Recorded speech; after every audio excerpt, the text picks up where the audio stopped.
A service of KIBMradio.com, the Internet's home for an all-old-time radio.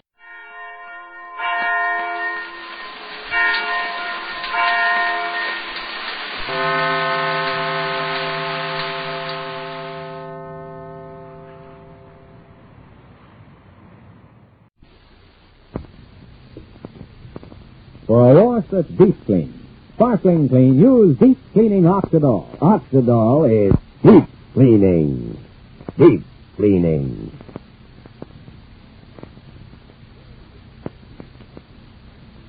Oxidol's own Ma Perkins.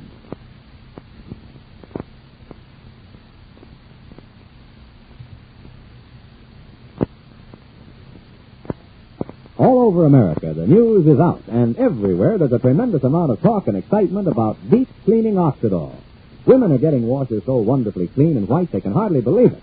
They're discovering that deep cleaning Oxidol reaches deep down into fabrics and gets out the gray dirt left in clothes by the leading wash day suds, the leading short-cut suds. Now, this fact was demonstrated to women recently, and I'd like you to hear from Mrs. John Rising of St. Bernard, Ohio, who attended that demonstration. Here's what she saw. In this washing demonstration, they used my clean clothes. Or at least I thought they were clean because I had just washed them with a leading suds the way you're told to. Then they washed those clothes over again, this time with deep cleaning Oxidol. You should have seen the dirty wash water come out of those clothes I thought were clean. That dirty wash water showed me Oxidol really can get out the gray dirt left in clothes by those leading shortcut suds. Thanks, Mrs. Rising. And ladies, here's something we'd like you to try. Next wash day, use deep cleaning Oxidol and see for yourself how much dirt Oxidol can get out of your clothes. And even more surprising, look at the clothes themselves. When you use deep cleaning Oxidol, your clothes look sparkling white and bright. Your clothes feel soft and fluffy. Your clothes smell sweet, too. Yes, your clothes look clean, feel clean, smell clean, because they are clean with deep cleaning Oxidol. Yet, Oxidol is really safe. Deep clean clothes stay brighter, new looking longer. So don't wash clothes with suds that leave dirt in. Get clothes deep clean, sparkling clean with deep cleaning Oxidol. Oxidol is deep cleaning. Deep cleaning. Deep cleaning. Ask your dealer for Oxidol today.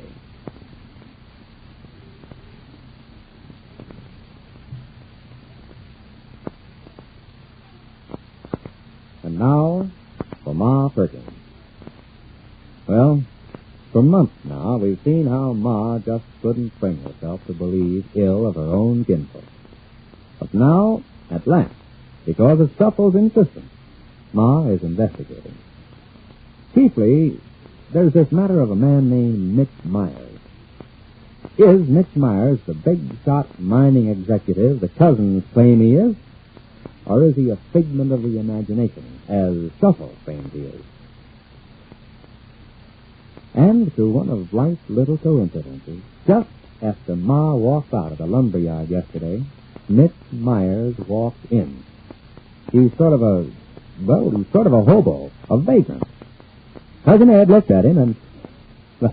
let's hear for ourselves. You say you're Mitch Myers? Yeah, sure. And you're Sylvester's daddy, Ed Hammaker. Listen, I ain't excellent yesterday. A bucket be swell. Yeah, but I'd settle for even a quarter. Now, good to see you way clear, maybe. Mitch Myers. You speak of the devil, and then the heavens roll back, and there passes a miracle. Be it good or bad, that part I ain't figured out yet. Huh? Look, I can't rightly say I dig what you're driving at, Mr. Hammaker, but if you don't mind, I'd like to get back to the subject of my growing stomach. I've been sick, see? And while sick, I lost my job, and money's been a little scarce, and times ain't too good right now for a master printer and engraver like me, at least not out west. So if you could see your way clear to let me have only 15 cents, I'd be awful grateful. Now, you just hold still for 1 minute there, Mr. Mitch Myers. You hold still while I think. Oh, I don't mind holding still, but this stomach of mine, it's doing skin the cat. And here, you see this? Say, a $5. You let me have that $5, and I'll remember you in my prayers. Well, with a $5, I can even get a haircut, a steak dinner, maybe even a new shirt. And well, what are you pulling the $5 back for? This here $5 is for you, Mr. Mitch Myers. When and if you answer certain questions, which are going around my head like bumblebees around a honey tree. Cabbage, I wish son Sylvester was here, but he ain't, so I got to carry the full load myself, like usual. Nobody ever on hand when you want 'em. Questions? Say, I'll answer any questions you got a mind to ask, Mr. Hammaker. In fact, for that 5 spot, I'll even make up questions if you run out of them. Come on, what's the pitch? That's what's driving me crazy. I don't know what's the pitch. I still ain't figured out if it's good or bad that you're here. Now listen, Mitch Myers. A couple of months ago, did you get a letter from my boy Sylvester? Something about some mining certificate? Yeah, I sure did. Sure, that's how I knew Sylvester was in this town. And when I seen the name of the town coming up on the railroad timetable, I just said to myself, why, this here is the town where my pal Sylvester P. Hammaker is staying. So, I'll just get off... Never you mind about that. You just answer my question. So you got a letter from my boy Sylvester. He asked you for some phony stock certificates, I believe. Ain't that what he wanted? Well, now, I don't know as how I'd call them phony, Mr. Hammaker. Certificates I had around as samples of my work, see? You've got to understand that I'm a printer and engraver. Kind of a rolling stone of a printer and engraver. And out west there, before the war, I used to make those certificates for these little wildcat mining companies that the fellas was always starting up in the back room of some saloon. Yeah, I was always the one they got to print up their fancy certificates. Now, you take the Little Giant Mining Corporation. Was that one of them there fly-by-night backroom companies which you're talking about? Sure thing. Doc never was worth the paper it printed it on. I believe I let friend Sylvester have a couple of them. And so the Little Giant, the stock certificate you sent to Sylvester, it's no good.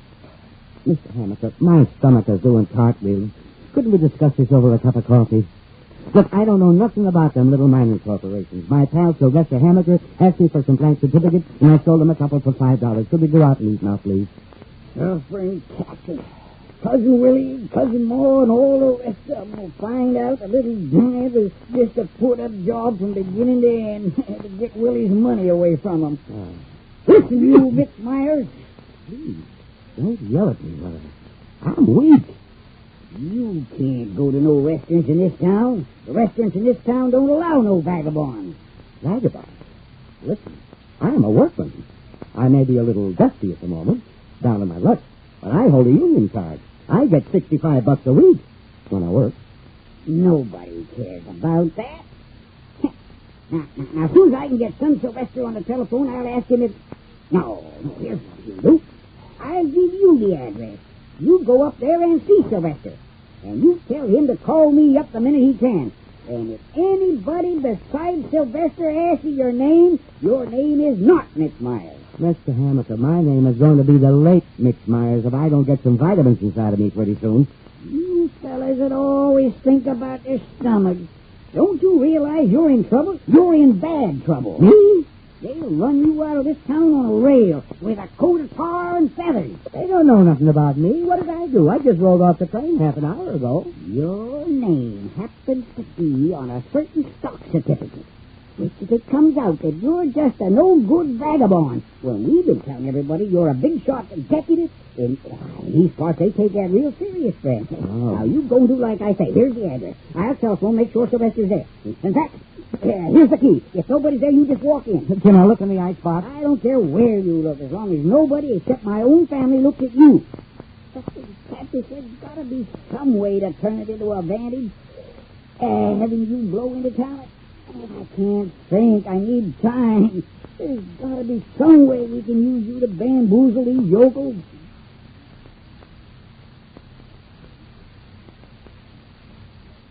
And now our scene changes. As we know, Ma and Shuffle have gone down to the bank with Willie to look at the signature on that stock certificate. Shuffle has discovered that there isn't any Mitch Myers connected with the Little Giant Mining Corporation. Well, Ma and Shuffle are waiting for Willie just outside the bank. But here he comes, Ma. Here we are, Willie. You got it, Willie? I got it, but I still don't understand what it's all about. Now, this is the stock certificate, which I should have given back to Cousin Sylvester when I got my money from him. I'll give it back to him today. So look at it, Shuffle. There's the name. Myers, right down in the corner. Let's see it, Shuffle. The name down in the corner, M. Myers, Secretary and Treasurer. Now, will you kindly tell me what it's all about, please? Shuffle got an idea with it. Shuffle got an idea that there ain't any Mr. Myers connected with this mining corporation. Somehow, Sylvester got hold of this certificate. And Sylvester got that man's name on it. Excuse me for interrupting you, Ma, but it's not just an idea. I got this from the police department, Ma. The Middleborough Police Department, Willie. They wired out to Wyoming, to the little giant mining corporation itself. And the only Mitch Myers they ever heard about was the fellow who used to do their printing for them. But if he's just a printer, why is he down there as secretary and treasurer? That's just a signature, Willie. I could have signed it myself. Little Junior could have signed it. As it so happens, I believe Sylvester signed it. But don't you see how it makes no difference? As long as we've got proof that this ain't no genuine certificate, as long as we've got proof that there ain't no real Mitch Myers connected with the little giant, it's likewise proof that Sylvester's been pulling some kind of crooked shenanigans. Every single time we try to pin Sylvester down, he hollers about his pal Mitch Myers, the big shot.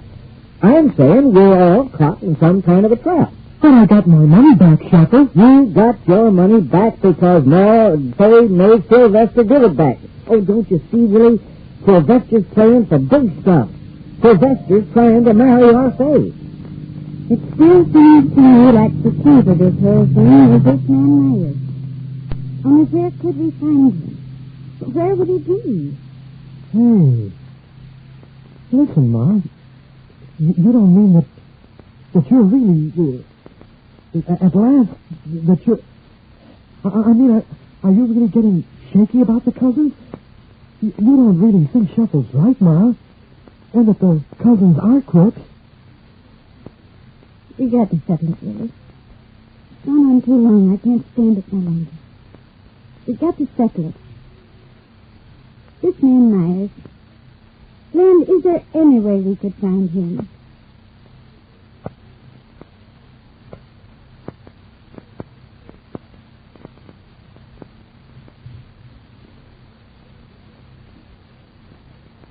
Ladies, if you have a really big wash to do each wash day, you'll especially welcome deep cleaning Oxidol in the giant economy size package. For this giant Oxidol package saves you money and needless trips to the store. And most important, you'll get a dazzling deep clean wash, and your clothes will stay brighter and new looking longer. Because deep cleaning Oxidol reaches deep down, all the way down in the fabric, and gets out the gray dirt left in clothes by the leading wash day suds, the leading shortcut suds. So for a wash that's deep clean, sparkling clean, get deep cleaning Oxidol today. And to save money and time, be sure to ask your dealer for deep cleaning Oxidol in the giant economy size package.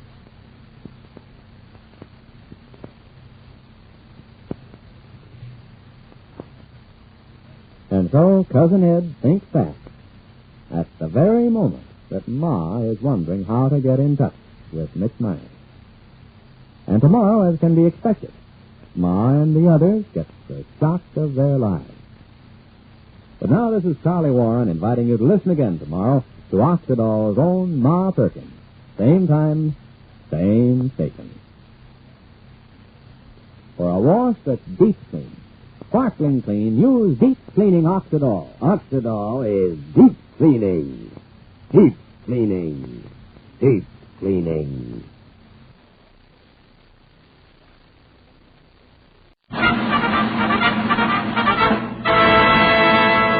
From Hollywood, California, the Lux Radio Theater presents William Powell and Kay Francis in One-Way Passage with William Gargan and Marjorie Rambeau.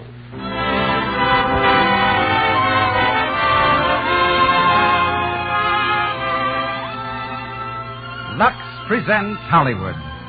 This is a drama of two lives, of Joan Ames and Dan Hardesty, who meet when it is too late, but whose love is greater than destiny. On our stage are William Powell, Kay Francis, William Gargan, and Marjorie Rambeau. Miss Norma Shearer, whom we had expected here tonight, is unable to appear due to illness. Between the acts, you'll hear Commander Carl A. Allen of the steamship President Coolidge. Our music is under the direction of Louis Silvers. Nothing makes a woman happier than to know she is lovely and loved. That's why it's so important to a woman to keep her skin beautifully soft and attractive. 9 out of 10 screen stars use Lux toilet soap because it has active lather that does a thorough job of removing dust, dirt, stale cosmetics. Women everywhere who prize the natural soft beauty of a lovely complexion use Lux toilet soap too, Before they renew makeup, always before they go to bed. Make the Hollywood star's beauty care your beauty care. And now, the producer of the Lux Radio Theater. Ladies and gentlemen, Mr. Cecil B. DeMille.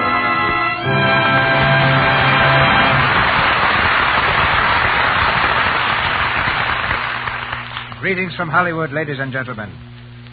William Powell broke into movies when a mutual friend introduced him to John Barrymore with the remark, "I think Bill would be great for your picture." Mr. Barrymore answered, "I wouldn't be at all surprised." So Bill got a job in Sherlock Holmes. And now, as the screen's most civilized detective, is about to do a new Thin Man story for Metro-Goldwyn-Mayer. In his pre-picture days, Mr. Powell was an usher, a clerk in a telephone company, and advancing to the stage, once sang as well as acted. His singing career, however, lasted only one night. On the screen and off, Mr. Powell is a master of the soft answer, the well-turned phrase, and is Hollywood's prime dispenser of unruffled calm and worldliness. Tonight he resumes one of his most popular screen roles, Dan Hardesty in One Way Passage. With Mr. Powell on the screen in One Way Passage was Kay Francis, who repeats for us tonight her characterization of Joan Ames. Circumstances have kept her from our microphone all too long. But tonight, for the first time, she's here in answer to your numerous requests. Born Catherine Gibbs in Oklahoma City on Friday the 13th, she acquired her inclination for the stage from her mother, a former actress. Miss Francis, an expert tennis player, has an enthusiasm for travel that has carried her across the Atlantic about 20 times. And we're especially fortunate to have that superb actress, Miss Marjorie Rambeau, in the part of Betty, and William Gargan as Steve Burke.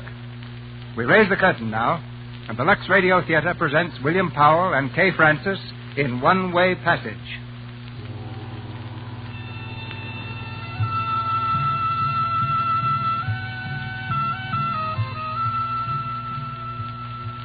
Singapore, a gay and cosmopolitan city at the southern tip of the Malay Peninsula.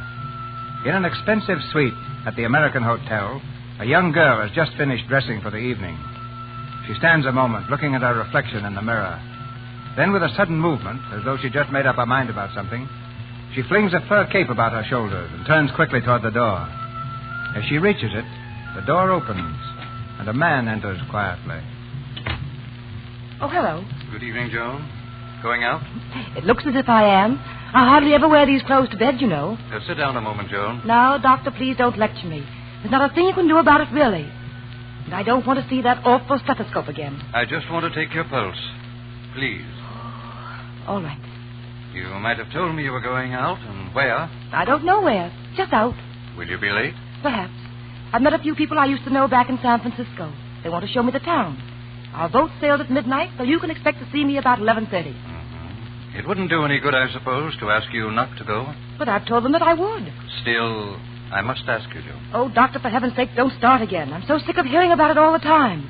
My life is my own concern. And mine. I followed you halfway around the world to prove it. And you've been paid for it? Paid well. Yes. However, that's not the only reason I came. Oh, that was a nasty thing I said. Please forgive me. Of course. Joan, look at me. Your father asked me to come on this trip, hoping that I'd be able to do something for you. Well, I haven't. I've tried, but it's been no good. And it's time that you knew the truth. You're a very sick girl, Joan. Your heart's in very bad shape, even worse than when we left home. I'm sorry I have to tell you this, but it's best that you know. Do you think it's news to me, Dr. Bolton? What? I've known it for weeks. Perhaps even before you did. But you've done nothing to help yourself. I don't understand that. Well, what would you suggest, Doctor? The things I have suggested time and again. Rest. Complete and absolute rest. No more dancing, no more cigarettes, no more parties, no more cocktails. You mean I'm to be kept to my bed? Yes, Joan. Then what? There's a beautiful spot just outside of San Francisco, a sanitarium. I see. Oh, but not a depressing place. Oh, I know. I'm quite sure it's charming. And if I go on living as I have been... You're cutting your months to weeks and your weeks to days. And my days to hours. Is that it? It is. What you actually mean, and you're too kind to say, is this. If I do as you say, lie in bed, deny myself everything, even the mildest diversions, I may live to enjoy that charming institution. You state it very cruelly. Well, it isn't much compensation for such self-denial. You must decide that, my dear. I have decided. And that's why I'm going out tonight and tomorrow. Joan. Oh, Doctor, look at me. Not as one of your patients, but as a person, a woman. Do you know how old I am? I brought you into the world, my dear. I'm 24. 24, Doctor, and I haven't even started to live. Now you offer me a few months more. A few months of living without knowing why. It's a ghastly thought, isn't it? Doctor, there must be something, some plan, some reason, some scheme behind this life of ours. Well, I want to know what it is. Perhaps I never will. There's so little time left to me.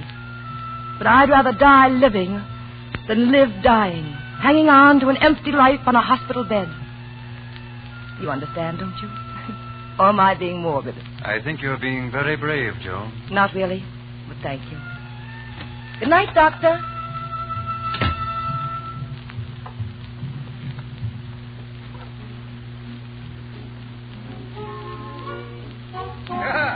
Good evening, Miss Joan. Hello, Mike. The usual, Miss Joan? The usual. Paradise cocktails, all ready and waiting. Did you lose your party, Miss Joan? Yes. They were making a bit too much noise. Well, you come to a good spot. I don't care how much racket they make in the main room, but the bar is sacred.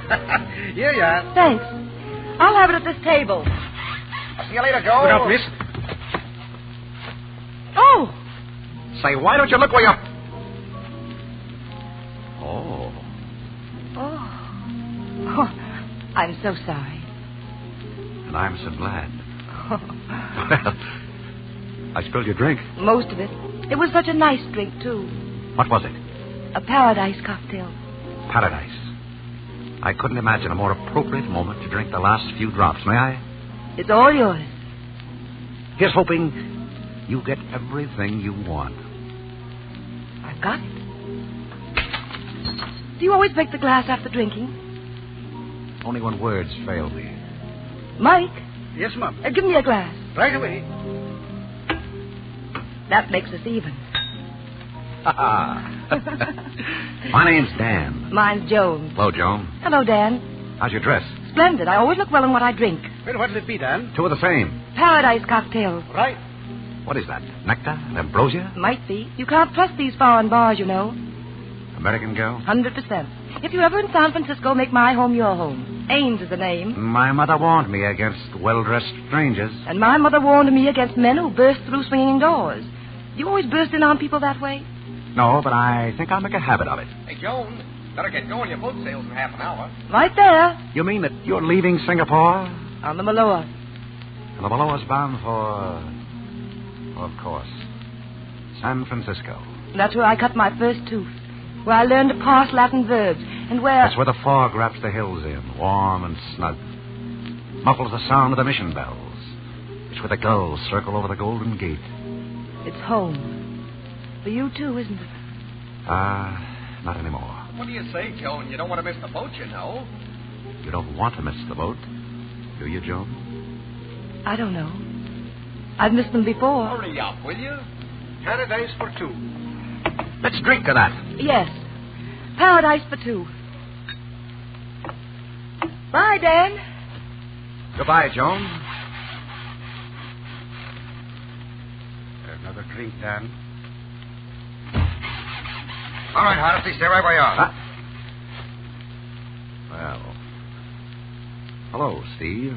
Keep your hands in the air, Dan. Hey, what's the matter here? It's all right, Mike. You can put the rod away, Steve.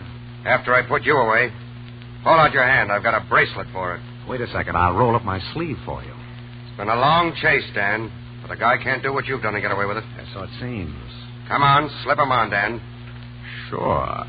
Why, you... Look out, Dan. He's got a rod and you can use it. I hate to do this, Dan, but you asked for it. Now, Danny boy, will you come along peaceful like? Stephen, I guess you win. I always win. You should have known better than to try anything like that on me. Don't try another break, dude. I'll blow you in two. I'd just as leave deliver you in a basket. Not a chance. Just make one false move. Go on. Just one. I'm tame. Now what? The boat. And then San Quentin. Can I get my clothes? They're on the boat. I put them there just before I came to collect you. Consider it. Yeah. I don't think you'll find I've overlooked anything. baby, you sure stuck to my tail. Sure. You never heard of Steve Burke dogging it, did you? You're a wonder. I thought I'd get you sure back in Paris. Oh, no. When I left Frisco, the chief says to me, Steve, don't come back alone, and he knew I wouldn't. Fine work, Sergeant. Mike, fix the man a drink. Never mind that. We're in a hurry. The boat sails in 20 minutes. 20? What boat are we going on? The Maloa. Ready? The Maloa. Oh. Bye-bye, Mike. See you around.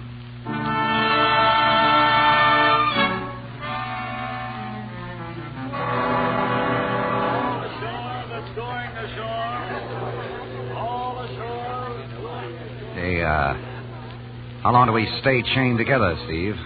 Are these cuffs permanent? You'll get used to them. I ain't taking any chances with you. They broke 5 of my pals when you escaped. Well, that wasn't right. They did all they could. They were shooting at me for 3 blocks. Unlucky, that's all. They missed me. Lucky for you, I wasn't among them. Thanks. You know, the one thing I don't understand is how a nice guy like you can get yourself in such a jam. You ain't a mug. You're a right guy. And you could have been one of the best... Don't near that rail, please. Huh? What's the matter, sailor? Oh, you haven't put the pins in yet, sir. You lean on that rail and you're liable to go clean over. Okay. What are you looking at, Dan? Huh? Oh, I was just looking down. Be a long drop, wouldn't it? Yeah. Kind of gives you the shivers. Yeah. Get back a little. We're still chained together and I can't swim. You can't? Well... Look down, Steve. Hey, look out. Get away from that rail. Steve. Oh! Man overboard! Man overboard! There they are. Down there. Get a life preserver. Help! Help! Come back. I can't swim. Well, you can't, can you? On the level. All right. Keep your chin up, Steve. I haven't, sir. Give me a hand. You all right? Me? Sure. You all right, sir? Yeah. McDonald. Okay. Yes, sir. See that these 2 gentlemen get to their staterooms. Yes, sir. This way, sir. What number is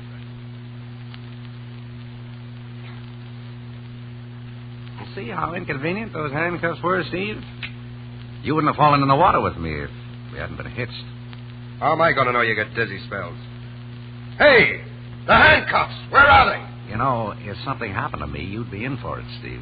The handcuffs! Where are the handcuffs? I don't know. You don't know. My key! That's gone, too. Listen, Steve. I couldn't let you drown, could I? I took the key out of your pocket while we were underwater so I could rescue you. You'd have drowned if I hadn't got my hands free. The bracelets! What did you do with them? I let them sink. Was them or you? Look, Dan. You didn't drag me off that deck on purpose, did you? Oh, Steve. Would I do a thing like that? I don't know. But I got another pair of cuffs in my bag, see? You're not sore at me, are you? Well, you could have let me sink after you got free. I guess maybe I owe you a little favor. It doesn't amount to a thing. Only your life. But you can do me a little favor, if you like. If it's in reason. You know, Steve, handcuffs don't look so good on a well-dressed man. That's what I hate for anybody on the ship to know. Understand? Besides, once this ship is at sea, there's not a chance in the world for me to get away. Sort of tough on both of us to be ironed. What do you say? Well, all right, then. But if you make one false step, just one, I'll knock you off cold. And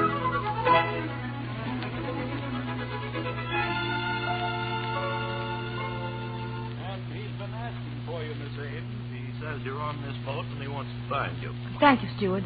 His name was Dan Hardesty. Yes, miss. I didn't know, of course. The doctor said you weren't to be disturbed. And but I am. Very much disturbed. What's that, miss? That'll be all, steward. Yes. Who's that, John? The steward. A very bright and interesting steward. Well, you seem quite pleased about something. I am pleased. Pleased with myself and with life. Doctor, the picture you painted back in Singapore was drab and ugly. But I've just seen a picture of happiness. Glorious happiness. Even though it lasts for only a few days. The length of this voyage, it'll be worth it. Are you sure, Joan? So very, very sure. Come in. Oh, bonsoir, chérie. Are you ready? In a moment. Oh, Countess House. May I introduce Dr. Bolton? How do you do? Comment, Captain. The Countess is going to introduce me to some of the very gayest people. Good night, Doctor. Good night, my dear. Good night.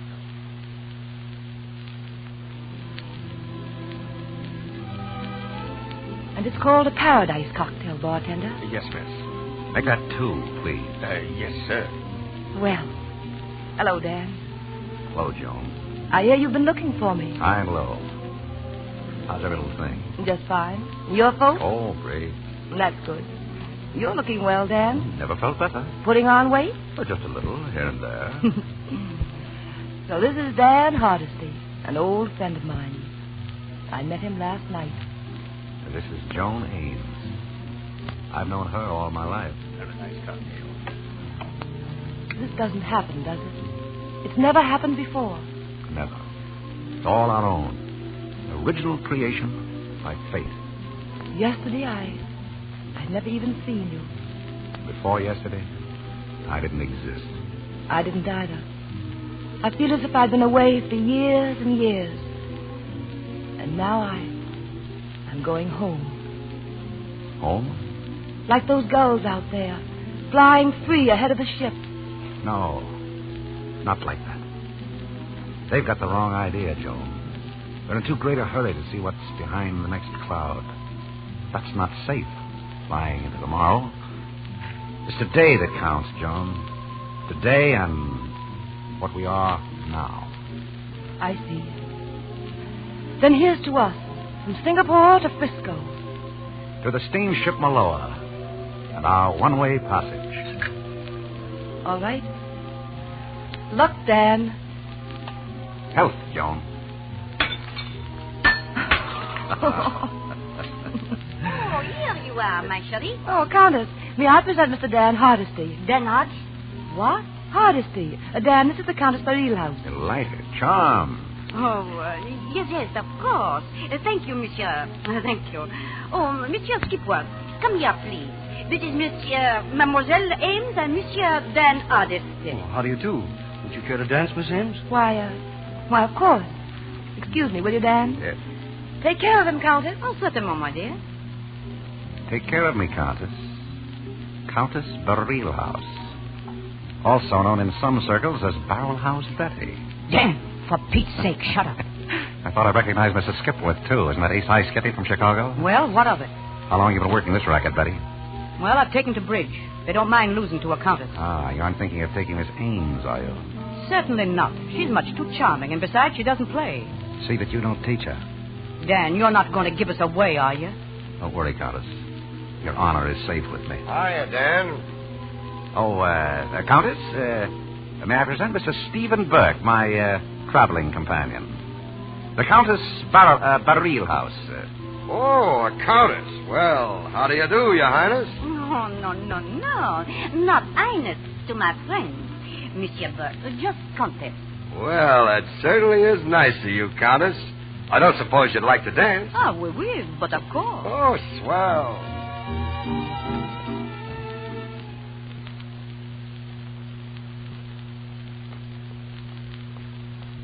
Let's get away from here, Skippy. Did you see that mug I was dancing with? Sure. I know him. He's the toughest copper out of Frisco. Name's Burke. Do you think it's a pinch? Nothing else. They've been looking for Hardesty for a long time. A tough rap? Yeah, the toughest. Murder. Murder? Yeah. If we call it that for corking the dirtiest squealing heel that ever lived. That guy had it coming. And he was out to get Dan. It was self-defense, too, but Dan couldn't prove it. Any chance of beating the rap? No, not 1 in a million. It's all over. He's already been sentenced. Well, then how? Well, he broke while they were taking him to San Quentin. So it's the rope, huh? Yeah, the rope. Great guy, too. He came to the front for me once in Chicago. I wish I could pay him off some way. Look, there he is, over by the rail, with her again. Look at him. He's got everything. Strength and courage, youth, everything that makes life fit to live. And he's just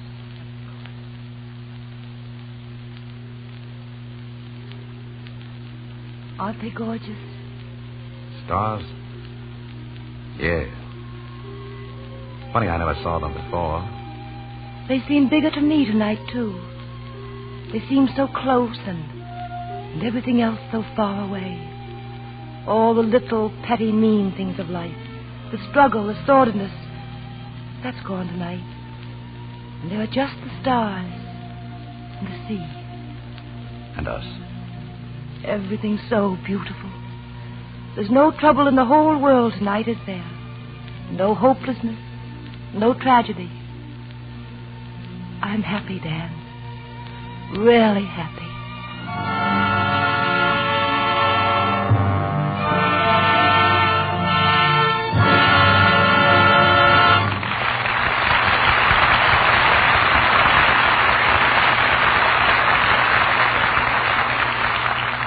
Before our stars return in Act Two, I'd like you to listen in with me at the house of a charming young bride here in Hollywood.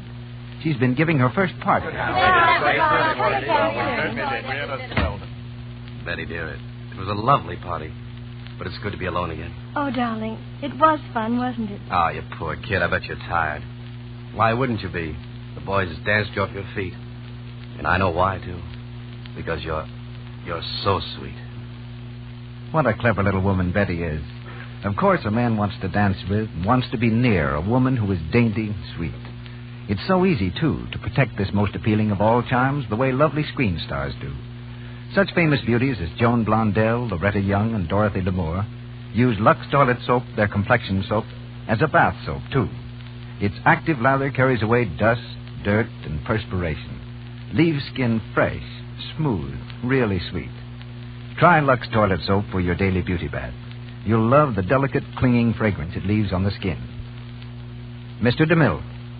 Act Two of One Way Passage, starring William Powell and Kay Francis, with William Gargan and Marjorie Rambeau.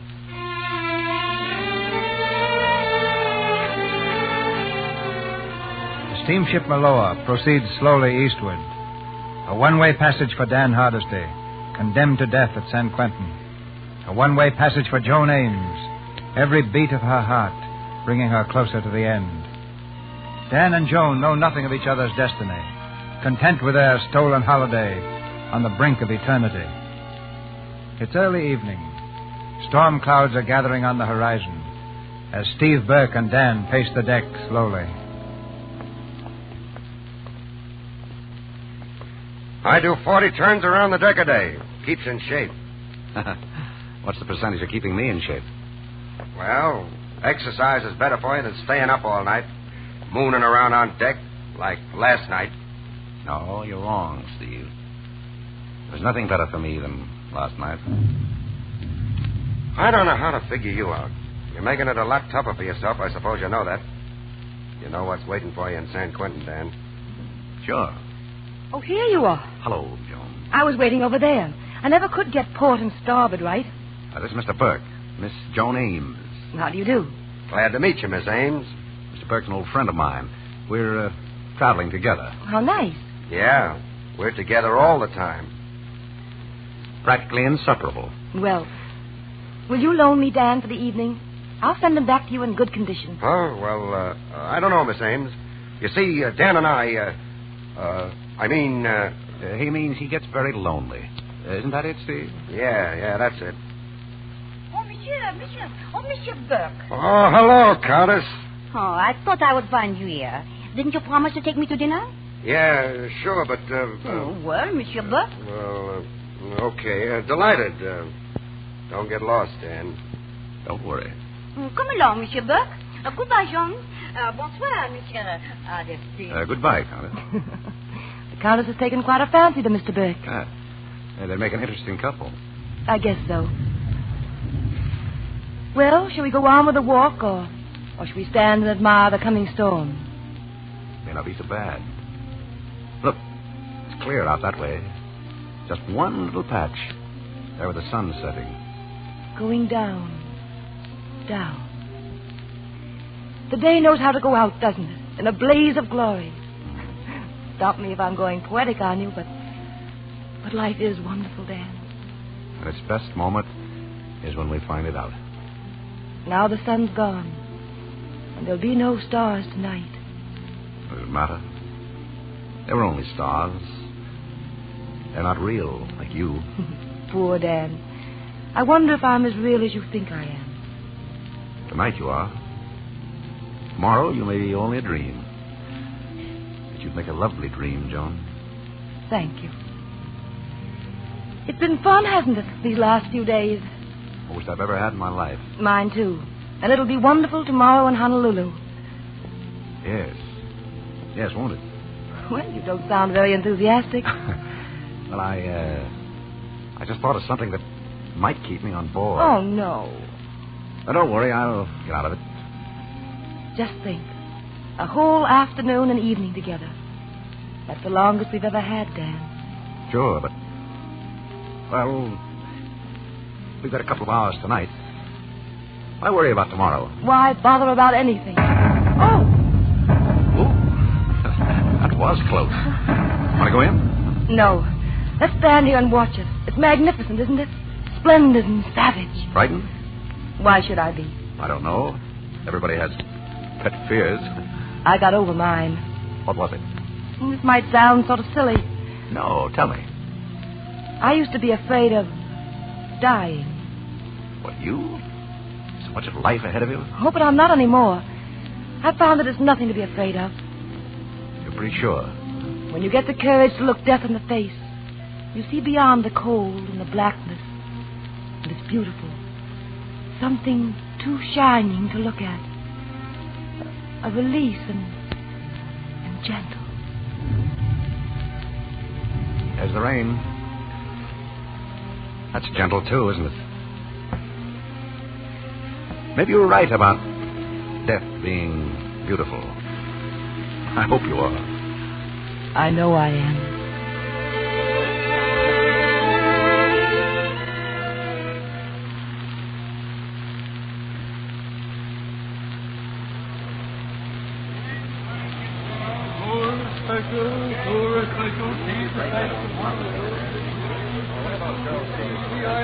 Bonjour, Monsieur Buck.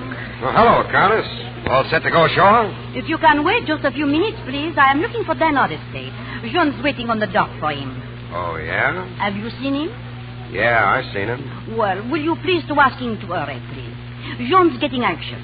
Countess, I wish there was something I could do. I wish for the first time in my life that I wasn't a cop. Oh, you? A policeman? Sergeant Burke, I'm dragging Dan Hardesty back to San Quentin.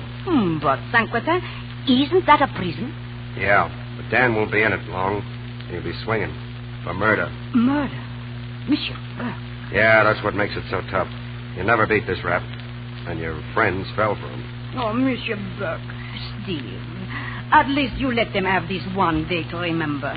You let them have today ashore in Honolulu. Dan Hardesty ain't going ashore. But Steve. Oh, now, listen, baby. Countess, Honolulu's the last stop before Frisco. If Dan broke, well, they'd kind of break me, you know. I can't take any chances. But how will you keep him aboard? I already got him locked up in the brig. Oh, the brig? Oh, yes. You mean the ship jail? Yeah. And the key to the brig is right here in my pocket. Oh, well, there's nothing to be done, is there? Nope. You ready, Countess? Oh, certainly. My ankle. Hey, take it easy. What happened? Oh, I twisted my ankle. Oh, old Miss Steve. Oh, it's a pleasure, Countess. Oh, Steve, you are very strong. Do you know that? Well, I ain't exactly no Apollo.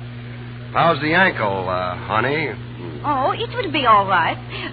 Just let me go back to my room for a moment. I will meet you on the dock. Okay.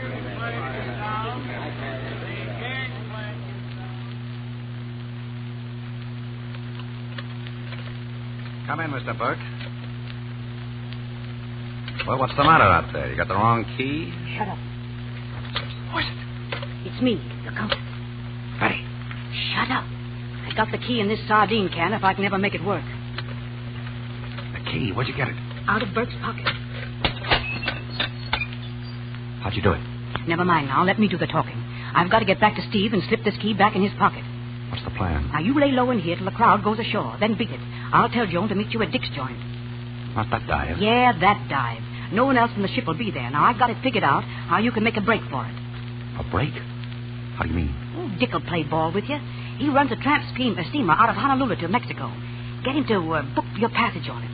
Betty, you're a real pal. Ah, forget it, will you? Now I got to get back to that Flatfoot. He's not such a bad guy when you get to know him. Well, so long, Dan. Lots of luck. Thanks, Betty. I'll need it.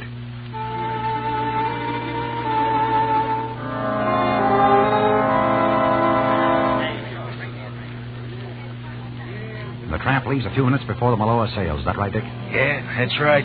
The crew's aboard. They can be trusted? They're all my men. Good. There's your money. I'll tell the captain. What's his name? Mallory. He'll be expecting you. Guess you know what this means to me, Dick. Skip it. Any pal of Betty's a pal of mine. Beg pardon. Missy Ames would like to see this gentleman. That must be the skirt you're expecting. Oh, Joan! Joan! Over here. Good luck, lad. Thanks. Hello, Dan. Betty told me to meet you here. Joan, I had no business asking you to come to this dive. Am I forgiven? Of course. If you'll go with me to a certain cove I know, across the Polly and down the hill. It's quiet there. The sand is whiter and the sea is bluer. I'd like to see it again with you. Any place you say. Here. See what I ordered for you. Paradise cocktail. Well, here's hoping you have everything you want, Dan. I've got it.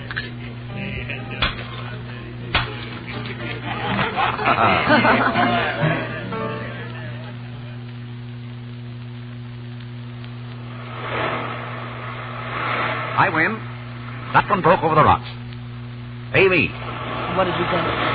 I don't know. Oh, who cares? Oh, Dan. This is such a lovely place. I'd be content to stay here forever. Would you?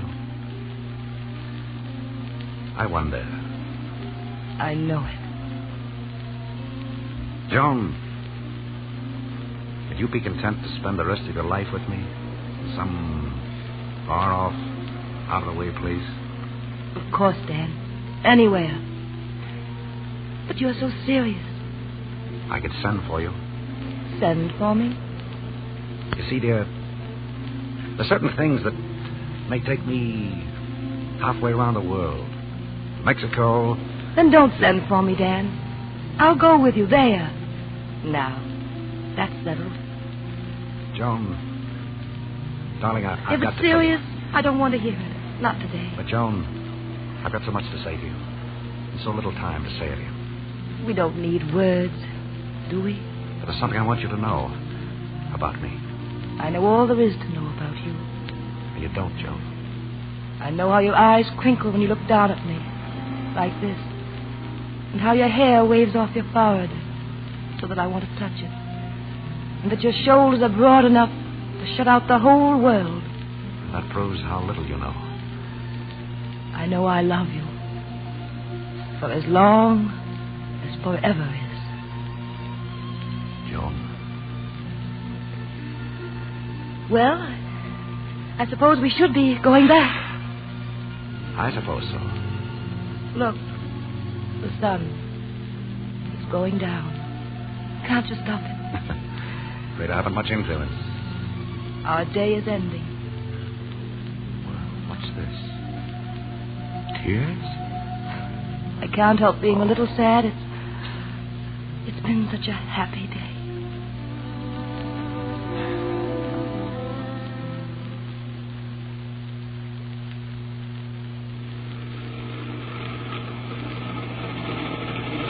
Dan, this isn't our dock. The Maloa's down further. Aren't you lost?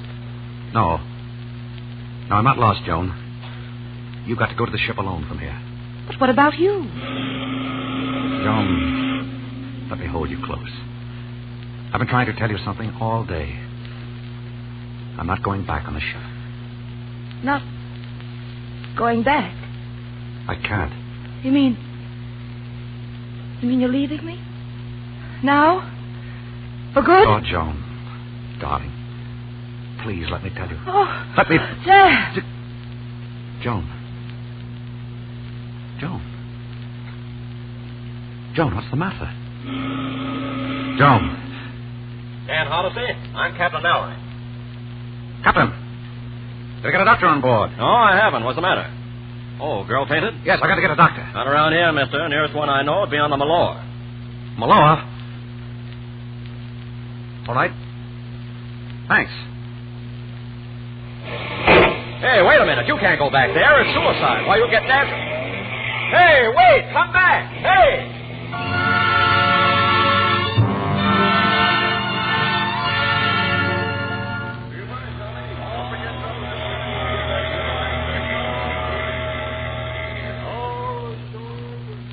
Let me get through here, will you? Let me through, please, will you? Oh, dear, what happened? Let me through, will you, please? All right, Please stand Dan. back. Back on the break for you. Steve, listen. Tell Jones' doctor. How did you get out? Well, never mind. I'll get a doctor. She's sick, you hear? Put me to get her to her room.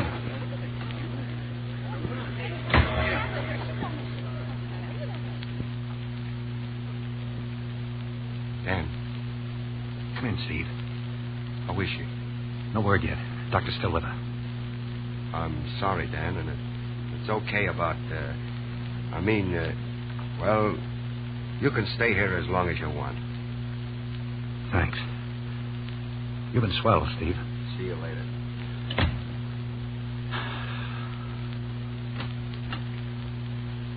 Well, Doctor? Nothing's happened. I just wanted to have a little talk with you. Yes? I want you to help me, Mr. Hardesty. Anything. Joan's condition is desperate. You're the only one that can prescribe for her. Tell me what to do. She must have absolute rest and quiet if she's to reach the mainland alive. She survived this attack, but it isn't humanly possible that she could survive another. The slightest excitement might kill her. A shock surely would. May I depend on you? Yes, of course. Thank you. But wait. Doctor, I've got to tell you this. There is a shock coming. And through me.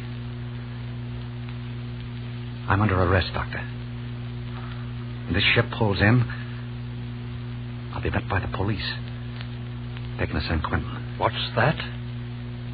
Yes. I'm to be hanged. Murder.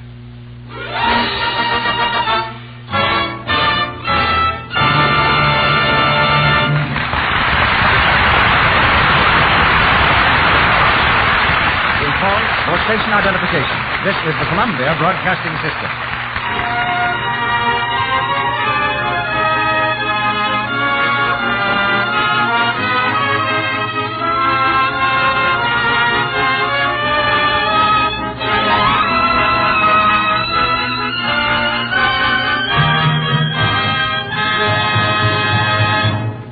We've just concluded the second act of One Way Passage. Kay Francis and William Powell will be heard in Act 3 very shortly. And now Mr. DeMille is getting ready to interview his special guest of the evening. But first, let me say just a word to every girl and woman listening in. Some time ago, someone asked several of the Hollywood screen stars this question. What do you think it is that a woman wants most out of life? What is most important to her? Maybe you think the answer was a successful career, or fame, or wealth. No. Claudette Colbert said, what does a woman want most? Love, of course. And Loretta Young said love. And Andrea Leeds said love. Then these famous beauties all agreed that soft, smooth skin is important in winning love and in holding it. They said this, all women want love, don't they? Then why do they risk spoiling romance? Cosmetic skin is so unattractive. Screen stars use cosmetics, of course, but they use Lux toilet soap because it has active lather. It removes dust and dirt, stale cosmetics thoroughly. Guards against the pore choking that causes cosmetic skin, dullness, little blemishes, and large pores. Are you giving your complexion the gentle, thorough care it needs? Are you using Lux toilet soap regularly? And now Mr. DeMille will interview our guest of the evening. We left the Joan and Dan of our play somewhere in the Pacific on a luxurious liner bound for San Francisco. Tonight's guest in a few days will be retracing their identical course when he sails on a 7-week cruise for Hawaii and the Orient. He is Carl A. Arlene, who during his 52 years at sea has risen from cabin boy on the sailing vessel to commander of the largest American ship on the Pacific, the steamship President Coolidge of the American President Line. Commander Arlene has covered millions of miles at sea and was captain of the first American relief ship to reach Belgium during the World War. As commander of the President Coolidge, he's responsible for the safety and comfort of 1,000 passengers. People of every type and every station. Yes, and of all the drama of life can and does happen on shipboard. Happiness, sorrow, adventure. And romance? Just coming to that. My happiest memories are those of hundreds of men and women who happened to meet each other aboard of my ships, who found the right person, the person they never seemed to be able to find on land. Mm-hmm. In partnership with Cupid, are you? I should say not. The captain has got too much to do button into people's lives. It's the sea, water, sun, moon, stars, and that salt wind. Somehow, they get you, Mr. DeMille. Well, shipboard romance is the real thing, Commander. Or just seagoing hallucinations? Both.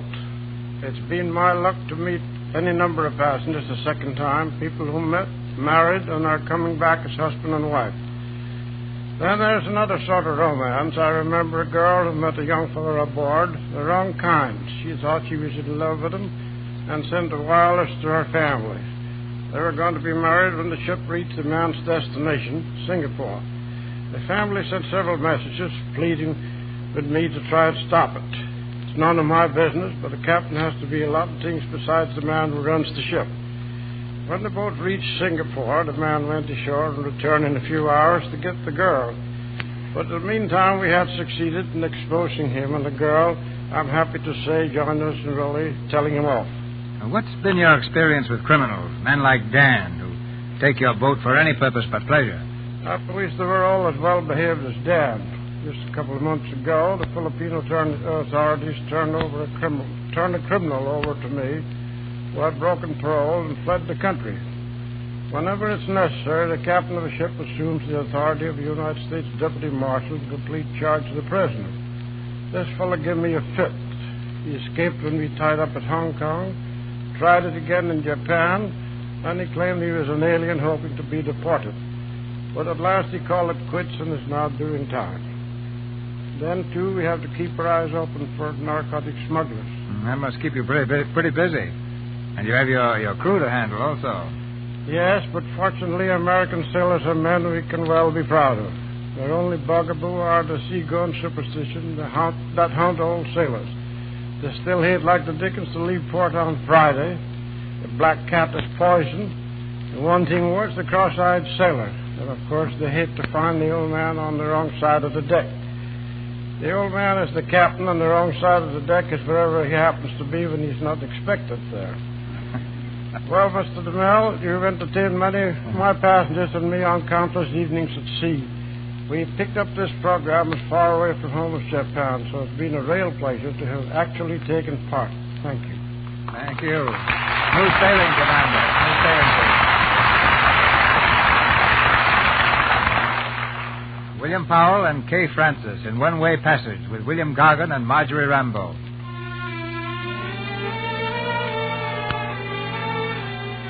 A few days have passed. The steamship Malloa glides evenly through the blue Pacific, only one day from San Francisco. On the upper deck, Dan and Joan are seated side by side.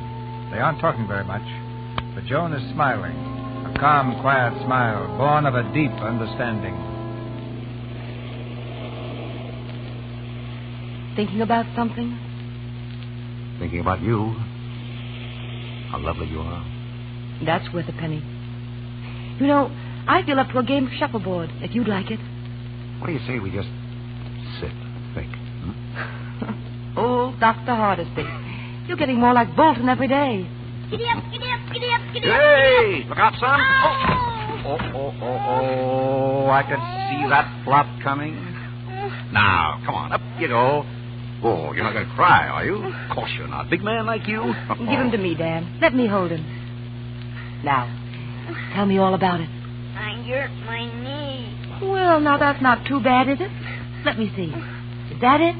That black and blue spot? No, it's here. Oh. Well, what's this one? That's from yesterday. I see. Well, now what do you want to do? Shall we see the doctor and let him put a bandage on it, or do you just want to sit here with me until it gets better? Sit here with you. That's a big boy. Well, you seem to have a way with kids. It's just a matter of liking them, I guess. When I was 8, they used to call me Mother Joan. I had a doll hospital for all the kids in the neighborhood. Then I'll never forget the time that I shocked the family at a Christmas dinner. I suddenly announced that I was going to have 17 children. What's the matter, Dan? Oh, nothing. I was just trying to picture you as a kid.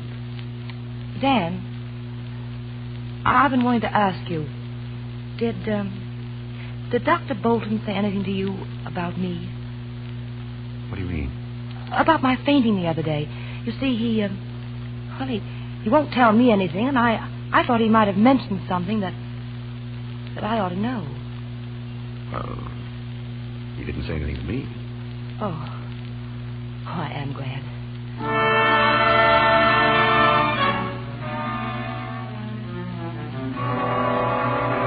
Have your handbaggage ready, please. Customs inspection on the dock. Oh, Stuart, what time do we dock, please? About an hour, madam. Have your handbaggage ready.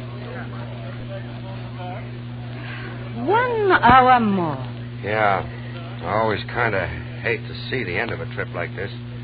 Kind of sad, like lonesome. It will be more lonesome for Dan and June. That's what I was thinking. You know, I guess I'm all through being a copper, Countess. True? Why, Steve? Oh, I don't know. But after what's happened, I guess I wouldn't enjoy being the law anymore. I was kind of wondering if, I was going to ask you, you see, the ranch is more than half paid for, and... A ranch? Yeah, I got a chicken ranch in Petaluma. Ha! A chicken ranch. That sounds like fun. Well, it might be if you had the right kind of company.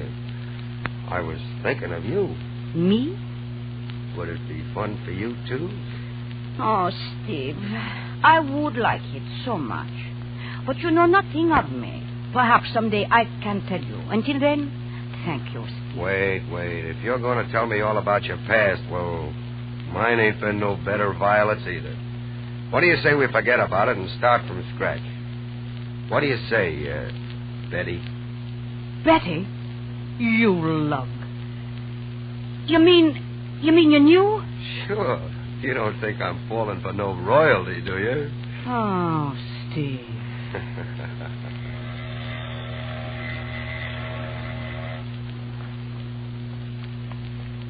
Look, Dan. There it is. The Golden Gate. It really is golden, isn't it? It really is. I remember an old song. Keep those golden gates wide open. Keep those golden gates ajar. Yes, I remember that one, too. I was born in San Francisco. You know, when I was a youngster, I always thought they were singing about this gate. I thought it was the only one. I hope you were wrong. Yeah, so do I. Well, we were going to have a last toast. Come on. You look sad, Dan. What is it? I was only thinking how grand this trip's been. Now it has to end. But we'll be together. I wish we could. But we planned on it. Joan, I've got to go to Mexico. That business I should have attended to in Honolulu. You mean I won't see you in San Francisco at all? As soon as the boat docks, I've got to leave you. But you're only going to Mexico. That's all.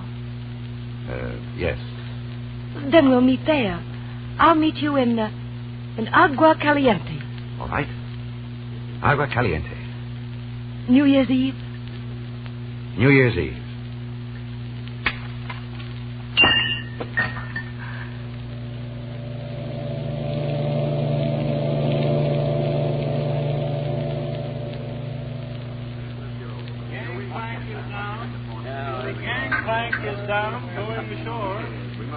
All set, Dan?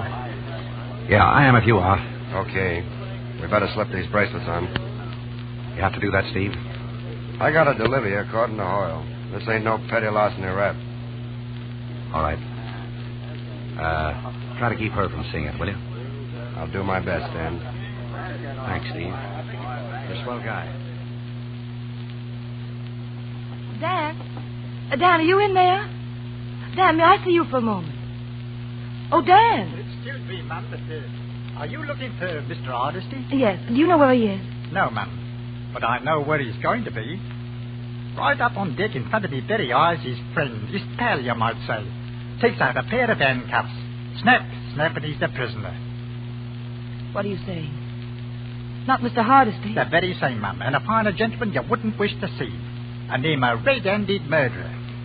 He's on his way now, ma'am. San Quentin, they say, and the hangman's noose. No!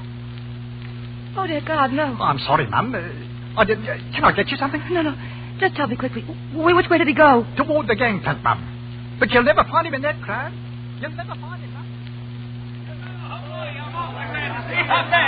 Percy, have you seen Mr. Hardesty? I'm sorry, Miss Ames. I haven't seen him since this morning. Oh, Dr. Bolton. Oh, Joan, what's happened? Dan, where is he?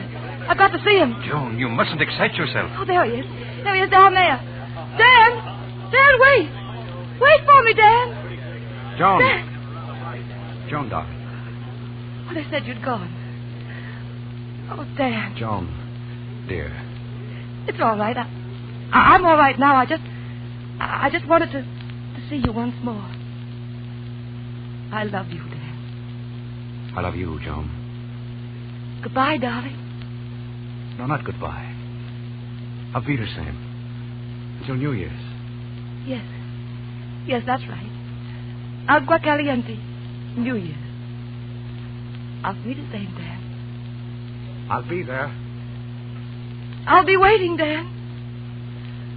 Auf Wiedersehen. Joan, are you all right? I saw him. I said goodbye. Now he's gone. He's gone. Joan, is there anything I can do, Doctor?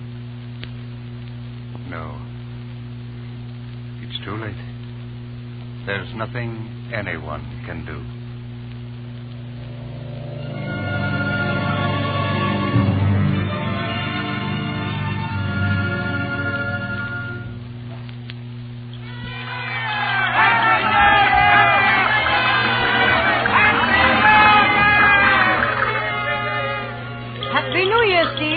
Happy New Year, Betty.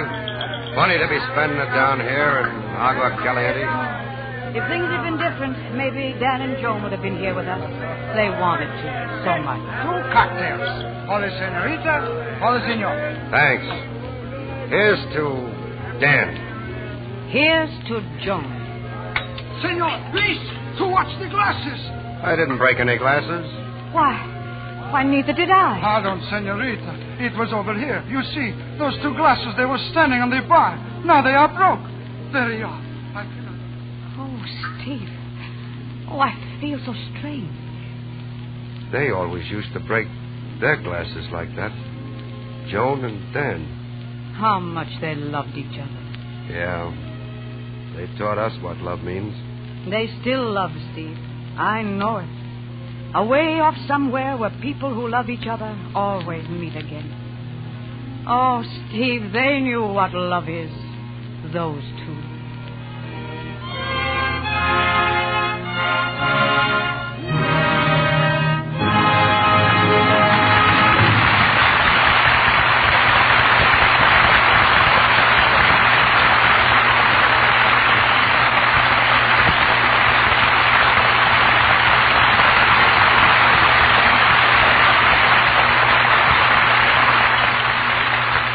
That ends our play. Making a postscript from K. Francis and William Powell, both appropriate and welcome. Well, Mr. DeMille, while I'm a newcomer to the Lux Radio Theater, I've had a long and happy acquaintance with what it stands for. It means so much to a girl to have a fine, healthy complexion, whether her life is a public one or not. Lux soap is an excellent help to anyone who's particular about her skin. I'm only one of the many here in Hollywood who use it constantly. As for this theater, Mr. DeMille, I'm glad to find you featuring so many good love stories. I think that's the type of play people like most. I guess everyone has his troubles in actual life, so it's probably a great satisfaction to hear plays in which everything turns out all right. To me, tonight's play had a very happy ending. Death was not the end for them. It was just the beginning. What are your reflections on the subject, Bill, as our most consistent ghost? Did you say ghost, Cecil? Well, when you were here a couple of months ago in Miling, you died and came back for a curtain call, and tonight you're doing the same thing. Yeah. Well, Cecil, I'll always have a life to lay down for plays as stalwart as these. I agree with Kay that One-Way Passage is anything but a morbid story. You know, I was lucky enough to be fairly well acquainted with the man who helped write One-Way Passage for the screen, the late Wilson Meisner. Great writer. The mind sharp as his pencil. I was told that just before he passed on, a minister reached his bedside. Meisner was in a coma, but he regained consciousness long enough to look up at the minister, and he whispered, "I just saw your boss." Meisner smiled at life, and he smiled at death, just as Joan and Dan do in our play. There's nothing sad about that. It's really quite a privilege to go out that way. Thank you very much, Cecil, for the chance of meeting your audience once again. Good night, Mr. DeMille. There'll always be a return passage here for both of you.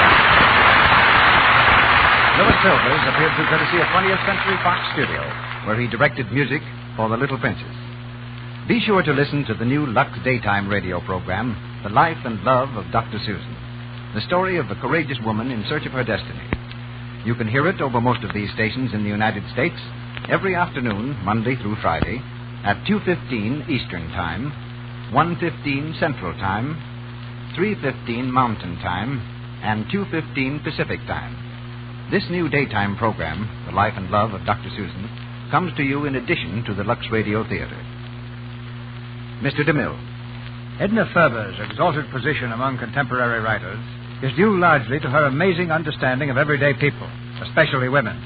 Of her many novels, none rings truer, has greater charm, or more beautiful simplicity than So Big, a dramatic story of a woman and her son. Many of you recall it as one of Barbara Stanwyck's finest pictures, and I'm delighted to say that this great actress will again star in So Big a week from tonight for the Lux Radio Theater.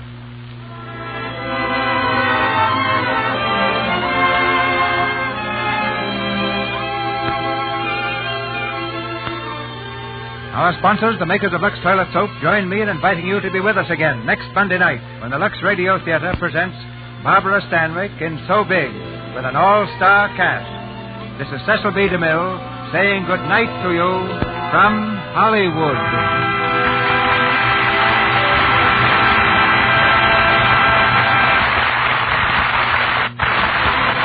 Your announcer has been Melda Roy. This is the Columbia Broadcasting System.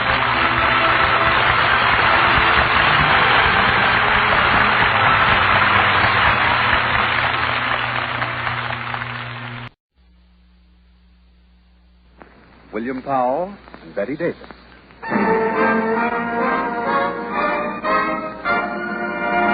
The Gulf Screen Guild Theater.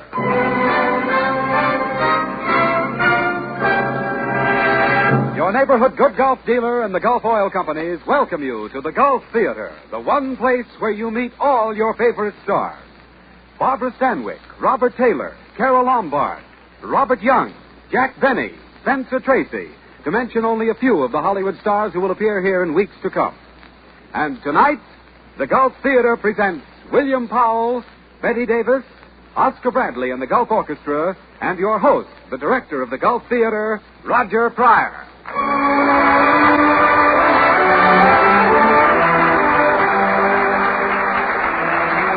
Good evening, everyone. If I were a newspaper editor, I'd probably say it's the scoop of the year. Or, if I were a movie producer, I'd shout colossal headline attraction. But as director of the Gulf Theater, may I simply say, we present William Powell and Betty Davis, co-starred for the first time in their careers. Our play is a comedy, Ballerina Slightly with Accent, by Robert Riley Crutcher. And here again, the Gulf Theater makes Hollywood history, for this is the first time that Betty Davis has ever been heard on the air in a comedy role. Betty Davis and William Powell have just entered the stage from our right. The audience bursts into applause.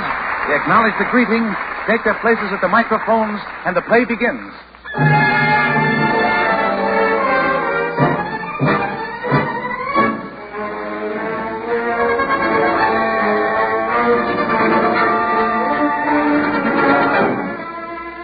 In tonight's story, we meet Betty Davis as the great Russian ballerina Tanya Filitrovna. William Powell is the American millionaire Philip Sinclair.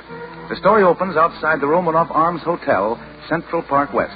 A crowd of autograph seekers block the sidewalks and overflows into the street, waiting for the glamorous Tanya, premier danseuse of the Russian ballet, to make her appearance. Androvsky, her manager, is frantically trying to clear a path to a waiting taxi. Please stand back from behind. I, Androvsky, command it. Tanya must get to the theater. 2,000 people are waiting to see the greatest ballerina in all Russia. Please, please. Tanya, my child, come, hurry. We will be late to the theater. No, wait, Androvsky. Comrade, you have made Tanya so very, very happy. Will you sign my book, Tanya? But of course. It's mine, Tanya. You are all so sweet, you make me want to cry. I do not know why you are so kind to me. I am only simple peasant girl. Here, comrade, drop something in and pass it along, please. Androvsky, you'll please not to pass the hat for signing the autograph. Is that your dog, Tanya? Da, my little Igor. A genuine Russian wolfhound, imported. Da, he is my companion when I want to be alone. Aren't you, Igor? Da. Caviar dog beastie. Igor, stop. You're not scaring the pussycat. Igor, you hear me? Igor, come back. Igor, stop him. Quickly, taxi. But, Tanya, at the theater, 2,000 people, they wait. I'll be there so soon as I find my Igor. Please, comrade, follow up after the little dog. What do you say, lady? The little dog got after following. I don't get you, lady. Listen, half-wit. I said follow my dog and make it snappy. Oh, well, why didn't you say so in the first place? Okay, lady.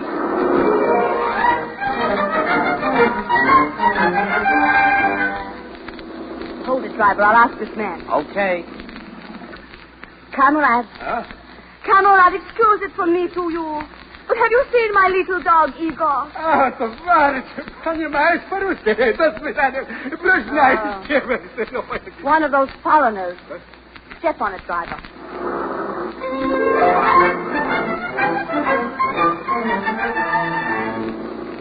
Wait a minute, driver. I'll try this one. Sure, lady. Comrade, please. Have you seen go by a Russian wolfhound? Well, I seen a hound, lady, but he wasn't Russian. He was walking slow like into Central Park. The park, driver. I'll go knock that man in the wall.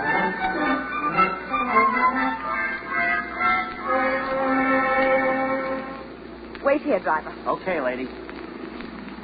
Excuse us, please. But have you seen him? I beg your pardon? Here on top, too? Why, I didn't really notice. I'm only entered in the hop, skip, and jump. You are so very funny. I don't think. Well, this isn't one of my good days.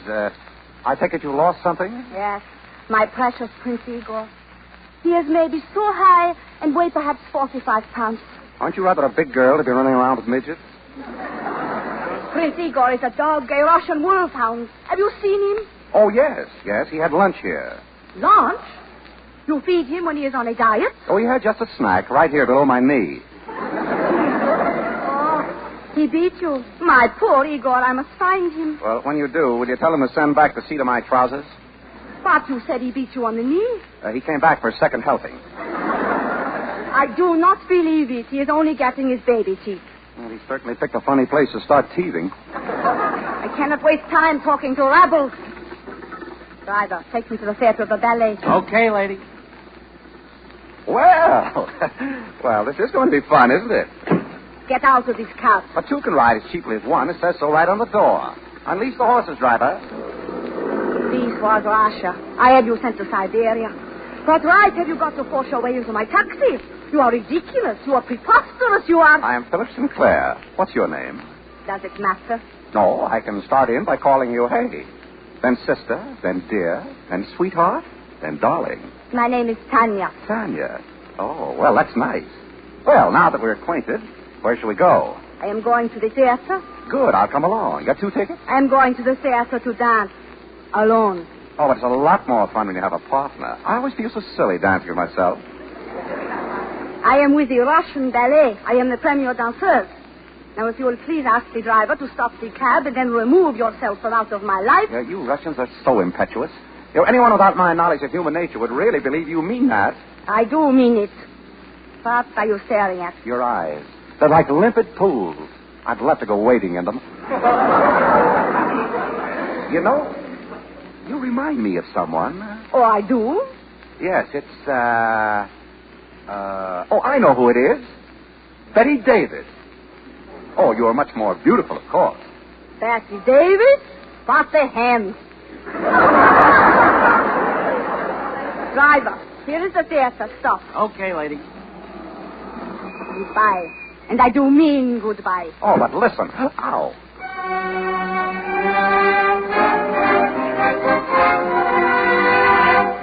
Flowers. Roses, Mademoiselle Tanya.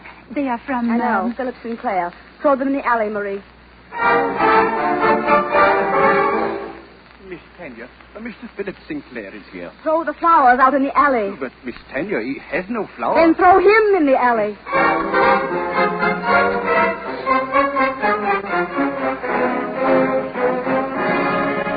I am the impresario of the great, incomparable Russian ballet, Mr. Sinclair. What have I and Dorovsky to do with parties, eh? Now, look, Andy, as man to man, there's a girl in your troupe by the name of Tanya. Ah, Tanya. Yes. Now, I want to throw this party so I can talk to her, so I can be near her. You're in love. Ah. Mr. Sinclair, I have the great sympathy, but I do not know you. Well, here's my driver's license. And my bank book. Ah. No, you're not looking. You're looking at the balance. The name's up here. Mr. Sinclair, Philip, my son. Sit down. I have a proposition to make. Just suppose you own the ballet. Would that help? Help? My son, as manager, you could command the dancers to come to your party. I could? How much would that cost?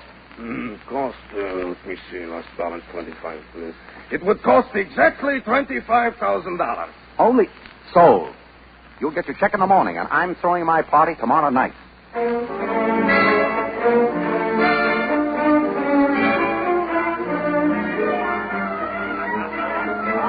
I might have known it was your party and a trick. I go back to the hotel. Oh, now, wait a minute, Tanya. This was the only way I could get to see you. Ladies and gentlemen, a toast to the Tsar. Tanya, if you'd just give me a... Good Lord, what was that? The wine glasses. It is customary to break them after a toast to the Tsar. 300 crystal glasses on approval. Look, come on, Tanya. I must talk to you alone. Here's the library.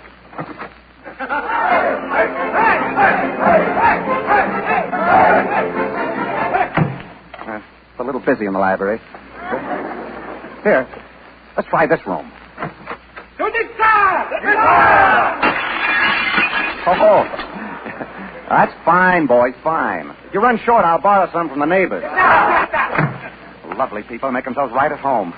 Look, there must be someplace I can talk to you. Back in Russia, when the young man wished to talk to me, we went rowing on the Volga. Was that good? Yes. There is something about floating over the dark water that makes me very, very romantic. Oh, yes? Come, Tanya. There's a lake in Central Park where they rent rowboats.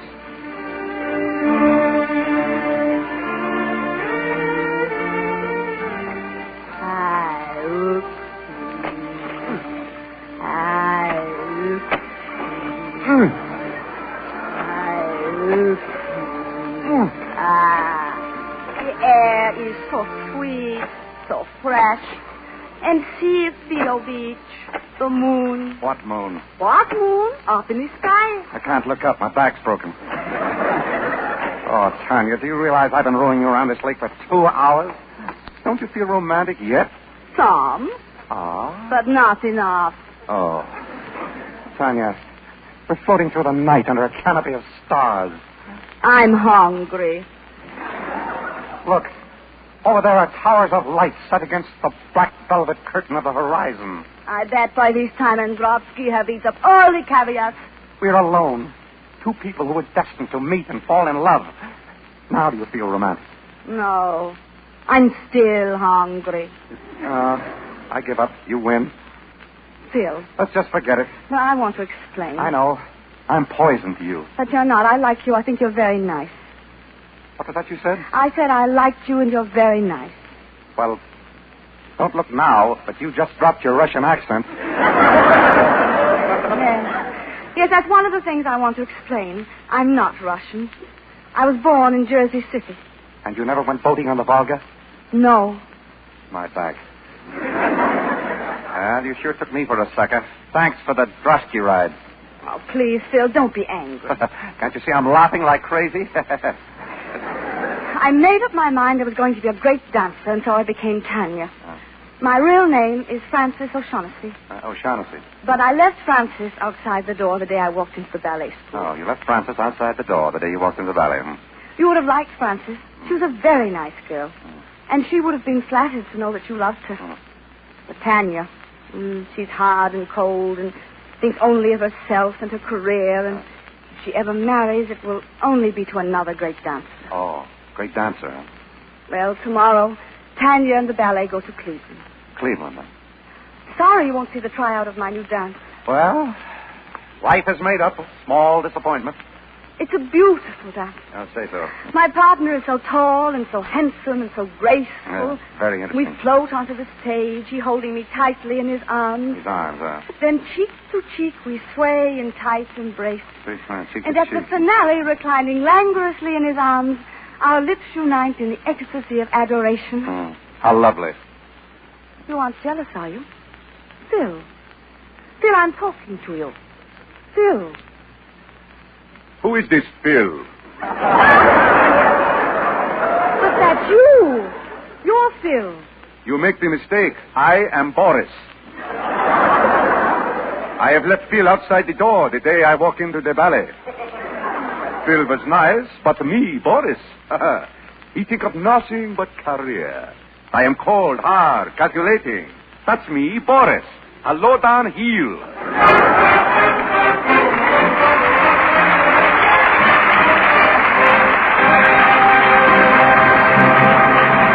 So our golf curtain calls on Act One of our play. Phil has turned the tables on Tanya, and it looks as though he'll soon be floating through the air, although not with the greatest of ease. So, since our curtain doesn't go up for another minute, suppose we hear from a man with both feet on the ground. Johnny? Thank you, Roger. Folks, most of us think of an automobile engine as something that needs new parts only when it's being repaired. Well, there's one mighty important thing that you might call a part of the engine, and yet you buy it again and again. And that's the gasoline that makes the engine run. Without gasoline, the various mechanical parts, the pistons and valves and gears, wouldn't work at all. That's why it's important to pick the right gasoline. The one that gives a good account of itself, not just in one way, but in all ways. And that's why we suggest Gulf No-Nox gasoline.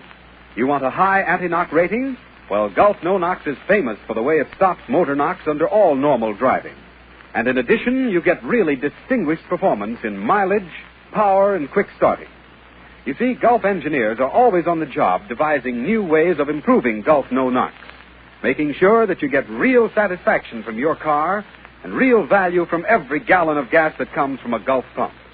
So next time, won't you go Gulf? Won't you make the good Gulf dealer your dealer?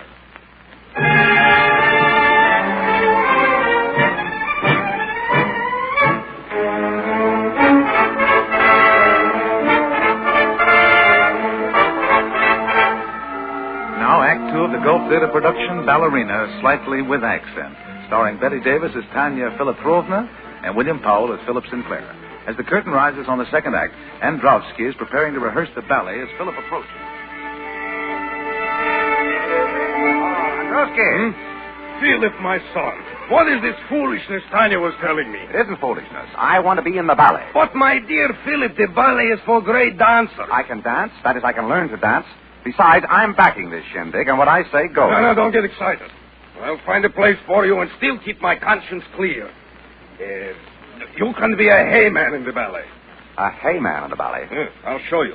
Every time I hold up my hand, you say, hey. All right, boys, music. Hey.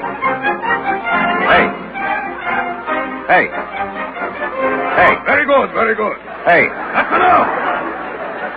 Oh. You can be in the chorus. That's fine. A Russian chorus boy. Look here, little father. I'm going to dance with Tanya, and if you don't like it, you can give up the ballet. Give up the ballet? Yes. Yes, someday I will give up the ballet. I'll go away and forget the ballet. Spend the rest of my life in ballet.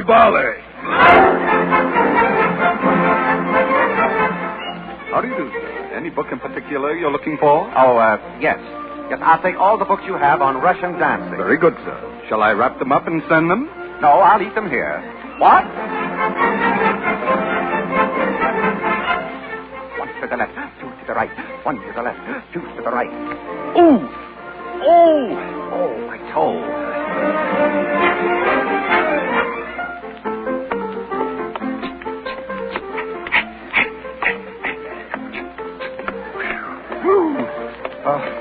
That'll be enough, miss. I say, that'll be enough, miss. Oh, let me see. I pay you 50 cents an hour. How much do I owe you? $800.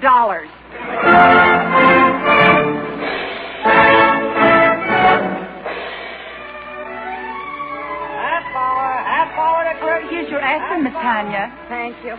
And leave those sleeping powders. I have a feeling I'll need them after this performance. That'll be all, Marie.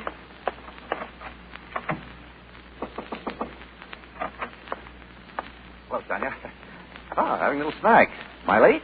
Not late enough. Now, is that a nice way to talk to your new dancing partner? Oh, boy. We'll kill the audience. Uh-huh. Or vice versa. Oh, Tanya, why don't you marry me and give up this silly business? Tanya. Oh, what a beautiful name. Tanya. Reminds me of a beautiful song. Put Tanya, old gray bonnet, little ribbons. That dog has no sense of humor. Go away, Prince Igor. He can't help it. This room isn't big enough for me and his teeth. 15 minutes. Say, why should I quit on the night of my debut? For all the practicing I've done, hour after hour, night after night, week after week. I even took a correspondence course. I gave that up. I got tired of dancing with a letter carrier. But don't think I haven't learned anything. Here, watch me do the backflip cartwheel. Well, look out for the table. Oh, don't worry about me. Okay. Ready? Here I come. Oh, my back. Oh, give me a hand, Tanya. You've upset the whole table. Ooh. Wait till I pick up some of these dishes. Pick up those 2 olives near your feet. Oh, thank goodness. I thought they were in my eyes. What a mess. Look, you almost got the mustard all over you. Oh, you've made Prince Igor angry. Look, I don't mind him biting me, but if he expects me to put mustard on my leg, that's going too far.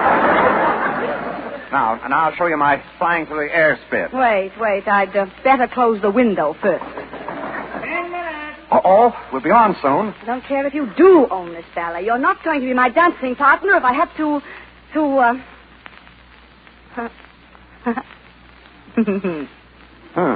What? Oh, nothing. Nothing at all. You know, I was just thinking. How selfish of me to consider only myself. After all, why shouldn't you dance? Why should I deprive the world of such a great talent? Huh? Yes. Come, let's drink to it. Wait, I'll mix you a drink. Now, don't look. I'm not suspicious, but it's taking her longer than it took Dr. Jekyll to mix his drink. There you are. Drink it down.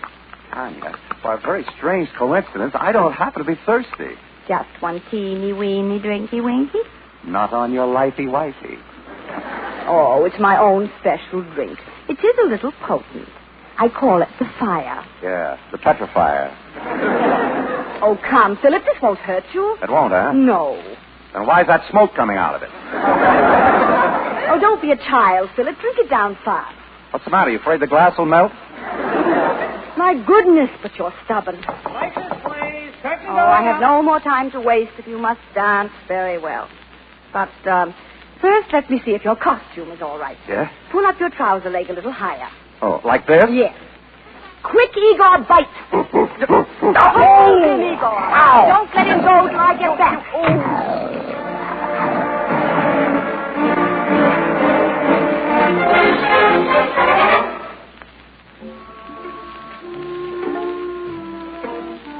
Igor.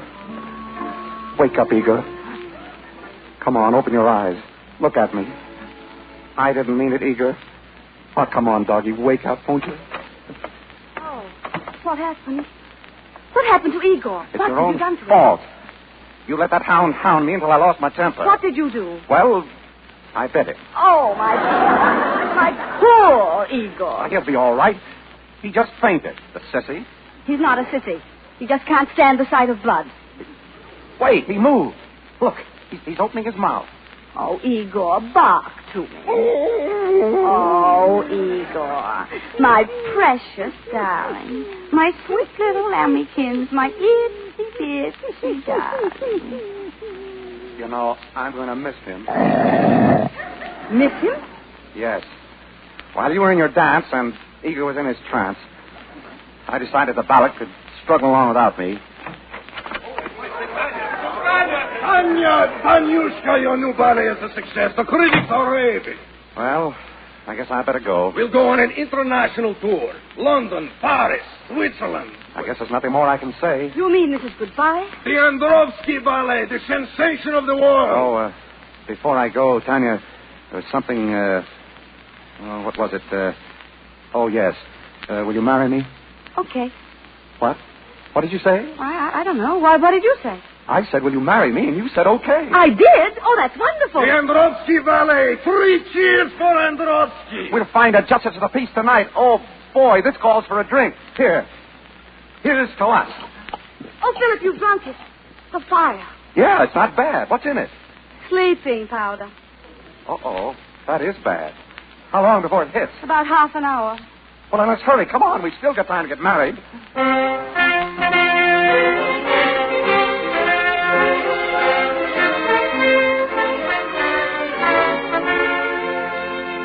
you, Philip Sinclair, take this woman to be your lawful... Excuse me.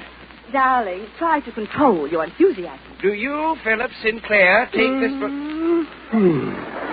Most of the men seem nervous when I get to this part, but he seems so relaxed. Oh, never mind that.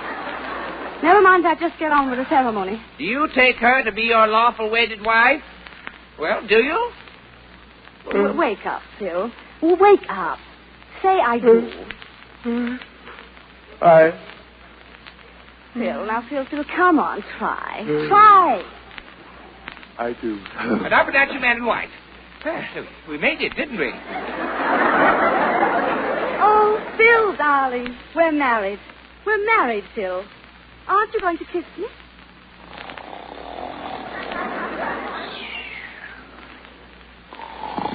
Oh, Phil.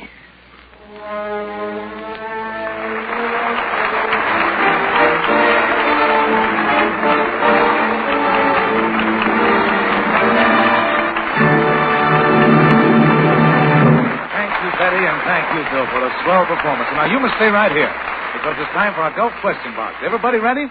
Well, now, let's see. What's the trouble, Oscar? Oh, Mr. Pryor, ever since I heard the word droshky mentioned in the first act of our play, I've been horribly intrigued. What is a droshky? A droshky? Why, a droshky is, let's see, well, let's ask Bill Powell. Bill, what is a droshky? Bill? Who is this Bill? When I walk into the ballet, I leave Bill outside talking to Phil. Phil had the droshky, ask him. Well, then, who are you? Me? I am Boris. Oh, now I am confused. I'm only kidding you, Oscar. I'll straighten you out. A droshky is a carriage drawn by horses, and it's used in Europe quite a bit. Of course, we don't use droshkys here. We travel by automobile instead. And believe me, when we do go for a ride in our car, whether it's during a blizzard, an ice storm, or on a lovely spring day, it's mighty comforting to drive along and feel that you have a friend by the side of the road. That friend, of course, is your good golf dealer, the man who's always ready to speed you on your way, downtown to market or 100 miles cross-country. Because he is an independent merchant, your good golf dealer takes special care to give you a special kind of service. Now, that service is not a matter of routine, but of genuine, helpful interest. It's a service that's tailor-made, so to speak, to fit your needs and desires. That's why it's always helpful, never annoying. Why it saves your time rather than taking your time. So why not make a point of meeting your local good golf dealer tomorrow? Learn from him about that good golf service. Thank you, Johnny. And now for the golf question box. Our first question goes to Betty Davis, who's working hard on All This and Heaven Too at Warner Brothers. Betty, I hope you missed those, because I've got a forfeit for you that's a honey. Now, tell me, has Louis Stone always portrayed Judge Hardy in the Hardy Family series? Why, yes, of course. Aha, a victim, finally. No, you're wrong, Betty. Lionel Barrymore was Judge Hardy in the very first Hardy family picture. And for your forfeit, once when I was at your house, I heard you sing a song. Oscar's boys have the music handy, and you've got to sing it right now. The song is My Pretty Quadroon. Oscar, let's go. But, Roger, must I sing? Yep. Stand right there. Well, I might as well disgrace myself now as later. A chord on the guitar, maestro. Who was so happy as we? She had lips like a flower in peach, and the light in her violet eyes there shone on a darky like me. Her form was exceedingly fair. She had lips like the red rose in June, and a ringlet of dark glossy hair was the curls of my pretty quadroon. Oh, my pretty quadroon, my flower that faded too soon. My heart like the strings on my banjo, all broke for my pretty quadroon. My heart like the strings on my banjo, all broke for my pretty quadroon. Thank you, Betty. Thank you, Betty. And Rod, now, I'd like to thank you on behalf of the Screen Guild for appearing twice in the Gulf Theater this season. We're always glad to accept your invitations, Roger. All of us in Hollywood. Proud to do our part in the cause of the Gulf Theater. In motion pictures, as in every other great industry, there are hundreds who have met with misfortune and can't care for themselves. And naturally, all of us in Hollywood want to help them, and we can. But when we appear in the Gulf Theater, the money we would ordinarily receive, Gulf gives instead to the Motion Picture Relief Fund to help meet its needs and to build a home for less fortunate members of our profession. It is a great work and important. And I speak for myself, and I know that I must speak for every other actor in the picture industry in saying it is an honor to give our time and whatever abilities we possess to this cause. Thank you very much, Betty Davis. And thank you, Bill Powell. Ladies and gentlemen, Bill Powell's latest picture is MGM's Another Thin Man. Be with us again next Sunday. Until then, this is Roger Pryor saying good night, everybody, for your neighborhood good Gulf dealer. This is the Columbia Broadcasting System.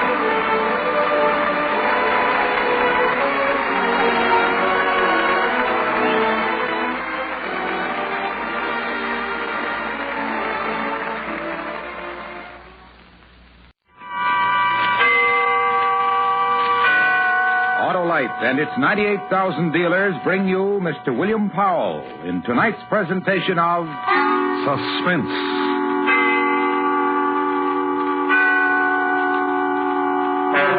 Tonight, a story based on fact. The true report of a chase through a city in an effort to find a killer. It's called The Barking Death. Our star, Mr. William Powell.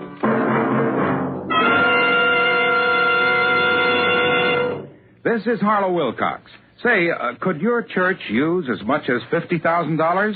Well, you can help your church, hospital, school, or any other recognized local or national charity share in a total of $100,000 by registering now in the Autolite Family Charity Drawing. A total of $100,000 in cash awards to the recognized charities selected by the 25 persons named in this drawing. Now, it is our privilege to have you hear what the head of one of America's finest organizations says about this great event. Here is Mr. William Ziegler, president of the American Foundation for the Blind. This unique and generous Autolite offer deserves your attention. And when it comes to picking your favorite charitable group, remember that the American Foundation for the Blind needs your help to help our sightless people of all ages. To enter the Autolite Family Charity Drawing, print your name and address on a registration form at any of these Autolite Family car showrooms: DeSoto, Hudson, Plymouth, Studebaker, Dodge, Willis, Nash, Packard, Kaiser, or Chrysler. There's no obligation. And now, Autolite presents The Barking Death, starring Mr. William Powell, hoping once again to keep you in suspense.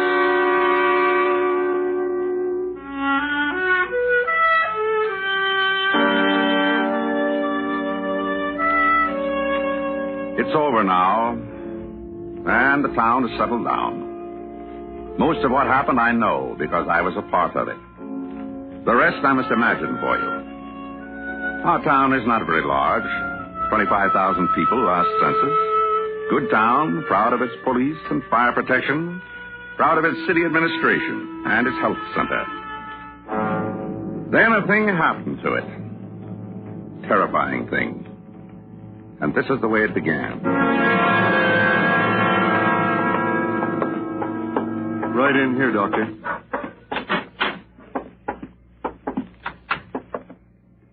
Massive bite. Here. Cheek. How long ago? 10 days ago. Medicated it himself. A few hours ago, his wife called me. She wouldn't speak to me when I came in, Doctor. Upset. Yeah. Well, Mr. Garrison here has been a patient of mine for a long time. Whole family. Well, she called me and said her husband was complaining of headaches. Then had a spasm when he tried to drink a glass of water. And a certain excitability. I didn't know about the dog bite until I came over. What do you think? Where's the dog? That one you hear out in the backyard. He's on a leash attached to a clothesline. Yeah, I'll get him down to the lab and run a saliva test. Observe him. What about Garrison here? Last year treatment? You need me to say it for you, Doctor? If this man's got rabies, it's too late for anything at all.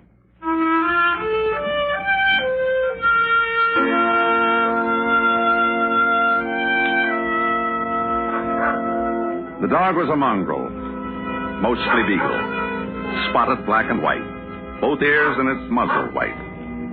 A man from the Animal Society was called in, and he took the dog to the health center. It was shortly after midnight. Mr. Garrison was kept under sedation, his symptoms being very painful. I got to the center about 8:30 the next morning, and went immediately to the laboratory where the dog had been quartered. Yeah, I got the list right here, Lieutenant. 3 microscopes. That's right, Lieutenant. 3 microscopes, binocular. Dissecting instruments, so must have taken a couple of fistfuls of them. I don't know exactly what. Scalpels, probes. I guess that's about all. Hey, what's the matter? Oh, hi, Paul. Hold it a minute, Lieutenant. Dr. Miller just came in. Robbery here last night, Paul. Got 3 microscopes. Yes, I heard you. Must have picked the lock. I found a piece of tin on the sidewalk when I came in. Well, you finish up with the police, then you can tell me about it.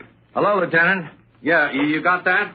Well, the way I figure, it couldn't have been just one man. Those microscopes are pretty heavy, so there must have been a couple of them. Oh, yeah, sure. I'll leave everything alone. Joe? Oh, hold a minute, Lieutenant. Yeah, what, Paul? The dog. Huh? In that cage. The lock's been sprung in that cage. Did you... Why, I don't know anything about it. Now, give me that phone. Hello? Yes? This is Dr. Miller. Yes, sir? Something's important. Something... Dr. Kramers just gave me a list of things that were stolen. Listen, there was a dog here, a rabid dog, and he's gone. What? A dog, a black and white spotted mongrel. And chances are 1,000 to 1 he had rabies. And whoever stole those microscopes stole that dog. If that dog bites, well, rabies is 100% fatal. I guess you'd better let me have that description, Doc. Black and white spots. Mostly beagle, I think.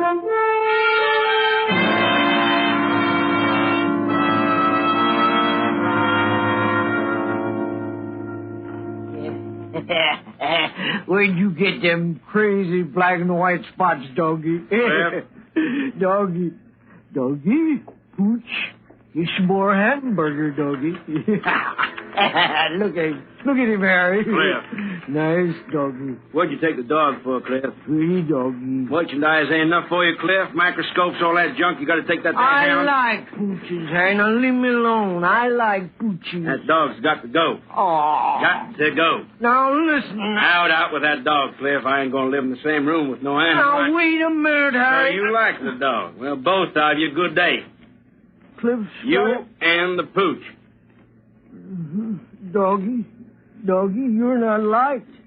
Gotta lose you, doggy. Now. Poochie. Poochie, little Poochie. We gotta go for a little walk, Poochie.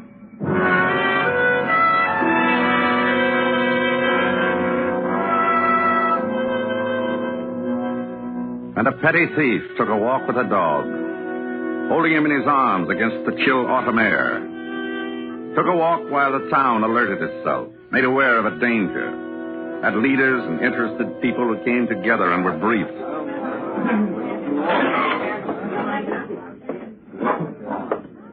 Now, everyone, find a chair and sit down, please. Dr. Miller, Yes?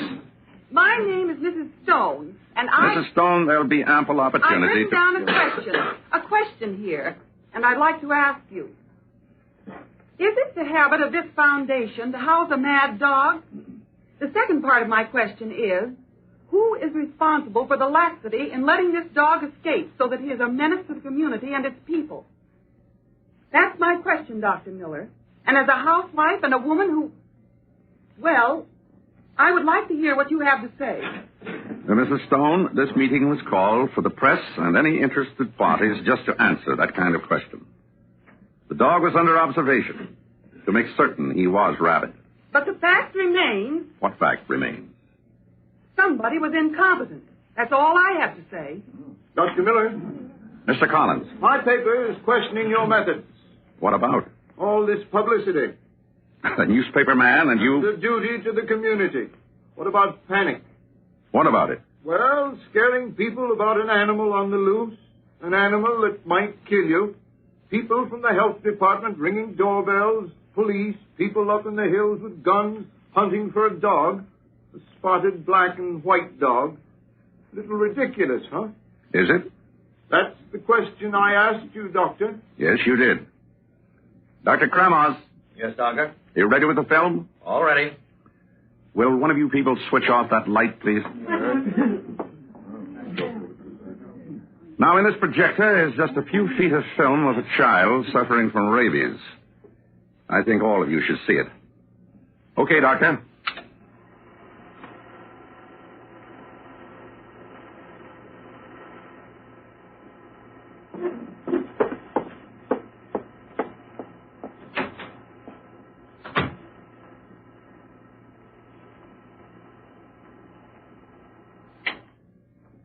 All right. Now, will someone turn on the lights again, please? And I see Mrs. Stone walked out. Well, I didn't show that film to scare anyone. Just so we can get into a frame of mind. Just so we can be deadly serious. Somewhere in our town is an animal which has a deadly disease.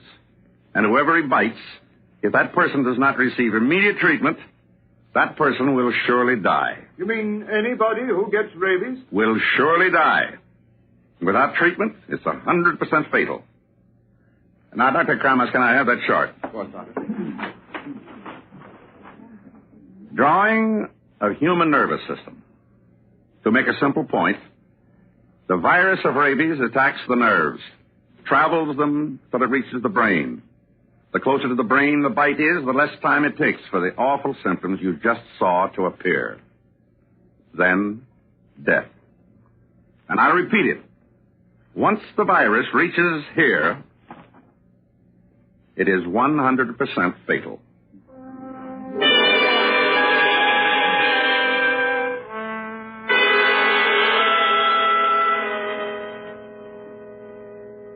Want a doggy, Sonny? Huh? Pretty little doggy. You can have him. Honest? Just you be nice to him, that's all. My mother wouldn't let me have him. Oh, pretty little pooch. Feed him. Feed him right back here between his floppy little ears. Could keep him in the garage, though, and not tell Mom. Now, just so you be good to him. That's Now, my house right over there. Right in back's the garage, and nobody hardly goes in there. We use it for storage mostly, and Mommy wouldn't know I had Now, it. he likes meat and bones. I know and about doggies. needs something warm. Put a cushion down. Yes, sir. Now, handle him nice. What's his name? Pooch. Aw, what kind of Look, you want him or don't you want him? Come here, doggy. Come here, pretty doggy.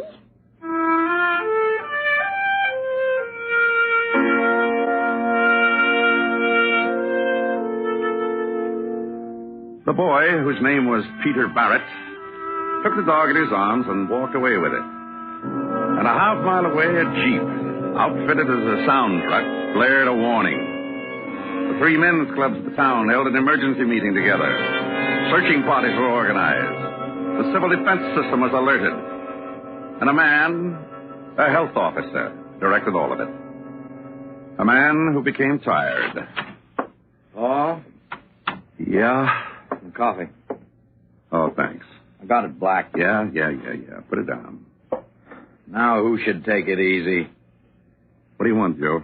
Just take it easy. 16 hours. Well, Nothing. probably... Oh, I'll get it. Dr. Miller's office. This is Dr. Kremauer speaking. Oh, yes. Oh. Oh, that's too bad. Yes, of course, I'll tell him. Well? Tell me what? Mr. Garrison died, rabies. They'll send some samples over to pathology for negri bodies, but there's no question about it. Now we're sure of it. Rabies. Yeah, now we're sure of it. And the dog hasn't been found. And somebody's going to irritate that dog, and he'll bite. And a rabid dog is very easy to irritate.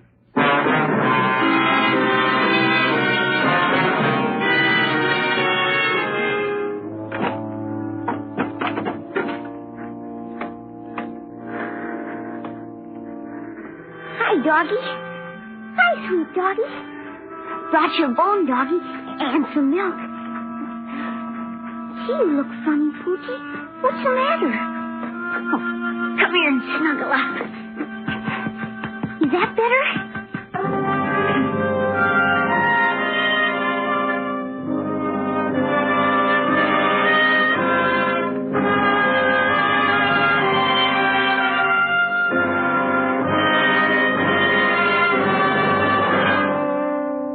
Autolite is bringing you Mr. William Powell in The Barking Death, tonight's presentation in radio's outstanding theater of thrills, Suspense.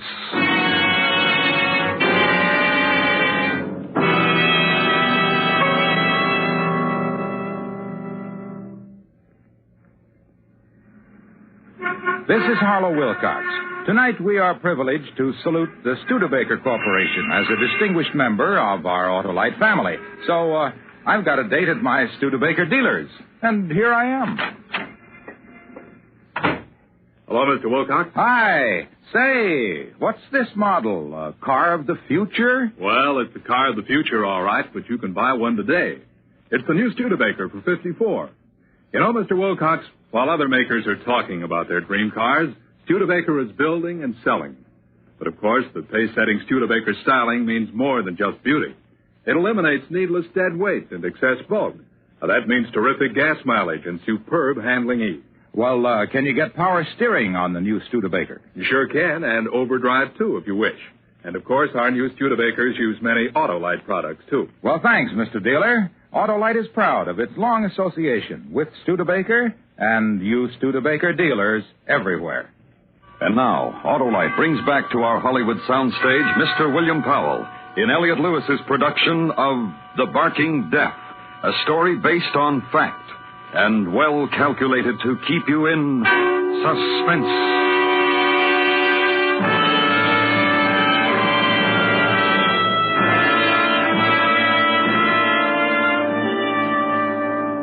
A child of the town nuzzling his cheek against death. Something he was hiding away. Child's secret. As every child has and is entitled to a secret. And in another place of the town, the place of test tubes and experiment and statistics, the town's health center. And my office. Hello. Yes? Dr. Miller? Yes, what can I do for you? I'm Mrs. Roki. You sit down. All those advertisements about a dog. Yes? On the radio and the newspapers. Yes? You know where? Oh, yes. You know where it is? Is that what you're saying? Oh, but first you must understand something, Dr. Miller. What? That I alone am responsible for catching the animal. You caught him? I certainly knew the risk I was taking. Where is he, Mrs. Roki? Now, after all, if that animal's as dangerous as you say he is, I did a pretty brave thing. There you are, Mrs. Roki. Come on, let's leave Dr. Miller alone. Oh, you think you're smart. What's all this? She came up the back way. You just take your hand away. Come on. So what is all this, Joe? Mrs. Roki got past the police, she got past the information desk, and she got to me, and she told me she caught a black and white spotted dog. She's got one, all right. I have. Yes, you have, Mrs. Roki. In my car. Yes, you have, Mrs. Roki. Then you go right down there and destroy him. We don't destroy animals, Mrs. Roki. Never. Dr. Miller, Yes? Now, you listen here. I caught a mad dog, and She's got a little chihuahua down there, not the dog we're looking for. Mrs. Roki wants her picture in the paper, don't you, Mrs. Roki? You don't really know what's going on right now, do you? Now, come on, let's get out of here. All that bother about a dog. Oh, probably no such thing as rabies anyhow. Come on. Mrs. Roki. Mrs. Roki, pray that that animal doesn't bite anyone.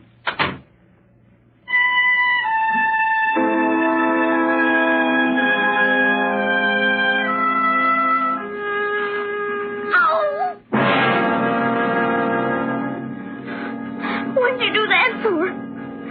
Why did you fight me? Why did you bite my arm for, Poochie?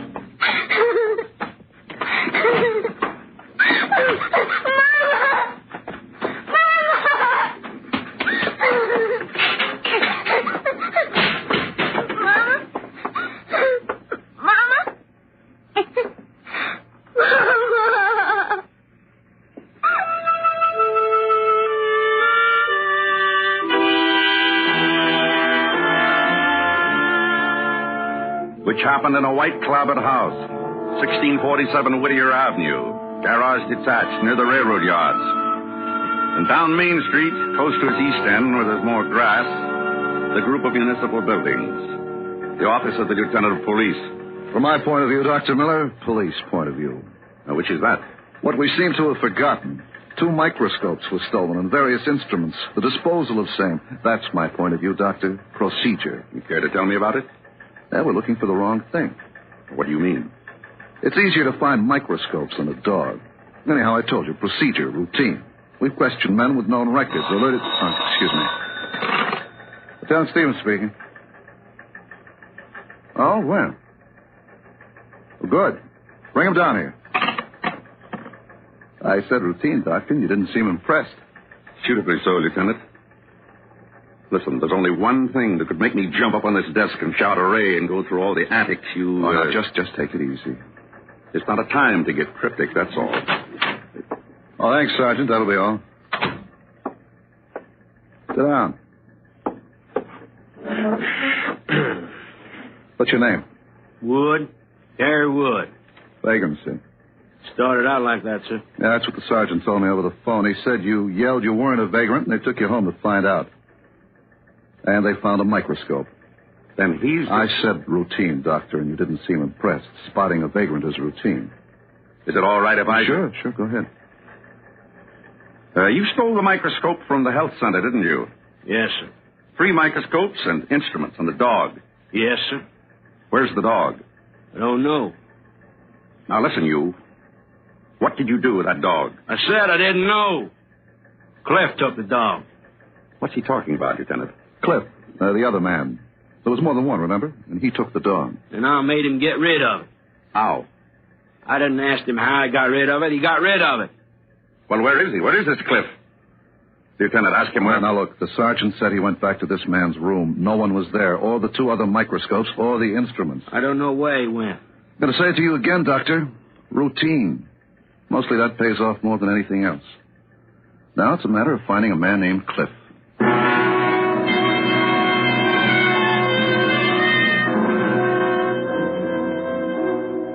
And 12 blocks away, across Main Street and down 2 blocks, there was a store. And there was a man in the store he had owned for the last 20 years. Smallish man, nothing extraordinary. Citizen of the town. About to become a hero. Yes, sir? Pawn it. Listen to microscopes. Yes, I see. How much?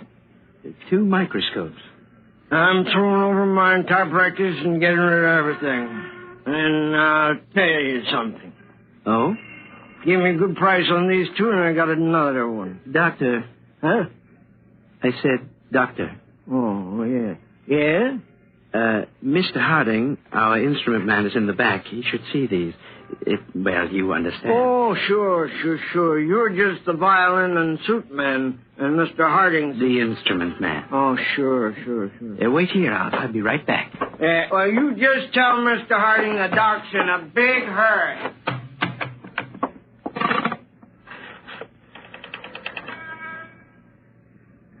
quickly, the police.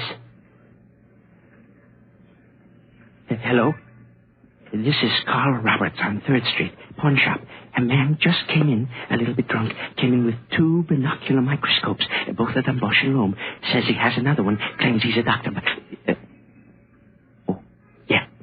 just a second.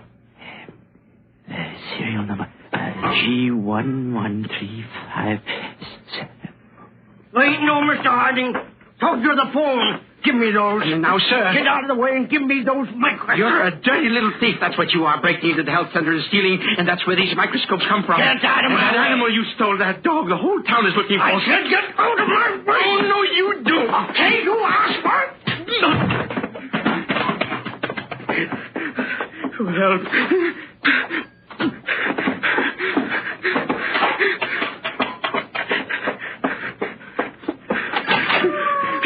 Stop him! Stop that man! Stop him!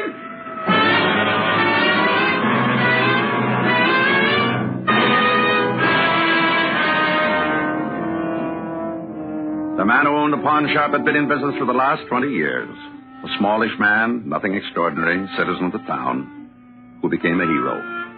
Who caught a thief named Cliff Loomis. And Loomis confessed to his thefts. And a little later, I had a chance to speak with Loomis. About a dog. Look, I've been on it too. A dog with black and white spots and white muzzle. What do you want from me? You got your junk back? What's so important about a lousy dog? Look, the police have been to your room and he's not there. I asked you a question. What's so important about a Did he bite you? You crazy. Did he? Bones he bit. Me, he wagged his tail for her. A very nice dog. I want to show you something. Huh? Here, look at them. Go on, take them, Cliff. Pictures? Go on. All right.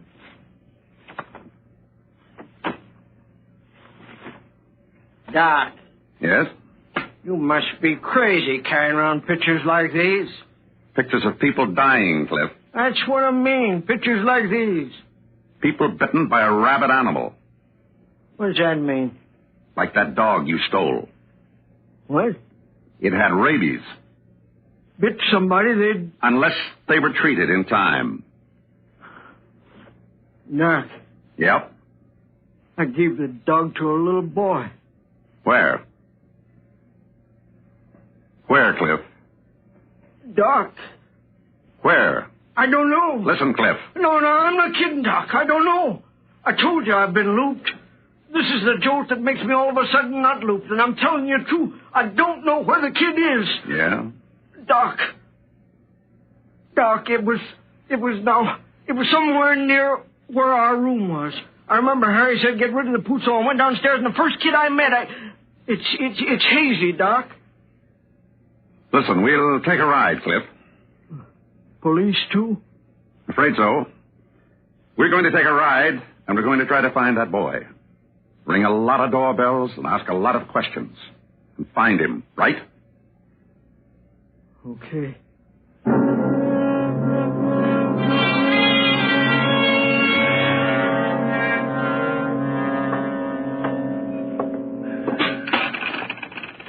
I'm sorry, Tinker Doll. I didn't see you. I didn't mean to kick you. And now don't you cry. My mom isn't home, and I won't know what to do if you cry. I know. I'll play a tune.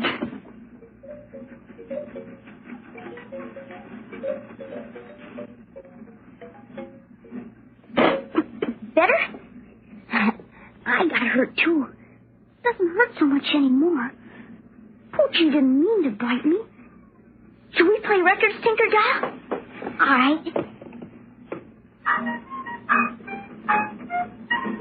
Diddle, diddle, dumpling, my son John went to bed with his stockings on. One shoe off and one shoe on. Diddle, diddle, dumpling, my son John. Hello? Hello. My mother isn't home, mister. Why are you holding your arm like that? It hurts a little. Why?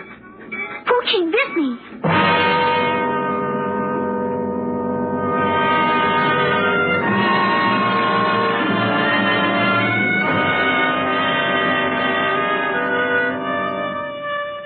Then he told me where the dog was. The dog with the black and white spots. The deadly animal who had bitten no one else. We had gotten there in time. The boy was treated and got better. In a town that slept well that night.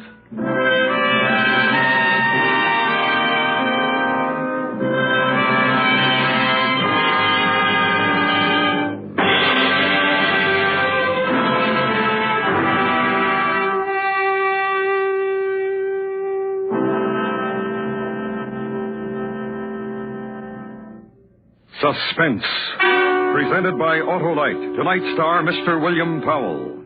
This is Harlow Wilcox again. Have you signed up in the $100,000 Autolite family charity drawing?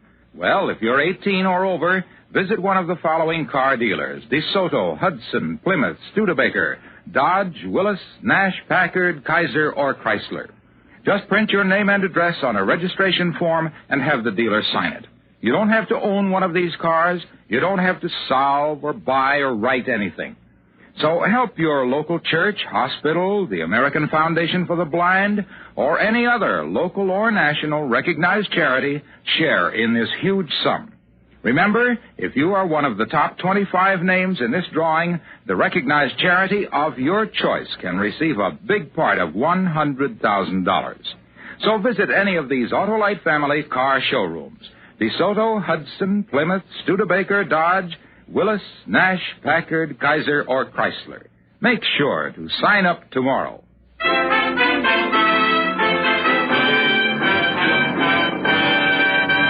Next week, the story of a man who wanted to apologize for threatening a stranger. And when he got there, the stranger was dead, and the police were waiting. It's called Circumstantial Terror. Our star, Mr. Ronald Reagan. That's next week on Suspense. Suspense is produced and directed by Elliot Lewis, with music composed by Lucian Morowick and conducted by Lud Gluskin. The Barking Death was written for Suspense by Morton Fine and David Friedkin. Featured in the cast were Junius Matthews, Dick Beals, Ted Bliss, Joseph Kearns, Jack Crucian, Gene Wood, Paula Winslow, and Hy Averback. This is the CBS Radio Network.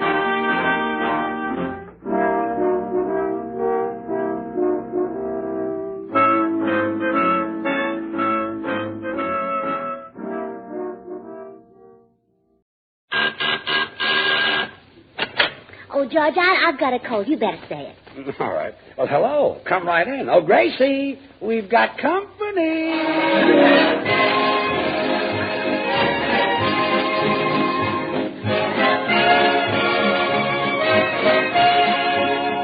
This is Bill Goodwin speaking for Lever Brothers, makers of Swan, the new white floating soap that's pure as fine castiles.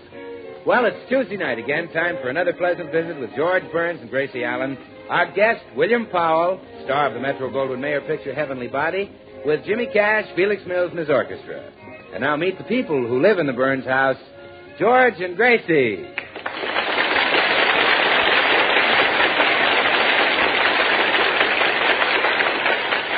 It's afternoon in the Burns home, and George has just come home from the office to find his little wife, Gracie, so thrilled and excited she can hardly talk. Oh, George, I just can't believe it. It's like a dream come true.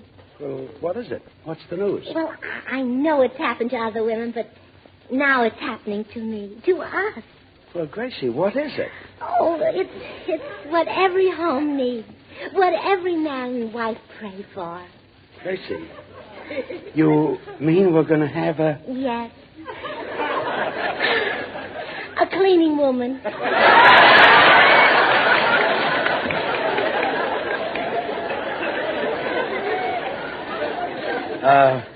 Cleaning woman. Yes. Starting today, I'll have her once a week to clean the house. Gee, I thought we were going to have a baby. Oh, George, a baby couldn't clean this big house. Well, let it go. Well, you don't seem very thrilled. Cleaning women are scarce. Well, how did you get her? Mrs. Bundy? Oh, I promised her that in addition to her wages, we'd give her bus fare once a month. Well, that's a cinch. Yeah, once a month she likes to visit her daughter in Chicago.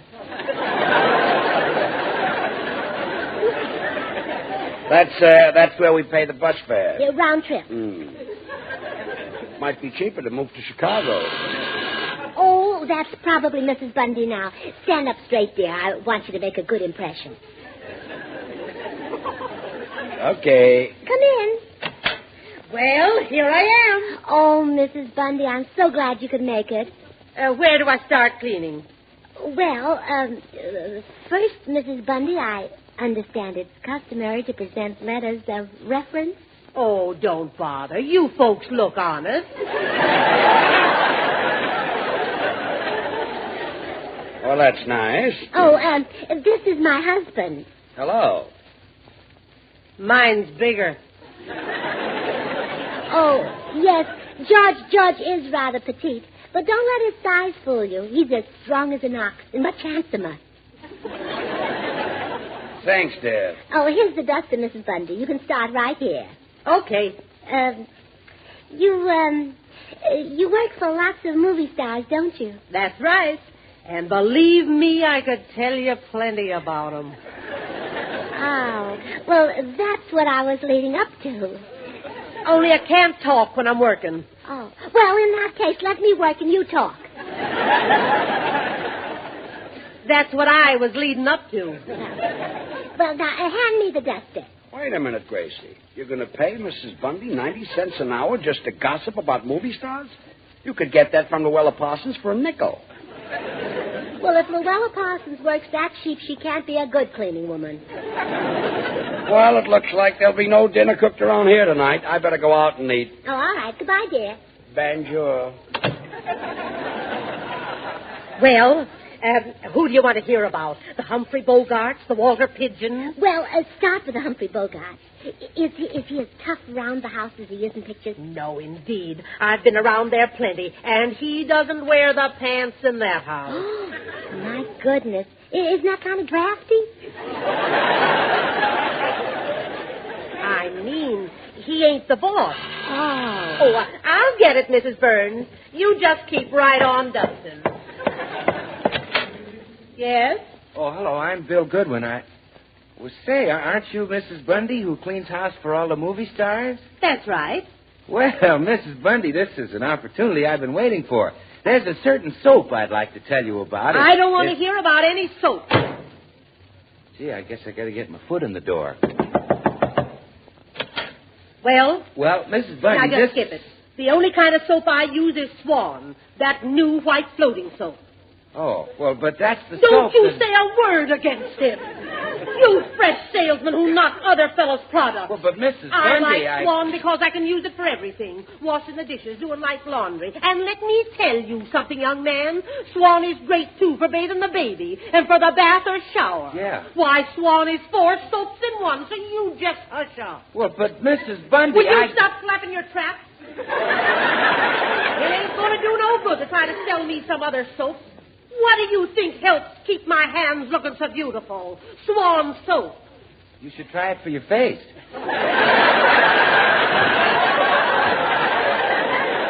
I make my living with my hands, and I gotta protect them, so I wash the dishes with nothing but Swan. Why, those Swan suds are so mild and gentle, your hands don't get that rough red dishpanny look. Well, but Mrs. Bundy, And don't try to tell me different, you curly-headed whippersnapper, you.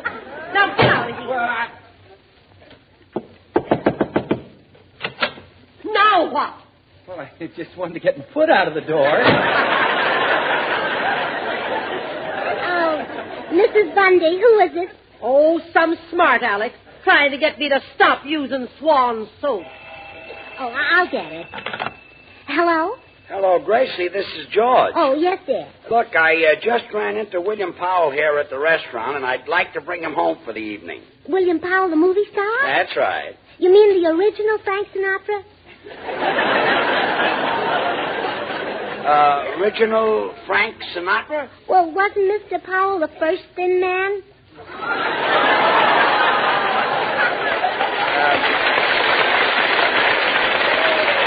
Look, Gracie, they're redecorating Mr. Powell's house, and the poor guy hasn't had any sleep now for 3 nights. Is it all right if he sleeps with us tonight? Well, wouldn't he be more comfortable in the guest room, dear? Get things ready. We'll be there at 9 o'clock, dear.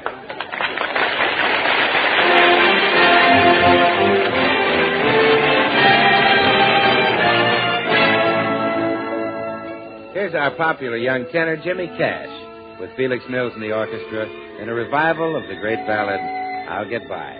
James? I'll get by as long as I have you. Though there be rain and darkness too, I'll not complain. I'll see it through. Though I may be far away,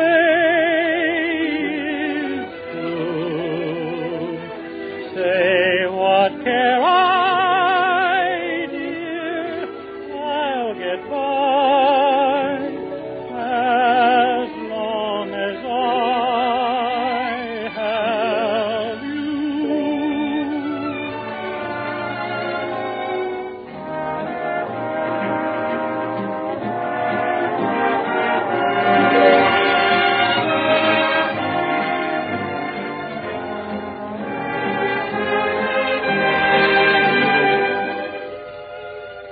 I'll get by as long as I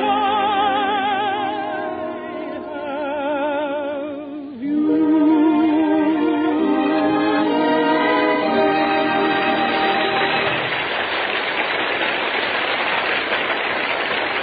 Well, it seems that William Powell's home is being redecorated, and as a result, Mr. Powell hasn't slept for 3 nights.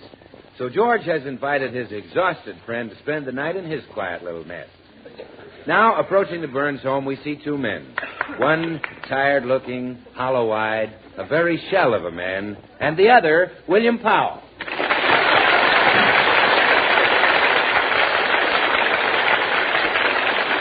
Well, here we are, Bill. This is our little honeymoon cottage. It isn't much, but it's comfortable. Well, in 5 minutes, I'll have you tucked in bed. Why, George, you make me feel like a bride. Well, I'm just tired enough to let you carry me over the threshold. Well, come on, let's go in. Here we are, Gracie. Oh, come in. Oh, I'm so glad to see you, Mr. Powell. Thank you, Gracie. George told me about you not being able to sleep. You do look tired. Yes, I'm afraid I had dark shadows under my eyes. Yes. There's even one under your nose.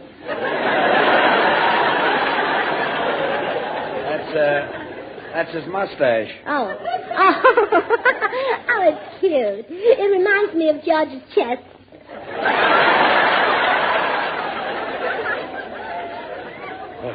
How revolting. Of course, there's more hair on your lip. Gracie, stop being silly.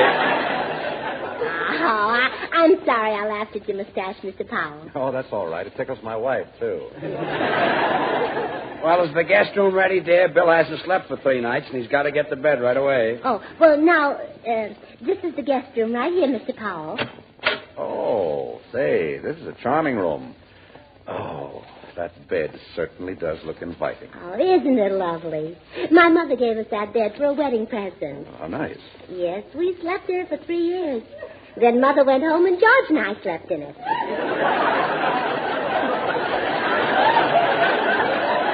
Gracie, let's get out of here and let Bill get to bed. Well, good night. Good night. Good night. Good night. Oh, I almost forgot, Mr. Powell. If you open that top dresser drawer, you'll find one of George's nightshirts. Oh, yes. Thanks for telling me. I'll be careful not to open it. Oh, you'll love it. I'll show it to you. There, isn't it, darling? Yeah, very chic. But the neck's too small for me. I can never get my head through that tiny hole. Oh. Well, I have to make it that small so it won't slip down over George's shoulders. Come on, Gracie. Good night, Bill. Good night. Good night. Oh, there's just one more thing, Mr. Powell. I hope you won't practice your tap dancing tonight and keep us awake. Oh, no. I'm William Powell. The one with the flying feet is Eleanor. You have us mixed up. Oh, how could I get you mixed up with Mrs. Roosevelt? Gracie. Oh, good night. Bill has got to get up at 6 o'clock in the morning and start work on a picture. Oh, really? Yes, and he's worried about it. You see, the actress they've got opposite him can't handle the part. It's the part of a persecuted woman. Persecuted woman? Yeah, you know, her husband takes her baby away from her and all that. It's a tough part to play. Oh, pooh. Any really great actress could play it. Betty Davis, Helen Hayes, Catherine Cornell, Greer Garson, any one of us. Us? Sure. Well, Gracie, go to bed. I'm going out and get a glass of milk. Oh, so that's why poor Mr. Powell hasn't been able to sleep these for 3 nights. He thinks no one can play a persecuted woman. Well, his troubles are over. Mr. Powell? Mr. Powell? Yes? What is it? Mr. Powell, I want my baby.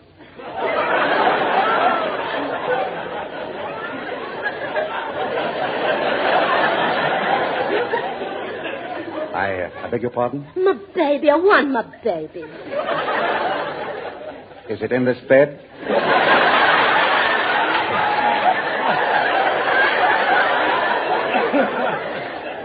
I don't know where it is. George is hidden it from me. Maybe he wants you to get some sleep. Oh, how can you scoff? When that monster's taken my baby, my little golden-haired baby, torn from his mother's arms in the prime of his babyhood. George did this? Yes. Oh, I know. To you, George is just a puny, feeble weakling with a little round tummy, isn't he? Frankly, yes. No. That's how the whole world sees him. But underneath that little round tummy lurks a beast. Incredible. Gracie, I told you to let Mr. Powell alone. Now go to bed. Oh, all right, dear. Good night. And good night, Bill. You cad. Huh? You little round-tummied cad. Bill. Where's the baby? The what? The baby. Do you feel all right, Bill? You put on a fine act. Make the world think you're a great guy. Invite your friends here to sleep. But where's the baby? You mean you can't sleep without a baby in the room? Now, cut out that innocent stuff. Where are you hiding the child? Gee, Bill, you better lie back and relax. I'm afraid losing 3 nights' sleep has kind of got you. Never mind. Just get that baby and stop torturing a poor, innocent mother. There, little mother. Now just get some sleep and you'll be all right in the morning.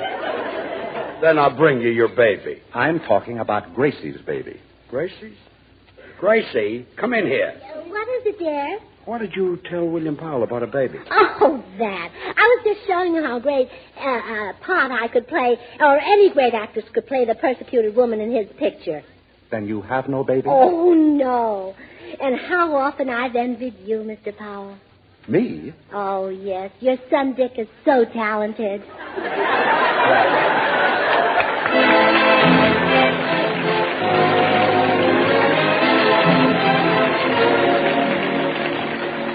Time for Felix Mills and his orchestra, and tonight the popular Gershwin's Fascinating Rhythm.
good, Powell. He just can't go to sleep.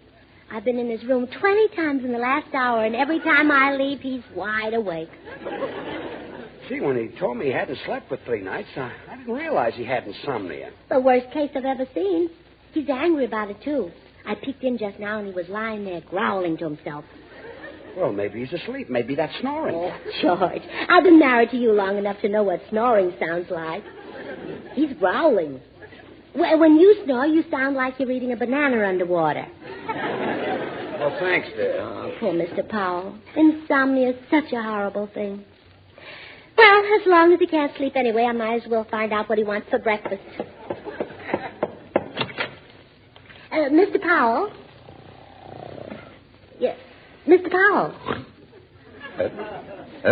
Yes. What? What would you like for breakfast? Breakfast? Yes. Oh, is it morning already? Oh, no, but I thought I'd ask you now. Do you like cereal? Mad about it. Good night. Toasted, shredded, puffed, or cracked? Cracked. Oh, dear. And the only kind I have is puffed. Mrs. Burns. But I can serve it with a hammer and let you crack it yourself. I can think of nothing more invigorating. Good night. Oh, no, that's not all. Do you like coffee? Yeah, adore it. Good night. Percolated, potted, drip, or ground? Ground. Oh, you're different from George. He's the drip type. Yes, I've noticed that. Good night. Oh, wait. Do you like eggs? Yes. Yes, I like them fried, boiled, poached, scrambled, baked, and shirred. I believe that covers the field. Oh, you don't like omelets? My error. Yes, I'm devoted to omelets. Good night. Cheese, tomato, onion, or Spanish? Spanish. Oh, I'm afraid I don't make that kind very well. I can't even rumba. Well, I'm sure that anything you prepare will be delicious. And I hasten to add that you may place my napkin on the table, folded, creased, flounced, or flat. Good night. Oh, poor Mr. Powell. I bet you'd give anything to go to sleep, wouldn't you? That I would. I understand the county sheep is very good. Yes. I'm sorry we haven't got any. Good night, Mrs. Burns. Oh, Mr. Powell. What now? I forgot to say good night. Yes, I've been lying here brooding about it. Well, good night. Good night. Sleep tight. I'm beginning to think that's the only way I could sleep.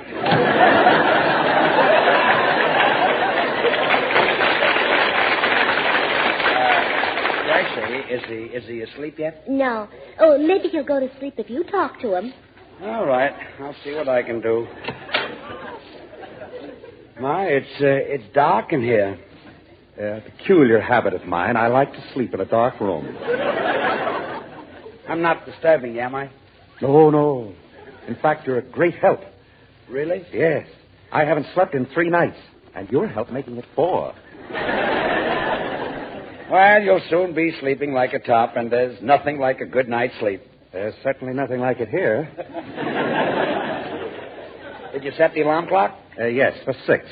Well, you don't have to worry about it not going off. It's a darn good clock. Fine. Has sort of a sweet, mellow chime. Oh, how nice. Why don't you stay a little longer, and we can listen to the chime together? Good night, Bill. Good night, George. Is he asleep yet, George? No, poor guy. Wait. I know what'll put him to sleep. My father's insomnia medicine. Medicine? Well, sure. My father used to take it and sleep for 4 or 5 days at a time. Well, what kind of a medicine is it? I don't know. It's put out by those 2 famous doctors, Haig and Haig. Oh, yes, that's a great medicine. Oh, you answer the door, sweetheart. I'll go look for the medicine. George, listen, George, I got to talk to you quick. What's the matter, Bill? Well, remember last week when you asked me to watch the house and see if there was some man annoying Gracie? Yeah. And I told you it was Paul Henreid, and it turned out I was wrong? Yeah. Well, I know who the rat is now. Who? William Powell. Huh? George, we got him red-handed. Just now, as I walked by the house, I saw him in your guest room in pajamas. Bill. Well, don't stand there. Let's throw him out. No, but, Bill. All right, if you're afraid of him, I'll do it myself. Bill, wait.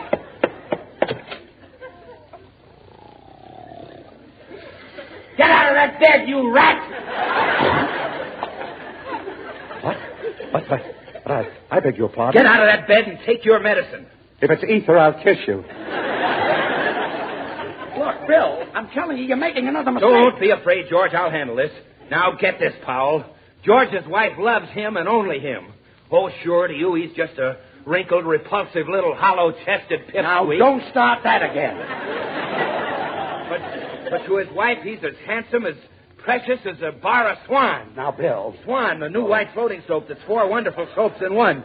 The soap for your hands and face, for bathing the baby, for washing your dishes and doing your light laundry. 4 swell soaps in one. What a wartime buy. Will you get this walking bubble bath out of here? Now, Bill, will you... Go home, Powell. Go home to your wife and baby. Ask them to forgive you. Take that little baby in your arms and jump in the bathtub. What? Show that baby how much you love it. Give it a bath with Swan. Babies are crazy about those mild, gentle Swan suds, and lots of doctors recommend Swan. It's pure as fine cast seals, and let your wife use Swan for her dishes. George, tell me something. Has this whole evening been part of a gigantic plot to wreck me, physically and mentally? Is MGM tired of me? Have they taken this diabolical way to break my contract? Oh, no. Well, Bill. Why not? With what we got on Powell, they could break his contract in two like a bar of Swan soap. Bill, will you do Well, me Swan breaks in two, so you put half in the bathroom for your hands and face, and half in the kitchen for dishes and light laundry. Bill, listen to me. Mr. Powell is not interested in Gracie. Huh? He only came here to get some rest, didn't you, Mr. Powell? Yes, fool that I am. Gee, Mr. Powell, you must hate me. Thank you, I will. Now, if you gentlemen will board your trains, I'll curl up here in Grand Central Station and go back to what I lovingly call sleep. Good night. Well, good night, Mr. Powell. Good night. Oh, hello, Bill. Hi, Gracie. George, is Mr. Powell asleep yet? Yeah, he's wider awake than ever. Oh, my goodness. I've never seen such insomnia. I'll see what I can do. Oh, that's it. Mr. Powell? Mr. Powell? Huh? Oh, what is it? It's me, Gracie. Oh, no. Oh, now don't worry too much if you can't sleep. Thomas Edison only slept 4 hours a night. Really? When was he a guest here? Oh, I just had an idea. I know what'll put you to sleep. You just relax while I go get him. Him? What is it? No, I'm not going to tell you. It'll be a surprise. You'll see in a minute. Oh, what a night. Oh, Swan soap. All right, dear. Go ahead. Go to sleep, my baby. My baby. My baby. What's that? What's that horrible noise? Why, George is singing you a lullaby. Sing some more, dear. Go to sleep, my baby. Oh, shut up. Huh? This is the end. I'm getting out of here. Give me my clothes. Oh, but Mr. Powell, don't you want to sleep? Sleep? There's no such thing as sleep. Sleep.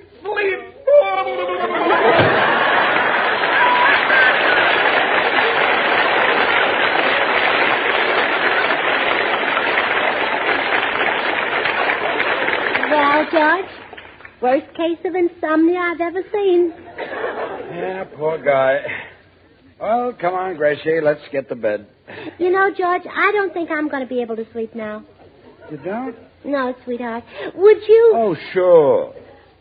Go to sleep, my baby. Oh, Judge, you're wonderful. Baby. My baby.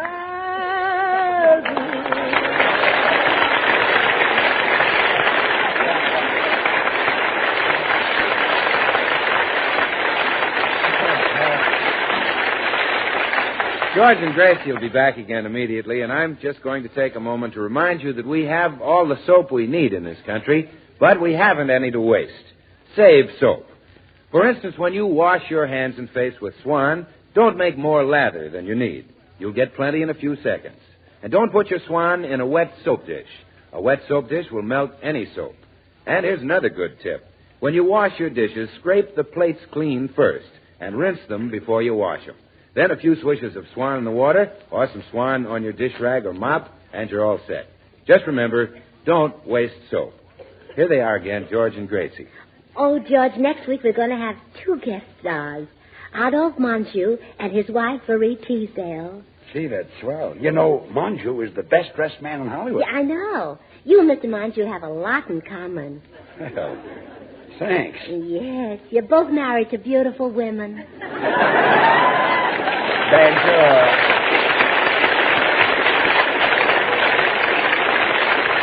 Our guest tonight, William Powell, will soon be seen in the Metro-Goldwyn-Mayer picture Heavenly Bodies. The makers of Swan, the new white floating soap, join George and Gracie in inviting you to tune in to your Columbia station again next Tuesday, same time, when we'll have as our guests Adolphe Manju and Barry Teasdale. The following week, Fred Astaire. Remember George Burns and Gracie Allen, CBS, next Tuesday night.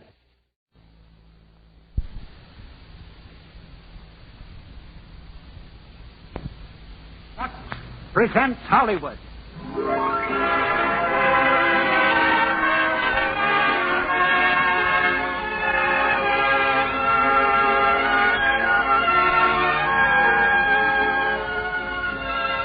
The Lux Radio Theater brings you William Powell, Myrna Loy, and Don Amici in Manhattan Melodrama. Ladies and gentlemen, your producer, Mr. Cecil B. DeMille.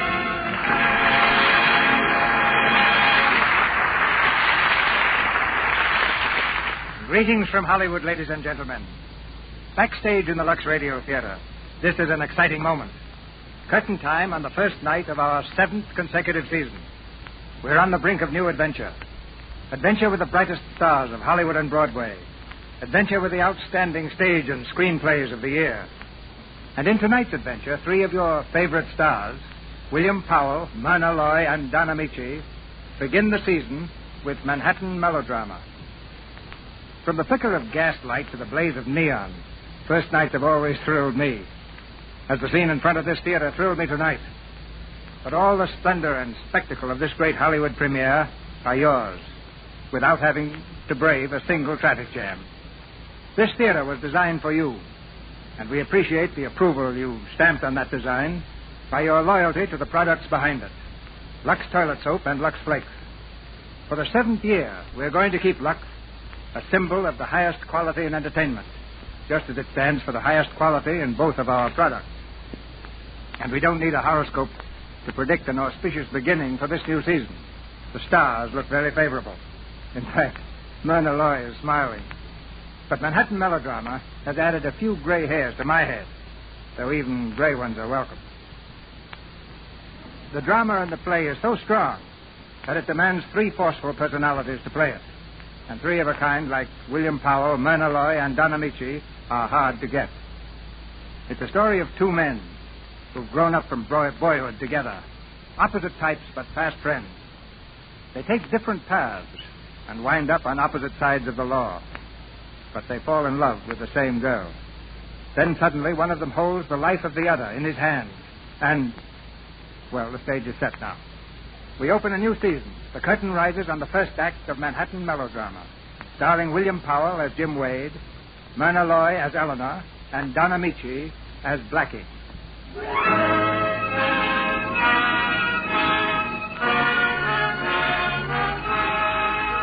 On June 15th, 1904, the East Side Association of New York City held its 3rd annual outing on the excursion boat General Slocum. Parents lined the rail, basking in the warm sunshine. Children scampered along the bright deck, screaming gleefully at their release from city streets. There was laughter in the air and snatches of song. On June 15th, 1904, the excursion boat General Slocum, passing through Hellgate in the East River, burned and sank with the loss of 1,000 lives.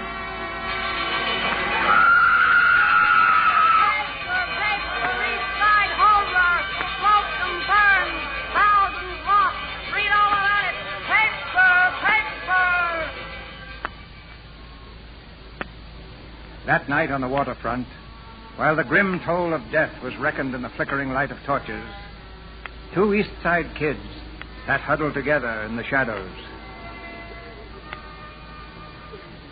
Blackie, don't cry, Blackie. I ain't crying. It's just so my mom. They found her down there.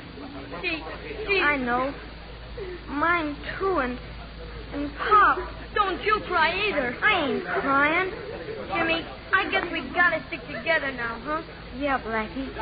Sure. Jimmy! Jimmy, where? There's Father Pat. Here, Father. Where's Blackie Gallagher? Is he with you? Here, Father Pat. Are you both all right? Yes, Father. Oh, it's a long, sad day we've had. And a sad night ahead. Father Pat, the kids told me it was you that pulled me out of the river. Oh, for sure. With your friend Jimmy here went in after you first. Well, come along now. Where are we going, Father? Well, we'll spend the night in the rectory, and then we'll see. I ain't going to no orphan asylum. Blackie. I ain't. You can't put me there. I'll run away. Blackie, and I know how you're feeling tonight. And my heart's heavy. I won't go, I tell you. Father Pat, someone needs you. I'm coming. I'll be back for you boys in a minute. And wait right here. Jimmy, you ain't going, are you? I don't know. Maybe we gotta, Blackie. Well, I won't. That stuff is all right for kids like you. You like to read books and study and learn things. Well, I got other ideas. I'm gonna run away. Right now. Blackie. If you want to stick together, here's your chance. Are you coming with me? Yes or no? Okay, Blackie. Come on, then. We'll beat it down the end of the block, and then we can... Where are you going? Blackie, the cops. Keep quiet. Oh, that you, Blackie Gallagher? Father Pat told me to keep an eye on you kids. Come along now. Take your hands off. I got a right to go where I like. Oh, no, you don't. Running away, huh? Let me alone, Now, you... no nonsense now. Come on, come on. You dirty cop. I'll get in with you. I'll get in with all of you someday. Dirty, rotten cop.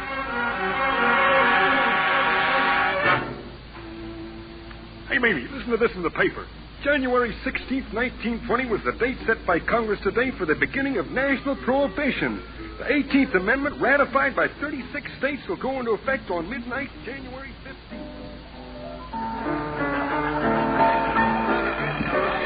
Number 3 is the winning number. Place your bets, please, ladies and gentlemen. Number 3. Isn't there a 27 on this wheel? I guess you're just not hitting them tonight, eh, Mr. Coates? Tonight or any night. Why don't you people get an honest wheel? Would you mind not raising your voice? I've dropped enough money in Blackie Gallagher's crooked joints. I'm through. Now, listen, you shut up or I'll ram the wheel right... Spud. Hi, Mr. Coates. Hello, Mr. Gallagher. I'm glad you're through with my crooked joints because I heard enough of your beef. How much you dropped tonight? $7,500. Bud, give Mr. Coates $7,500. What, Blackie? Give it to him. Okay. Remember one thing, Coates. You wanted to gamble. You came in here. I didn't send for you. Now beat it. Hey, boss, somebody's waiting to see you in the office. Okay, take over here. Right. Hi, honey. Kind of early, aren't you? I just heard something. I was going to call you, but I was scared. They're going to close you up tonight, Blackie. A raid. Yeah, that's right. 12 o'clock. 10 boys from headquarters. You mean you knew about it? Why, sure. They'll smash up a little furniture and then they'll go away. Just routine stuff. Oh, I thought I was coming in with something hot. Who tipped you? Your friend Jimmy Wade? What makes you say that? He's in the DA's office, isn't he? Sure, but he don't play like that. He's one guy who's on the level. Hey, Blackie, here's the papers on the yacht. Oh, hi, Eleanor. Hello. Beat it, Spud. Yeah, sure. Boy, oh, boy, I'd like to get a ride on that. Yeah, go on, get out. What's all that about? That's nothing much. I want you out tonight. Bet not need with a fellow. Little present for you. What's the matter? You're getting better all the time, aren't you, Blackie? Some night you'll win somebody's mother in a crap game, or maybe a baby. Come on, snap out of it. The man wanted to gamble, and I won, that's all. Sure, that's all. That's all it means to you. Everything in life can be paid off in chips. A yacht that someone dreamed about and thought about and planned. And built, and I won it on a bet. So what? I think it's rotten. What is? Everything about this place. The way you won that boat, this ridiculous raid tonight. Blackie, get out of it. Take me out of it. Darling, shut up. Blackie, listen. Shut up. All right. We've been all over this before. All I want you to do is get out before it's too late, Blackie. Get away from cheap hoodlums, rackets, graft, from every rotten, vicious thing about you. Oh, wait a minute. That is me. That's what you've got. That's what you fell in love with. You're wrong. I fell in love with a very little boy who was playing with a great big box of matches. And I don't want my little boy to get burned. Forget it. This little boy is way too smart.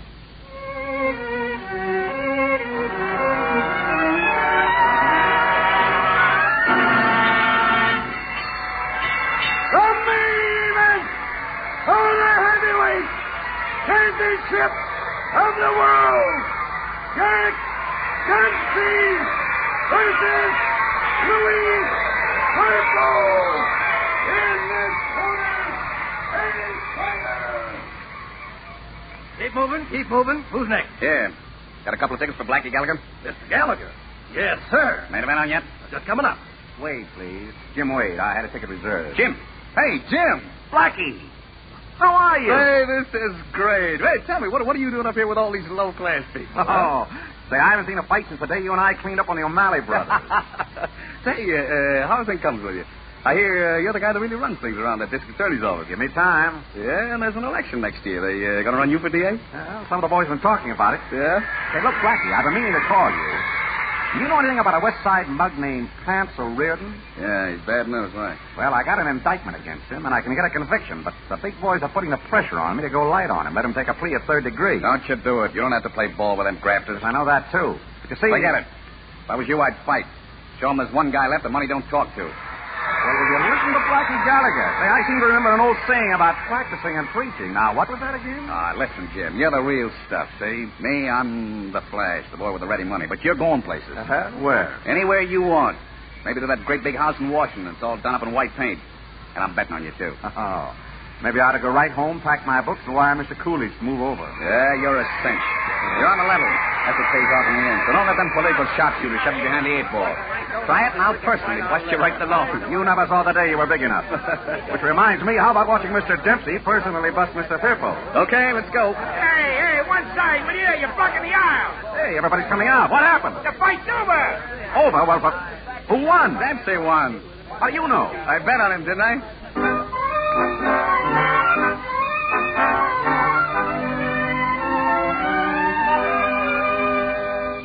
And with only 6 election districts still uncounted, it looks... Just a minute. Here's another bulletin. At midnight tonight, Albert Parker, candidate for district attorney, conceded defeat to James Wade. That makes... Well, son? Well, Father Pat? It looks like your night, Jimmy boy. Now, if you'd like to yell or throw your head up in the air or something, I wouldn't breathe it to a soul. Oh, I'm too weak in the knees. Here he is, boys, the new DA. Hiya, boys. Congratulations, old boy. Oh, thanks, fellas. I want to tell you I'm grateful to all of you for your help. Well, it's all right, Jim. Hey, boys, I want you to meet an old friend of mine, Father Pat. He saves souls up in Sing Sing. He saved mine a good many years ago. He pulled my body and my soul out of the East River. Well, now, if you'll excuse me, I'm going home and catch up on some sleep. Good night, boys. Good night, Jim. Sleep well. I'll see you in the morning, old boy. Can I give you a lift, Father? I got my car right here. Jim, can't you stay a little while longer and see Blackie? He was going to meet us here at 12. Oh. No, I know Blackie. He's half an hour late now, and he's liable not to show up for weeks. We'll make it some other time, huh, Father? Oh, all right. Good night, Jimmy, and good luck. Good luck, Father. Good night. Hello. Well, who are you? Are you in the wrong car? Now, don't be unpleasant. I couldn't wait out there on the sidewalk. Look at that mob. Yeah. Come on, what's the name of the game? I'd like to play, too. Simple little frame-up. I force my way into your car and muss up my clothes and scream. You have your career to protect, so you pay. Well, that's a very nice game. This is your corner, lady. You get out, please. But wait. Outside. Wait, I'm Eleanor. Yeah, my favorite name, outside. You don't understand. Blackie sent me. Blackie? Hey, come back here. What about Blackie? Where is he? Phew. Nothing like a district attorney to keep a girl in shape. We must have a good wrestle someday. What about Blackie? Well, I'm Eleanor, and Blackie sent me to meet you, Jim. And to tell you he's sorry, but would you take me, Eleanor, to the Cotton Club and wait there? And he, Blackie, would try to meet us, Eleanor and Jim, later. Did he say what night he'd meet us? You too? You've waited for Blackie before? Yeah, I've waited for that gypsy since he was 6 years old. Where is he? He went to collect an election bet from Nanny Arnold. Blackie had 10 grand on your nose, Mr. Wade. No. Say, let me get a good look at you, will you? Uh-huh. What is it? I finally met Blackie's little white god. Oh. Well, as soon as we get out of the car, I'll flap my wings for you. You know, I've had a question on my mind ever since Blackie first mentioned you. Shoot. Why? Why what? Why be a freak? Why don't you give in the way the others do? Why haven't you, as Blackie says, dipped into the gravy? Well, now, that's a long, long story. Start now. We're going to have a long, long wait for Blackie. Well, let's see. I was born at home because I wanted to be near Mother.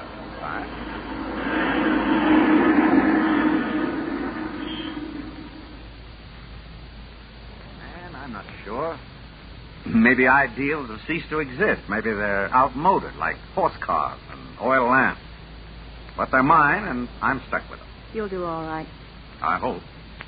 Well, So ends the reading of this week's success story. Don't kid about it. It's real. Talk some more. Afraid I'm all talked out. I gotta go home and let you get some sleep. Oh, not yet. How about a nice, thick oyster stew?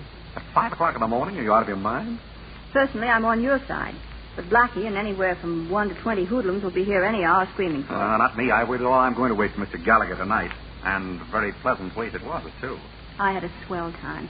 Thanks. Good night. Good night. What? No kiss? What? That proves one important thing to me. I've been asleep all night, and you're just something I dreamed. You have these nightmares often? At any rate, when Blackie talks of you now, I'll know what he means. Good night. Good night.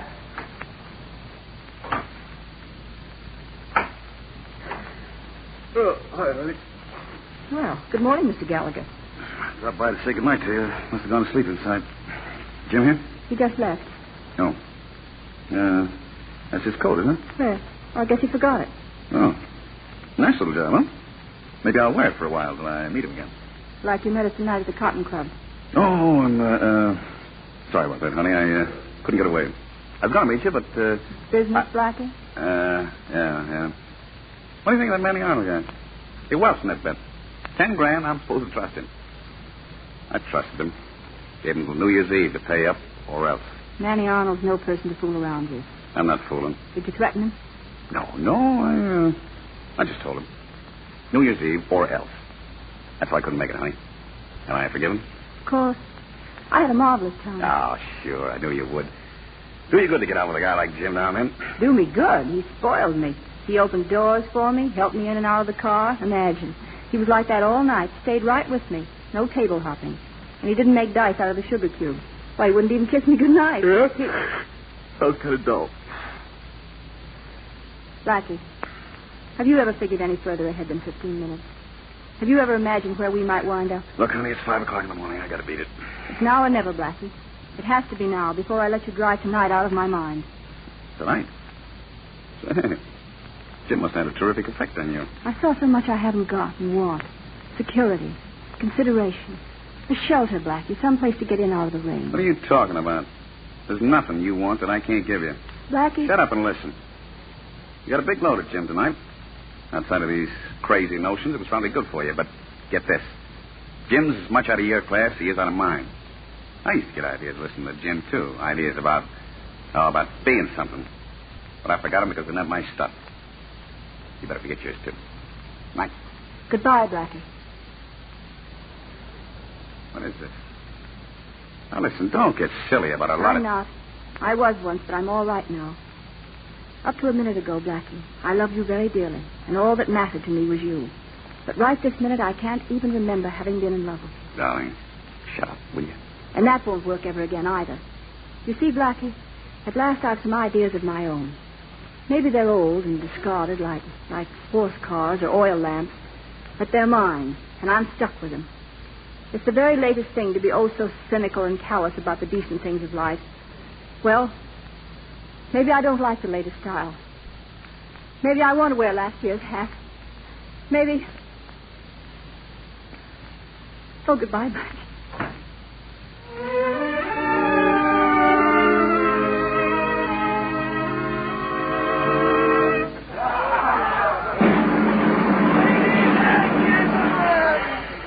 When you hear the musical note, it will be exactly 12 o'clock. Happy New Year! Hello, Mr. Wade. Happy New Year. Same to you. Are you with Blackie? No. Anybody important? No, are you? I'm the one I can't break away from. That's the way I feel, Mr. Wade. Come on, let's go.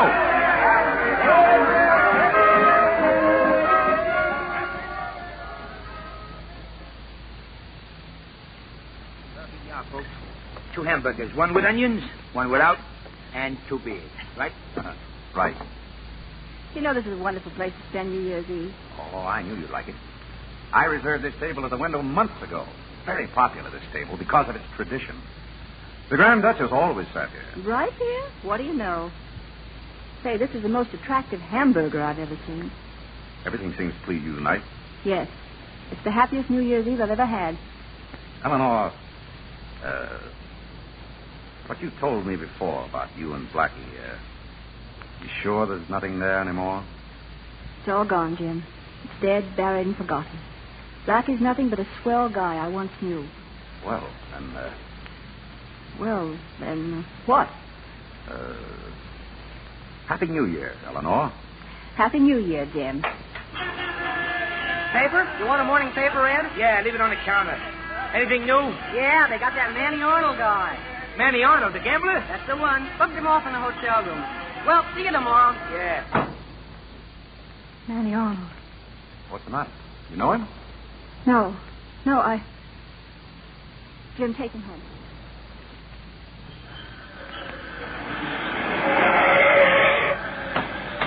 Okay, boss, you getting out here? Yeah. Put the car away, Spud. Okay. Wait a minute. Where's your overcoat? Huh? Your overcoat. Weren't you wearing a coat tonight? Well, yeah, sure. Gee, Blackie, I must have left it up there in the room. Manny Arnold's room? Yeah. Gee, boss. Boy, you're dumb. Can you identify it as yours? I only wish they could. Boss, it's Jim Wade's coat, the one he left at Eleanor's. Jim's coat? Yeah. I told you to return that coat months ago. Yeah, boss, but Why didn't you just leave my name and address? I'm in a sweet spot now. Sorry, boss, I was only wearing till mine was ready. Your what was ready? My coat, I had it copied exactly by a tailor. It'll be ready tomorrow morning. Wait a minute. You had Jim Wade's coat copied exactly by a tailor? Yeah, what? Go get it first thing tomorrow. Keep it in the car. Alfie, I think everything is going to be all right.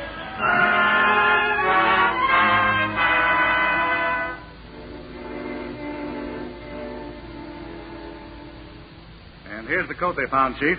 Just like the cop said. Let me see that coat. Here. Now, the mark on it. Doesn't give us a thing. How about the hotel people? They know who went up to the room? I've had the clerk go through half the pictures in the gallery. He can't pick anybody, but he doesn't want to. Same with the bellboy. Yes, Mr. Wade? Is Blackie Gallagher outside? Yes, sir. Send him in, please. You think he knows something? I'm going to find out. Old friend of yours, isn't he? Yes, why? I just asked.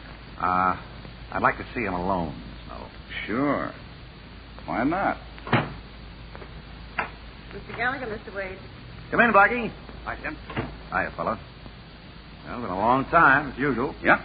Now you're one of the head men of this town. Pretty soon you'll be head man in the state, and then... Let's get that, Blackie. I didn't get you down here to listen to how good I am. Well, what's in your mind? Well, for one thing, I want to tell you about Eleanor. Oh, yeah? What about her? We're thinking of getting married. Married? Yeah, you know, man and wife, an old custom. Any reason why we shouldn't? No, I can't think of a thing. It just surprised me, that's all. Anyway, she couldn't do better. She's a great girl. I hope you both click. Thanks, Blackie. I knew you'd say that. Yeah, sure. What else would I say? Well, I gotta beat it now. Give out on my... Will you wait just a minute, Blackie? Thanks for returning my overcoat. Huh? But a little roundabout, wasn't it? Police found it in room 12B at the Uptown Hotel. That's where Manny Arnold was killed. Your coat? The police found your coat?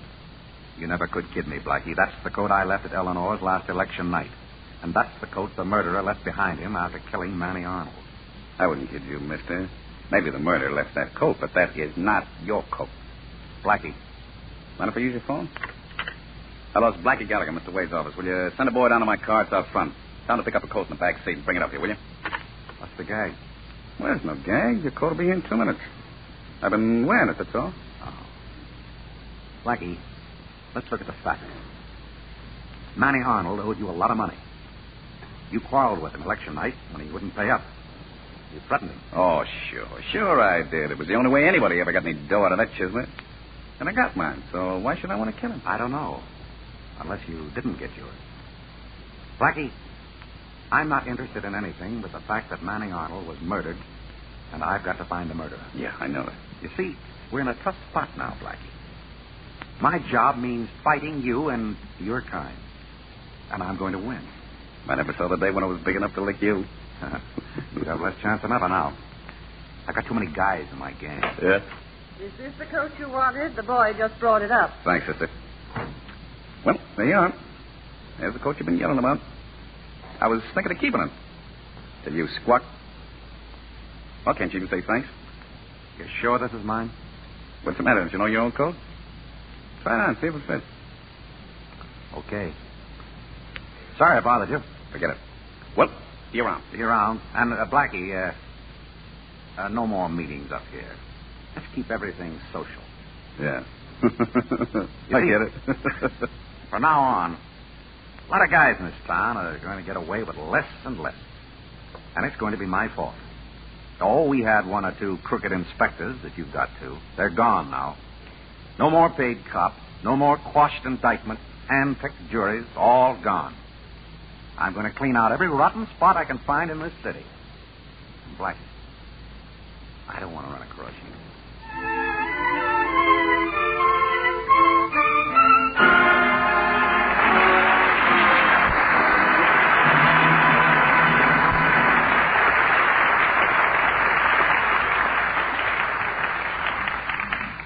In just a moment, Mr. DeMille and our stars William Powell, Myrna Loy, and Don Amici will bring you Act 2 of Manhattan Melodrama. Now, we want to announce a very special offer we're making to the ladies in our audience. We're going to say it with music, if Mr. Silvers and his orchestra will help us. You know, there are thousands of lovely women in our audience tonight who are depending for expert beauty aid on the mild white soap screen stars use.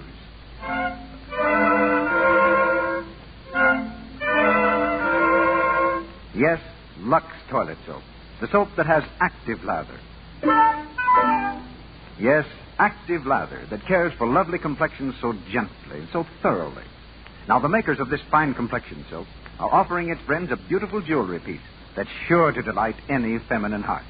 Mr. Silvers, have you any music to help us tell about this jewelry piece?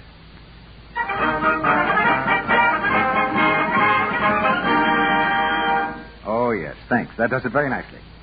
Probably all of you ladies who saw Gone with the Wind noticed the cameo brooch that Scarlett O'Hara wore. Well, our jewelry piece is designed after this brooch, a lovely simulated cameo. I have it here in my hand, and I wish you could all see the beauty of its design. I'll do my best to describe it for you. There's an exquisite white head in classic profile against a gleaming ebony background. The setting is gold finished and has a delicate Grecian border design. The brooch has a safety clasp fastener, and in fact, every detail of this handsome Scarlett O'Hara brooch gives it the appearance of a fine jeweler's piece. It's expensive looking, it's smart.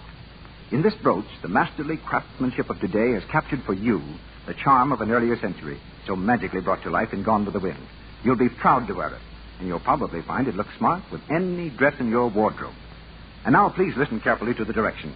They'll tell you how you can get your Scarlett O'Hara brooch without delay. Go to your dealers and buy 3 cakes of Lux Toilet Soap. Ask him for a handy order blank, or just write your name and address on a piece of paper and send it with the 3 Lux Toilet Soap wrappers and 15 cents in coin. No stamps, please. To Lux Toilet Soap, Box 1, New York City. I'll repeat that. Send your name and address with 3 Lux Toilet Soap wrappers and 15 cents in coin to Lux Toilet Soap, Box 1, New York City. Your Scarlett O'Hara brooch will be mailed to you promptly. And here's more good news. With your brooch, you'll receive an illustrated order blank for additional matching pieces. Ring, bracelet, pendant, necklace, and earrings. All beautifully designed, all at amazing bargains. The makers of Lux Toilet Soap offer this lovely brooch because they know it's the kind every woman longs to own. And they know, too, that those who have never before tried Lux Toilet Soap will discover for themselves why this gentle, thorough beauty soap is the complexion soap 9 out of 10 lovely screen stars use. Remember, buy 3 cakes of Lux Toilet Soap tomorrow.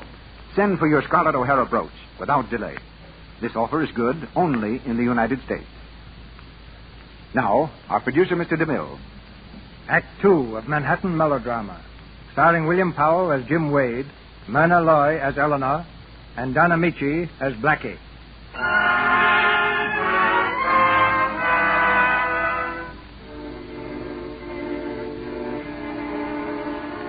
Far and wide goes the search for the man who murdered the gambler, Manny Arnold. But months later, the crime is still listed on police records as unsolved. The newspapers have dropped the story, and other headlines have taken its place. Among them, District Attorney wed today.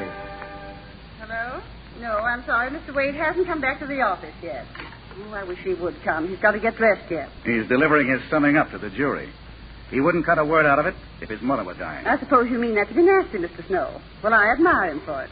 It's pretty rare to find anybody in this office who really works in his job. He works all right. He had to work in the Manny Arnold case to keep from making a very embarrassing arrest. That's not true. I'm tired of listening to your insinuations about Mr. Wade. Oh, good morning, Miss Adams. Did you unpack my bag? Did you get the tickets for the boat? Yes, sir. Good. Is Blackie Gallagher here yet, Snow? Gallagher? Yes, he's going to the church with me. See if you can get him on the phone, will you? Okay. Mr. Wade, you're not really going to have Blackie Gallagher there, are you? He's going to be my best man. Why? Have you thought of what the papers will say? Especially now on top of the Manny Arnold case. What about the Manny Arnold case? Some people know you had Blackie Gallagher down here. They think he killed Manny Arnold. That you let him go just out of friendship. What people think has never mattered to me. I do what I think is right. And I'm convinced that Blackie had nothing to do with it. Well, Snow? I tried Gallagher. He's not in. Some fellow there said he was out of town. Out of town? Be back next week. Anything else? No. No, that's all.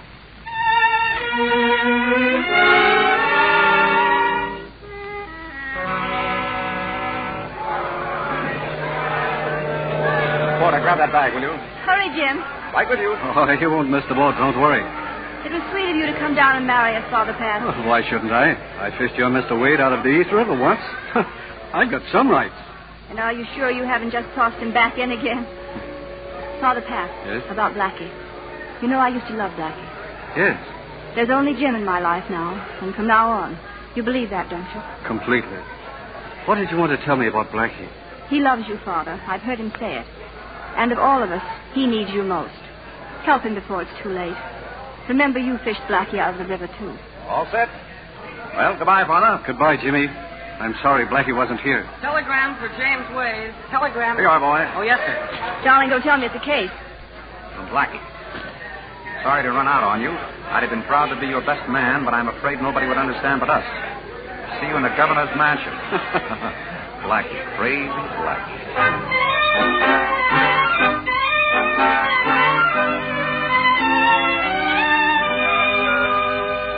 And I say again, it's a privilege and honor to rise in this convention to such a purpose. I hereby second the nomination of the next governor of our state, Jimmy Wade.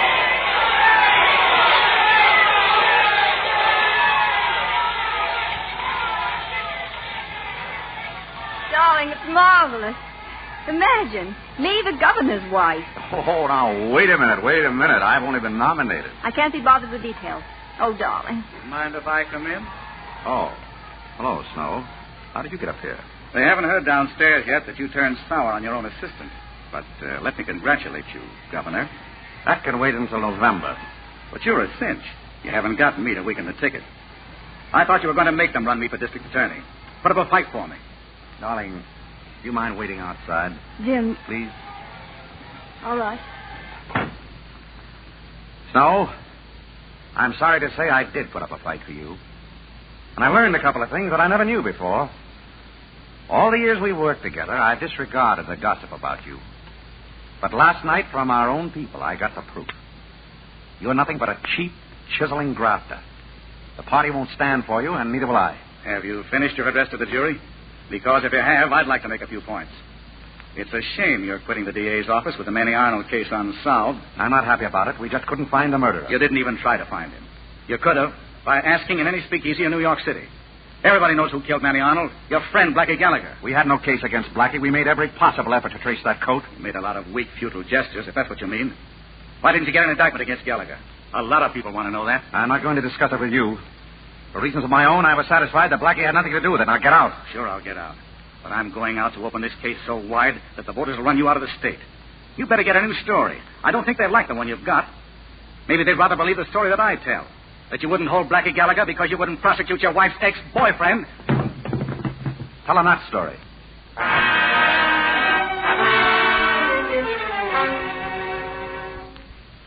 Blackie, I'm glad you could come.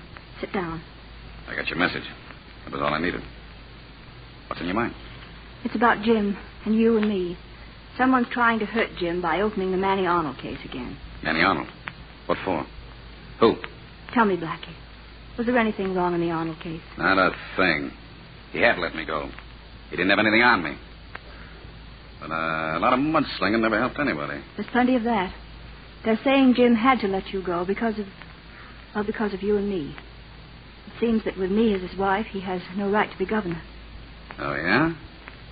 Well, that's great. Who are these guys?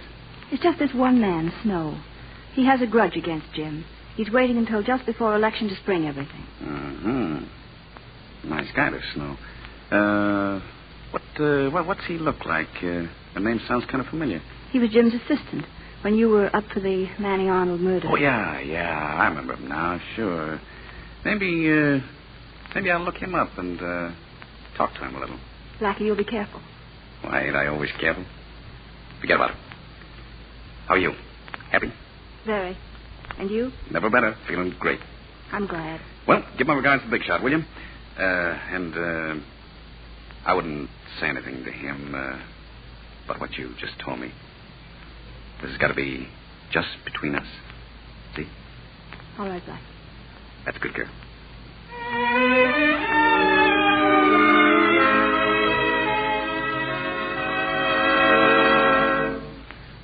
Well, what have you done so far? Hello, I'm still on here. Harrigan? Did you check with headquarters again? We'll do it now. Let me know what happens. Good morning, Jim. Coffee? Oh, hello, darling. Yes, thanks. You look tired, darling. Didn't you sleep well? I haven't slept yet. I've been at the office until now. Plenty to do. Snow was murdered last night on 48th Street. Snow? Murdered? Well, what's the matter? But it can't be. It mustn't be. Darling, after all, the man was asking for it. He had hundreds of enemies. There's no need for you to be upset. Oh, I'm not. It's just relief, I guess. That's for me. Hello? Yes? Wade speaking. What? When? All right. I'll be right down. They've made an arrest in the Snow murder. Who? Blackie.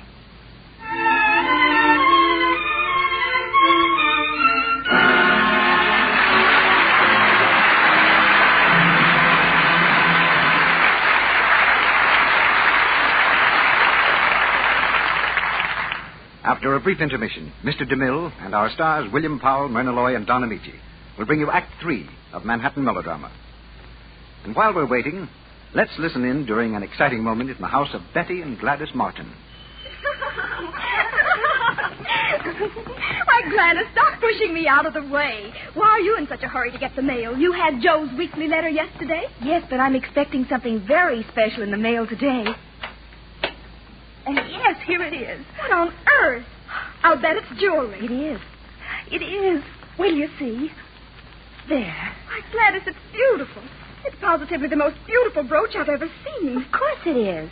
It's a Scarlett O'Hara brooch, designed after one worn by Vivian Lee herself and Gone with the Wind. Oh, Gladys, you're so lucky. Golly, Joe must think a lot of you to send you such a lovely present. I'll tell you a secret, Daddy. It's not from Joe. This Scarlett O'Hara brooch is a present from me to me. Well, you're still lucky to have it. I wish I could afford to buy me presents like that. But you can, darling. You can have a Scarlett O'Hara brooch, too, if you want it. And it'll only cost you 15 cents and wrappers from 3 cakes of Lux toilet soap. Do I want it? Oh, Gladys, honey, tell me quick how to get one. Of course Betty wants one of these exquisite Scarlett O'Hara brooches for herself.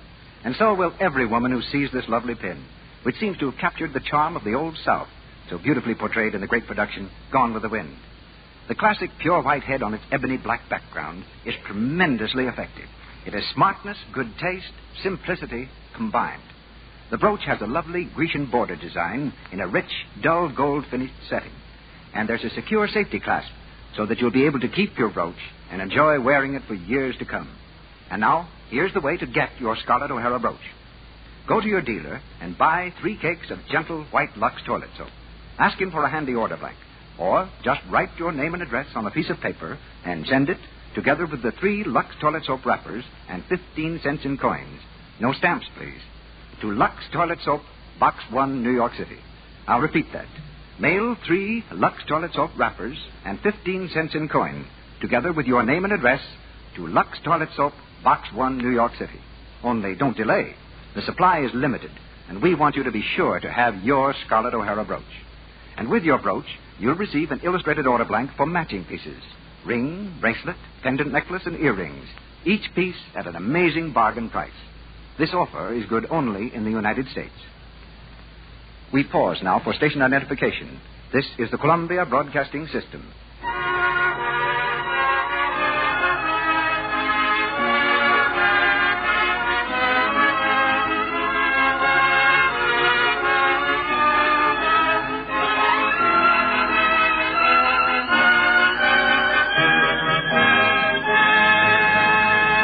The curtain rises on the third act of Manhattan Melodrama.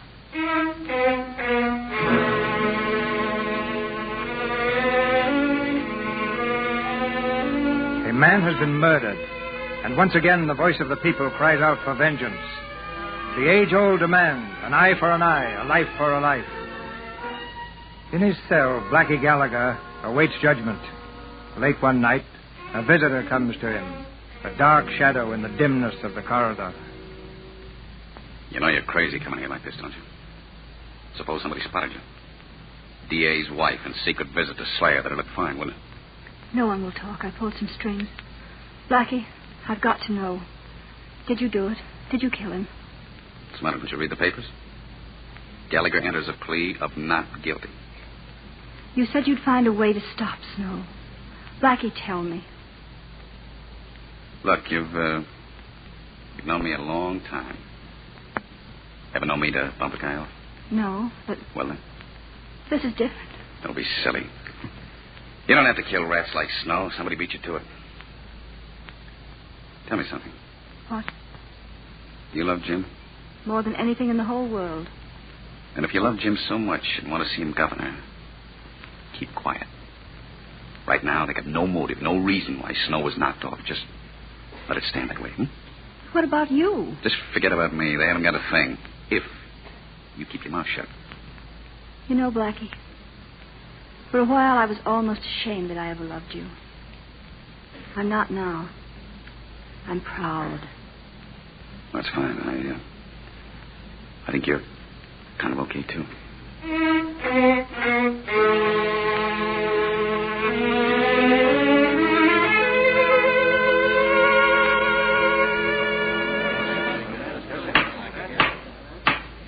Continue with the summing up, Mr. Wade. Gentlemen, there's very little more that I can say to you. There can be no doubt in the minds of 12 reasoning men that Blackie Gallagher killed Snow. The defense has pointed out Snow's shady character, has indicated his large number of personal enemies. I concur in their opinion. But Richard Snow was a man killed by another man. The law makes no distinctions. Murder cannot go unpunished. In finding Blackie Gallagher guilty of murder, we're faced with more than the avenging of one death. Either we can surrender to an epidemic of crime and violence which will destroy our homes and community, or we can serve warning to the host of other criminals and gangsters that they are through. Gentlemen, many years ago, in 1904, when the General Slocum burned, I made an effort to save Blackie Gallagher's life. Today, I demand from you his death. Sorry, Blackie. Forget it. That was nice stuff, mister.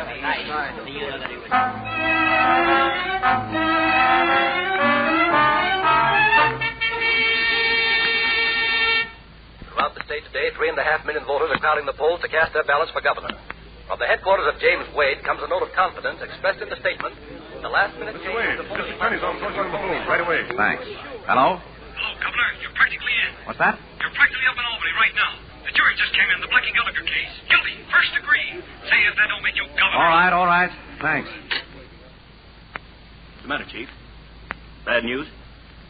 Yes. Gallagher's been convicted. First degree. Why, Jim, that means you're over. You can't lose. Why, they'll give you a million plurality when they know you convicted your own pal. Why, they... Why... I'm sorry, Jim.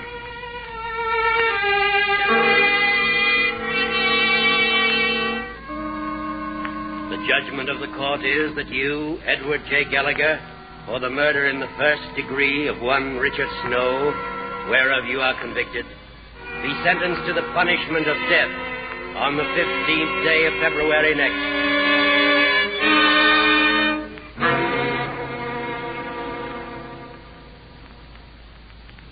This appeal on behalf of my client, Blackie Gallagher, is made to you not only as governor of the state, but to you as Gallagher's lifelong friend.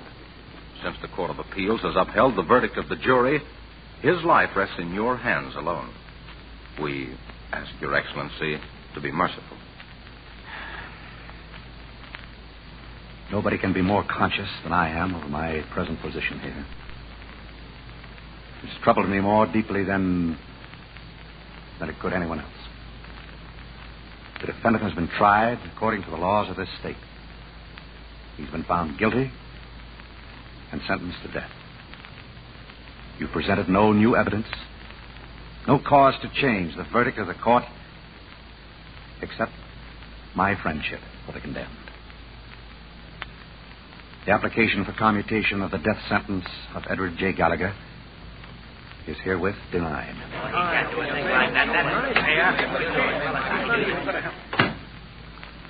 Jim. I had to deny his commutation. There was no new evidence. Nothing. You denied it? There was nothing else I could do. He's guilty. Jury says so. The Court of Appeals says so. I can't ignore... Jim, please. Stop talking like the governor. Talk to me as my husband, as the man I love, about another man we both love. Jim, are you going to kill Blackie? He'll die tonight if you don't stop it. In another hour, he'll be dead. He's guilty of murder. He's still Blackie.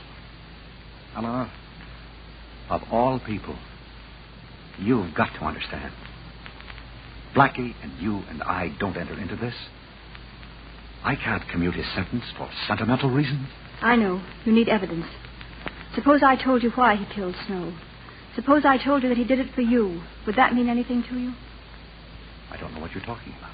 I told him Snow had threatened you. I asked him to help us. What a sentimental fool Blackie was. He knew there was a law about murder, but he forgot it thinking of you. Eleanor, do you realize what this means?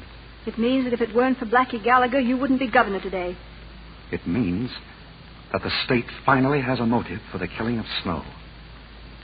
There isn't a chance now. Jim, look at me. I'm trying hard to believe you when you talk that way. I'm trying to convince myself that anyone could be so hard and cold. I tried to stop Blackie. I warned him at the time of the Manny Arnold case. You've got to realize that my sworn duty... You've got a sworn duty to me, too. We've got to live together happily. We can't ever again if you go through with this. We couldn't be happy. The memory of Blackie wouldn't let us. Eleanor, we've got to forget about us. As Blackie's friend, I'd gladly go to the chair in his place. As governor, I can't stop it. All right. But don't expect me to believe you, because you don't believe yourself. Could you put yourself in Blackie's place? Could you apply your fine and honorable rules to yourself? Punish yourself as calmly and completely as you do Blackie? I don't think you could, Jim. I know you couldn't. I've got to do what I think is right. When I married you, Jim, I thought you were everything I had ever wanted in a man. You still are, except for one thing. You're not human. You haven't the things inside of you that other people have. If they cut you open, they'd find laws and duties and speeches. I married a man, Jim, not a legal machine. I'm sorry I disappointed you. So am I. Goodbye.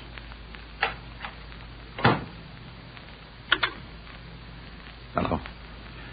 Get me a car right away. And a motorcycle escort. I got to make time.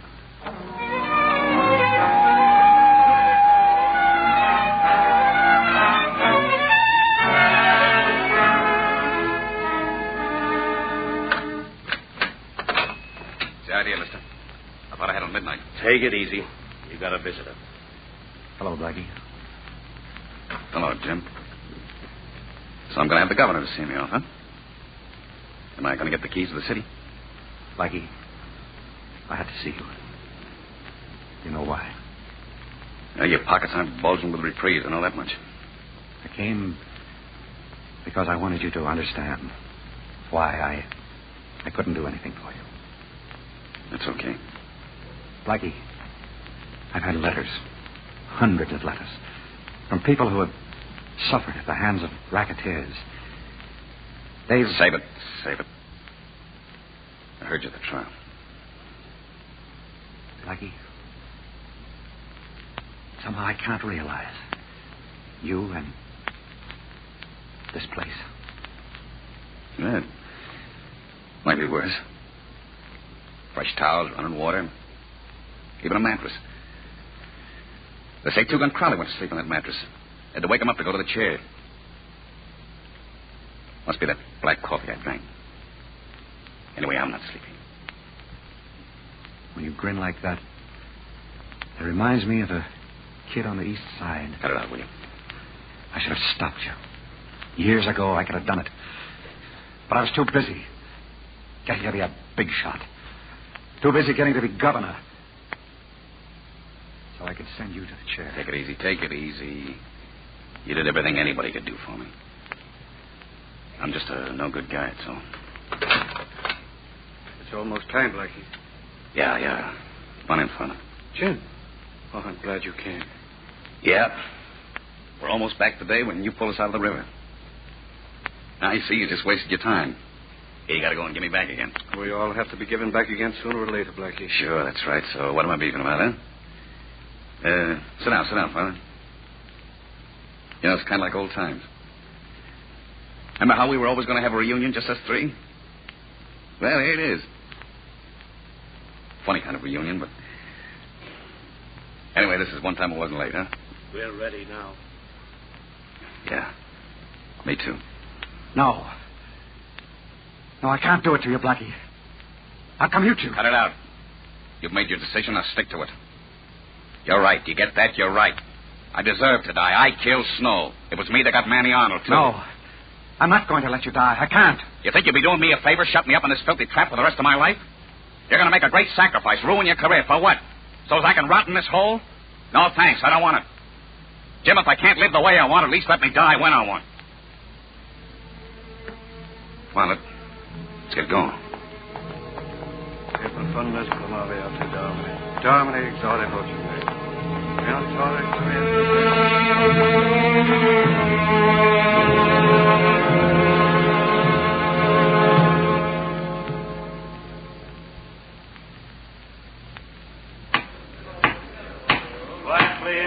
Quiet, please. His Excellency the Governor. Gentlemen of the Assembly and the Senate. A joint session of your two bodies, called by the Governor of the state, is a very unusual procedure. It is justified only by unusual circumstances. A few nights ago, as you all know, Edward J. Gallagher, the convicted murderer, was put to death in the electric chair at Sing Sing. It was my duty as governor of this state to refuse up to the last moment to grant him a pardon, commutation, or even a reprieve. Today, I have another duty. Before Blackie Gallagher died, I learned that he committed the murder in the unfortunate belief that he was helping me by silencing scandalous campaign gossip. That belief was given him unwittingly by my own wife. It was not her fault. The fault lies in my own ambition, which had impressed upon her so strongly the importance of my election. Then, acting in deliberate violation of the trust placed in me by the people of this state, I offered Gallagher commutation shortly before his death. He refused. In view of these shadows cast upon the highest office of the state, I can do no less than tender herewith my resignation as governor.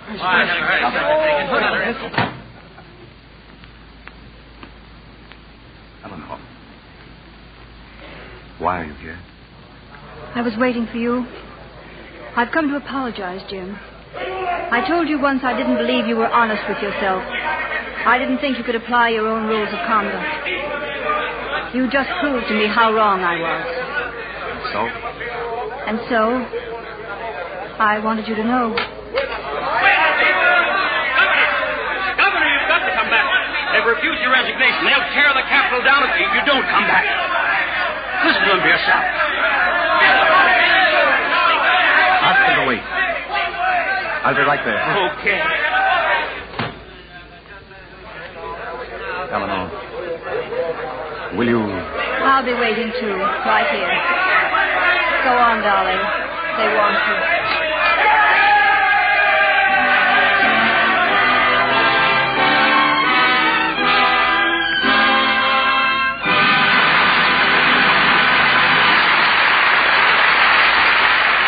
The play is ended, and we congratulate William Powell, Myrna Loy, and Don Amici on 3 superb performances. Thank you, Cecil. It's really an honor to have a part in opening the Lux Radio Theater for its 7th season. Many happy returns today. And good luck for the season, Mr. DeMille, although you probably don't need it. Well, it can't do any harm. And incidentally, CB, I'd like to be around to see you blow out the cake with the 7 candles. Step into my dressing room, Don, later. After my last birthday cake, 7 candles is child's play. How many candles do you have in that last birthday cake, CB? How's your golf, Don? What picture are you working in now? Thank you, Myrna. Yes, Don, what did you say you were working in? Well, I didn't say, but I guess it'll change the subject, all right. It's down Argentine way over 20th Century Fox way.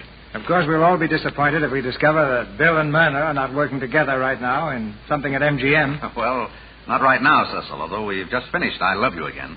What are you going to do here next week? One thing before that, Bill. It's about the product that makes this theater possible. Lux soap.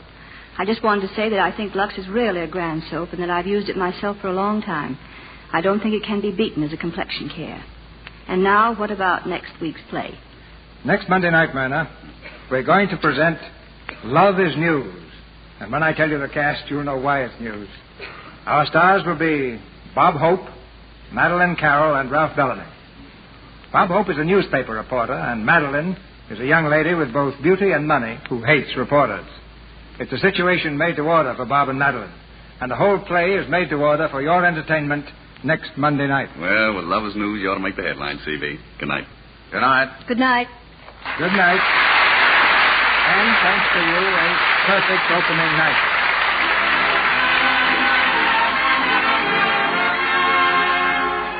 Our sponsors, the makers of Lux Toilet Soap, join me in inviting you to be with us again next Monday night when the Lux Radio Theater presents Bob Hope, Madeline Carroll, and Ralph Bellamy in Love is News.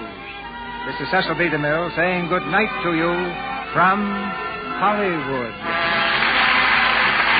This year, the week of September 22nd, the American Legion will hold its annual convention in Boston. The American Legion has chosen the city where the principles of democracy were first formulated, and the Legionnaires are a strong force in maintaining those principles today. We salute them.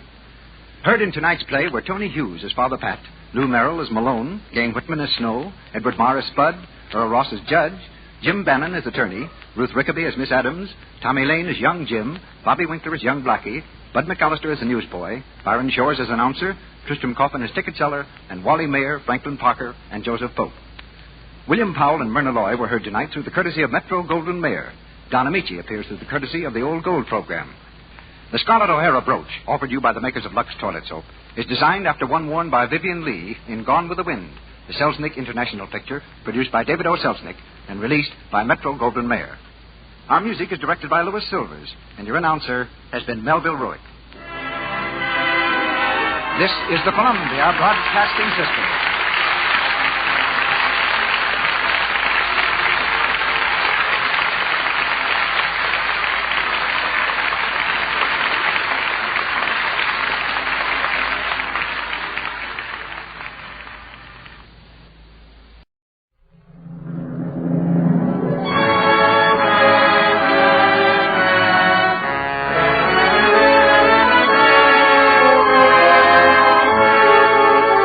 Lady Esther presents the Screen Guild Players.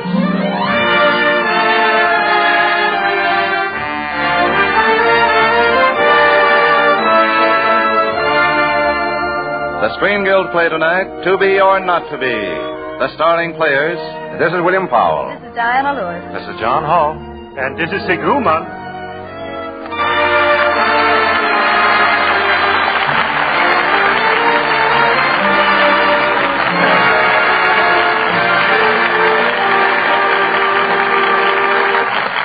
Tonight, Lady Esther and the Screen Guild players bring you a comedy drama, To Be or Not to Be, starring William Powell as that great Polish actor, Joseph Tura, Diana Lewis as Joseph Tura's actress wife, Maria, John Hall as Lieutenant Stanislav Sobonsky, and Sig Ruman as Colonel Earhart of the Gestapo.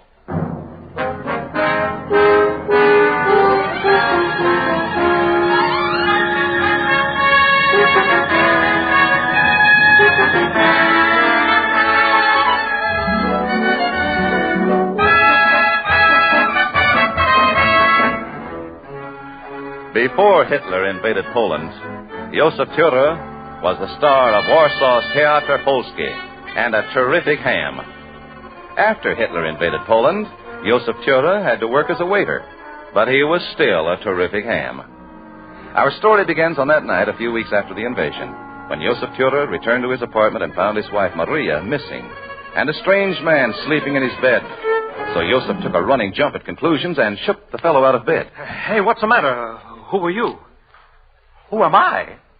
Who are you? Well, I'm Lieutenant Stanislav Sobonsky, and you're Mr. Joseph Tura, the great Polish actor, aren't you? What? Oh, why, yes. Have you seen me play Hamlet? Oh, yes, Mr. Tura, but I thought you might remember me. Remember you? No, I can't say that. Oh, yes, I do. You got up and walked out of the theater every time I started Hamlet's soliloquy, beginning to be or not to be. What are you doing here, you critic? Well, I jumped from a parachute. Right into my bed? How did you get into my apartment? Your wife, isn't she back? Say, I'm getting worried. You're worried? I'm worried. Shh, not so loud. You might endanger everyone if the Nazis heard. You know we're all in the same boat. Oh. Well, then, as one sailor to another, let me ask you, what ill wind blew you into my slippers and robe? Well, Mr. Tura, it's all very easy to explain. You see, Stanislav, I have the most terrible news. What is it, Maria? Stanislav, Maria. Say, what's going on here? Be still, Joseph. Seletsky's here in Warsaw, Stanislav. What? Seletsky? Who's Seletsky? Seletsky's a Nazi spy, Joseph.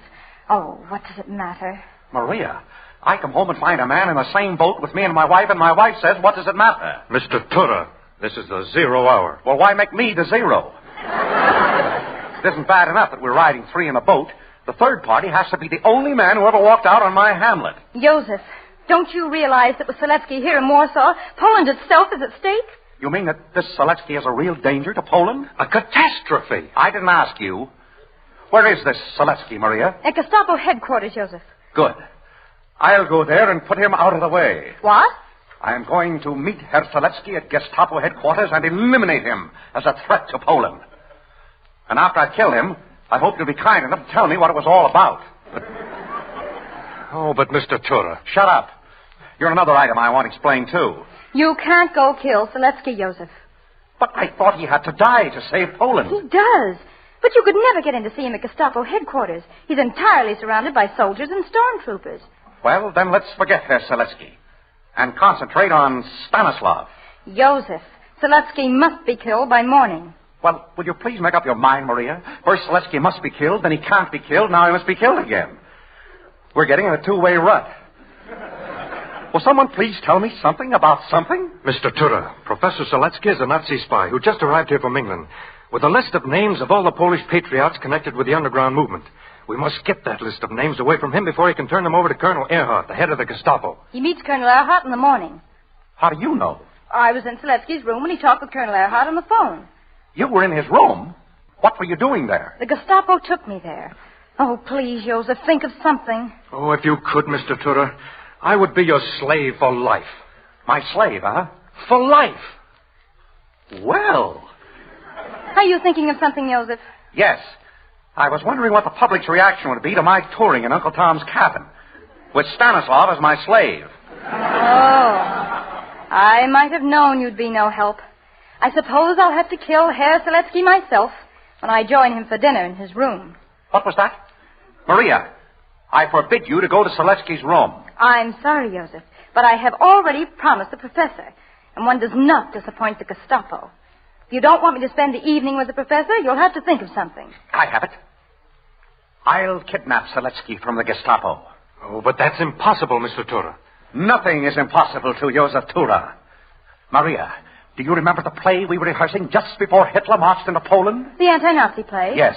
Well, I'm going to assemble our cast of actors, dress them in those Nazi costumes, and walk right up to Gestapo headquarters and kidnap Seletsky tonight.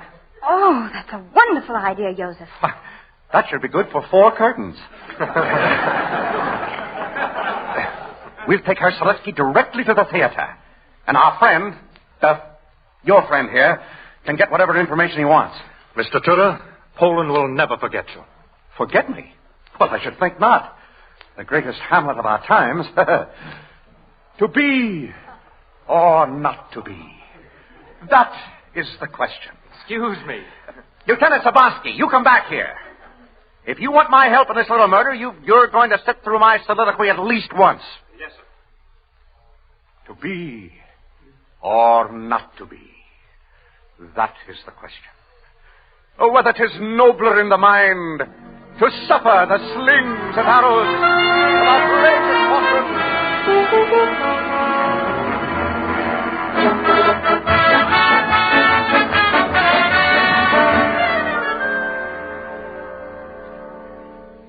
How does this uniform fit me, Lieutenant? Do I look like a Nazi colonel? Oh, yes, sir. You're a perfect heel. What? I said you're perfect. Heil. Oh. Well, what's your diction? Well, what is it, Krakow? Our make-believe stormtroopers have just brought Herr Seletsky here from his hotel. Well, it's about time. Now, remember, Mr. Tura, find out who Seletsky's helpers are in England. As soon as you learn that, call me and I'll shoot him. All right, Stanislav. Lieutenant. And don't forget, Tura, this is one premiere performance that has to be perfect. Our lives all depend on the way you play the part of Colonel Earhart. I know, Krakow. And tonight, I'm going to do the impossible. I'm going to surpass myself. Take it easy and don't chew the scenery, please. Come on, Lieutenant, let's get out of here. I hate to leave the fate of my country in the hands of that ham. I heard that. Sorry, Joseph. Don't apologize until after you see my great performance. You'll feel worse then. Now, send in Seletsky. Colonel Earhart, we'll see you now, Professor Seletsky. Heil Hitler. Heil Hitler. Heil Hitler. Professor Seletsky, I can't tell you how delighted we are to have you here. And may I say it is good to breathe the air of the Gestapo again. I can imagine. It's strange that we haven't met before, Colonel Earhart. Oh, yes, isn't it? However, I know you by reputation. You're quite famous in London. They call you Concentration Camp Earhart. Oh, they do. Well. So they call me Concentration Camp Earhart, do they? Yes. Here, Colonel, is my report. This will end the Polish underground movement. Yes, let me see it. Well, this is very comprehensive. The people named here are as good as dead. I'm sure of that, Colonel. I assume there are no supplementary documents still at your hotel, Professor? None. That covers everything. Good. I'll send the duplicate to Berlin the first thing in the morning. The duplicate? Oh, yes, of course. I suppose you have it in the hotel safe. It's locked in my trunk. The whole hotel's a safe. Oh, yes. All those soldiers and SS men. Well, wait right here a moment, Professor. I want to get the machinery started on this report. I'll be right back. Did you get the report, Mr. Tura? Yes, Lieutenant. This is it. Good. Now I'll go in and kill the rat. No, we can't do it. There are still some papers in his trunk in the hotel. Well, I'll kill the dirty dog anyhow. No, you mustn't. How could we get into that hotel, Lieutenant? Think of something. I will. In the meantime, get back in the office and hold Seletsky here. Hold him? How? Stall, pad your part, ad-lib anything. But keep him there. Yeah, I hope you know what we're doing. Well, Professor. So they call me Concentration Camp Earhart, huh? Yes.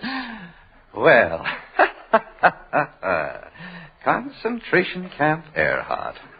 And now, Colonel, unless there's something urgent, I'd like to get back to the hotel. I left a Mrs. Tura in my room. Mrs. Tura? You don't mean Maria Tura? Yes. Do you know her? No. No, but isn't her husband that great Polish actor Josef Tura? Of course you heard of him. No, I haven't. Oh.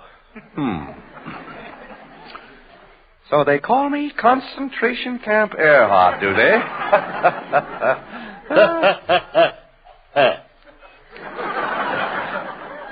Well, how did you happen to get in touch with this Maria Tura, Professor? It's rather a delicate story. A young Polish flyer in England, Lieutenant Stanislav Sobunsky, asked me to deliver a message to Mrs. Tura. That's very interesting.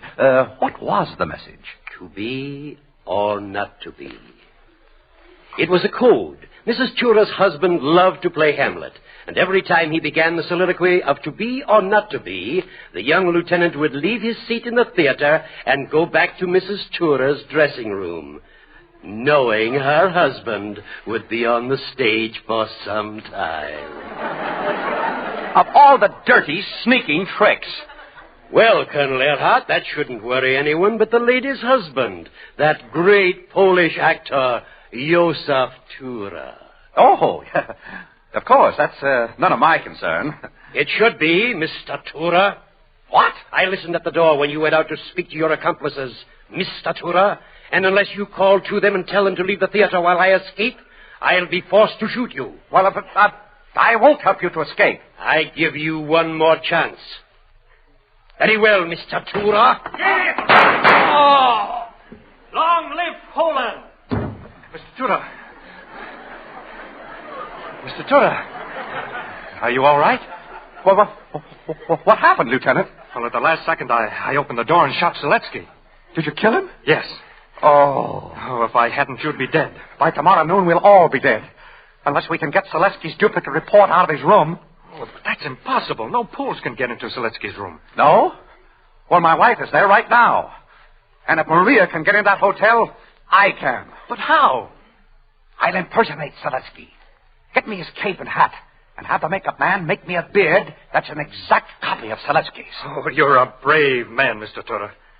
To you, Lieutenant. Mr. Tura, that's no way to treat the man who saved your life. Oh, saved my life, huh? Well, thanks, Lieutenant. But after I burn Seletsky's papers, to be or not to be, that is the question. Between you and Maria and me.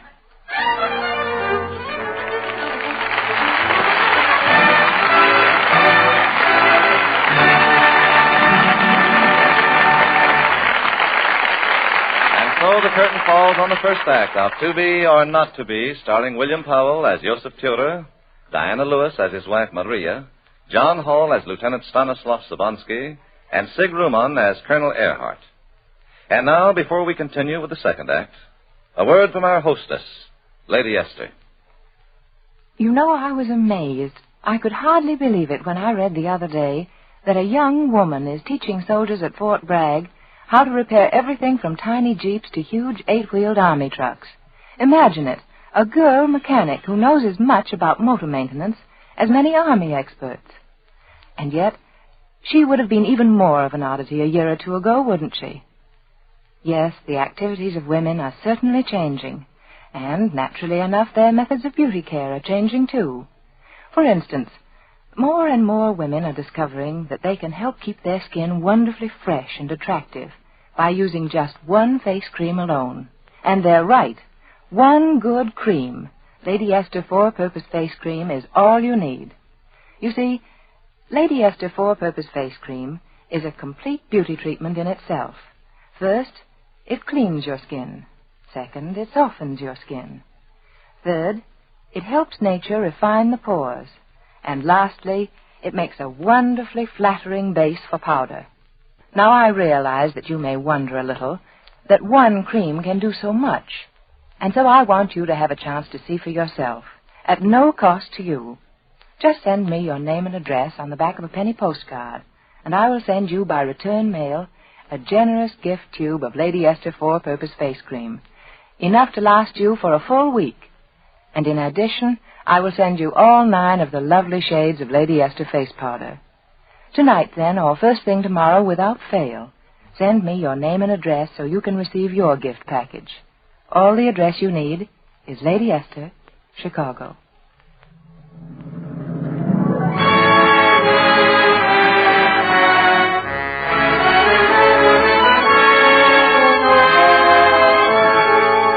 And now the curtain rises on Act 2 of To Be or Not to Be, starring William Powell as Joseph Turer, Diana Lewis as his wife Maria, John Hall as Lieutenant Stanislav Sobonsky, and Sig Ruman as Colonel Earhart.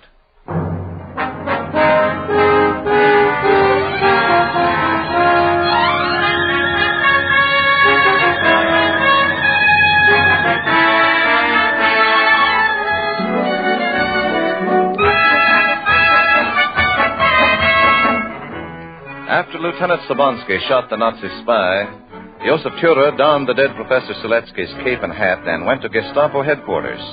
With the aid of a false beard, Joseph was able to pose as the professor and enter his room, where he found his wife Maria and a Gestapo officer waiting for him. The officer had an order for him. Professor Seletsky, there has been a change in Colonel Earhart's plans. And instead of seeing you tomorrow morning, he wants to see you immediately. Oh, well, would you excuse me a moment? There's something I would like to say to Mrs. Turer in private. Go right ahead, Professor. Thank you. Please come into the other room with me, Mrs. Turer. Certainly, Professor. Oh, Joseph, darling. Maria, there's no time for that. Here, take these keys, open that trunk, and burn every paper in it. All right. Tell me, what did you do with Professor Seletsky? Tell me, what did you do with Lieutenant Sobonsky? Oh, that's so unimportant now, Joseph. Not to me, it isn't. Don't you realize you're going right from my arms into the hands of Colonel Earhart of the Gestapo? That's right. And no other actor in the world could do it. The scene's loaded with dynamite. One little slip, and I'm a dead man. But just the same, Maria, you have to tell me one thing. Yes, Joseph. Did you tell that lieutenant to walk out on my soliloquy? Sweetheart, I love you, my darling. Oh, thank you. I didn't think you could be that cruel. Imagine walking out on Joseph Turer's Hamlet. The captain's waiting for you, Joseph, darling. You're going to your most important scene. I can handle it. Or can I? Certainly. You're a great actor. A great actor. You can do it, and you will do it. Goodbye, darling. Goodbye. And, Maria, if I shouldn't come back, I forgive you what happened between you and Sobonsky. But if I do come back, that's a different matter.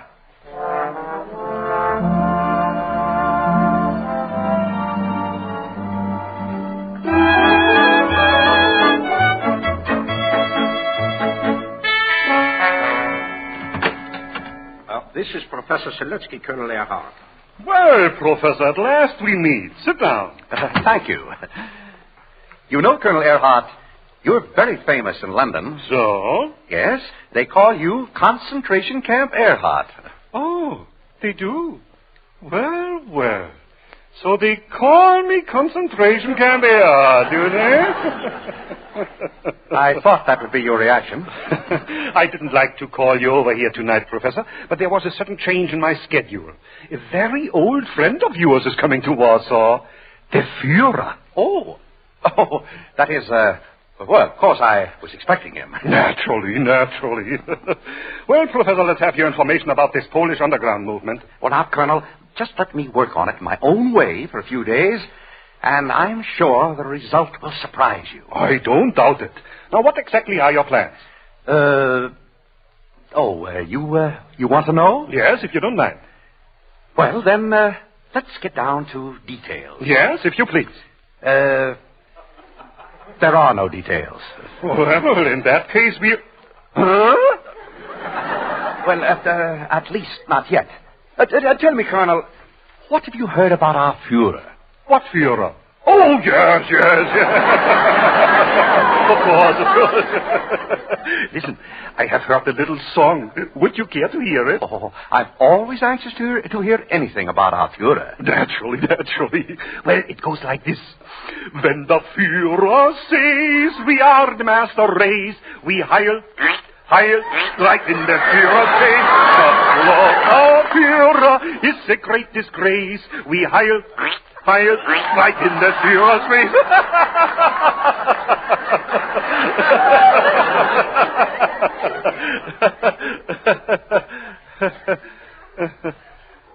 Don't you think it's funny? No. Neither would the Führer. Oh, now, Professor, look here. I was only joking. As a friend of the Führer, you must not misunderstand me. Professor, do you by any chance intend to tell the Führer about this tonight? Why should I ruin you, Colonel? That's very true. Why should you ruin me? As a matter of fact, I left a little unfinished business in London. Oh, well, why didn't you say so? You should have come here so soon. Yes, that's just what I've been thinking, Colonel. Let me make arrangements for you to take a plane out of here to Sweden immediately. Immediately? Why not? Then there's no chance of your making us both feel badly by telling our Führer about my naughty little song. Yes. Yes, that would make us both feel badly, wouldn't it? Certainly. I'll make the reservations for you right now. Oh, that's fine. But you'd better make 2 reservations. 2? Yes. My trip was at least successful in one respect. I made a discovery. A certain Mrs. Tura. She'll be the most valuable assistant in London I ever had. Oh, all right. What's the lady's name? Mrs. Tura. Her husband is that great Polish actor, Józef Tura. You probably heard of him. Oh, yes. Yes, I saw him on the stage when I was in Warsaw once. That was before the war. Oh, you did? Magnificent, wasn't he? What he did to Shakespeare, we are doing now to Poland.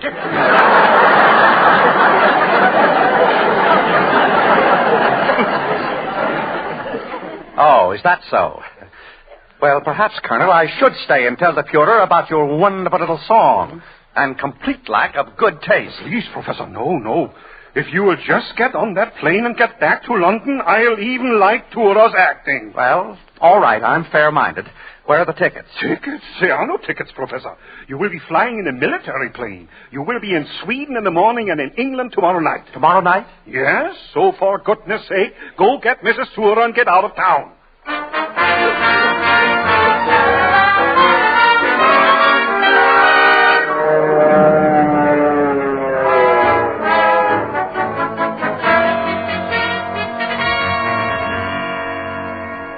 You had a very, very remarkable experience, Mr. Tura. Tell me, you've been here 3 days now. Just what is your impression of England? Well, I think it's very, English. You were a real hero, Mr. Tura. Well, I did my best. And I was very ably assisted by my colleagues. And I want to thank them for everything they did, as little as it may be. I'm sure England will want to show her gratitude. What would you desire most, Mr. Tura? Well, He wants to play Hamlet. After all, we are in the country of William Shakespeare. He just wants to play Hamlet. Well, if I didn't, I wouldn't be here in the theater and wearing these tights. Places, everybody. Time for your big scene, Mr. Tura. I'll be right with you, Krakow. Now, please, listen to me, Maria, darling. Why should I? You know, I felt so rotten about our quarreling over Lieutenant Sabansky that I went to the director and told him I wanted you to get top billing in the play. Did you, darling? Oh, that was sweet of you. Of course, Joseph, I really don't care about top billing. Yeah, that's what the director said. So we left it as it was. Oh. Oh, Maria, I assure you that... Oh, you got more flowers. Yes, aren't they beautiful? Don't be casual. Who sent them? Lieutenant Sabansky? No. Well, that is, I don't know. There was no card. No card again. That's the 3rd night in succession. Even Shakespeare couldn't stand seeing Hamlet 3 nights in succession. You forget, darling. You're playing Hamlet. Well, yes, that's right. But then I should get the flowers. Mr. Tura, on the stage for your soliloquy. I'm coming, Krakow. What noise is that, Polonius? Hamlet's coming. Let's draw, my lord. To be or not to be? That is the question. Whether 'tis nobler in the mind to suffer the slings and arrows about... Lieutenant Sabansky, don't you dare to leave the theater until I finish my soliloquy. I haven't moved, Mr. Tura. Well, who did? The fellow sitting behind me. Who's that? When the Hamlet says to be or not to be, we heil, and say his wife Marie.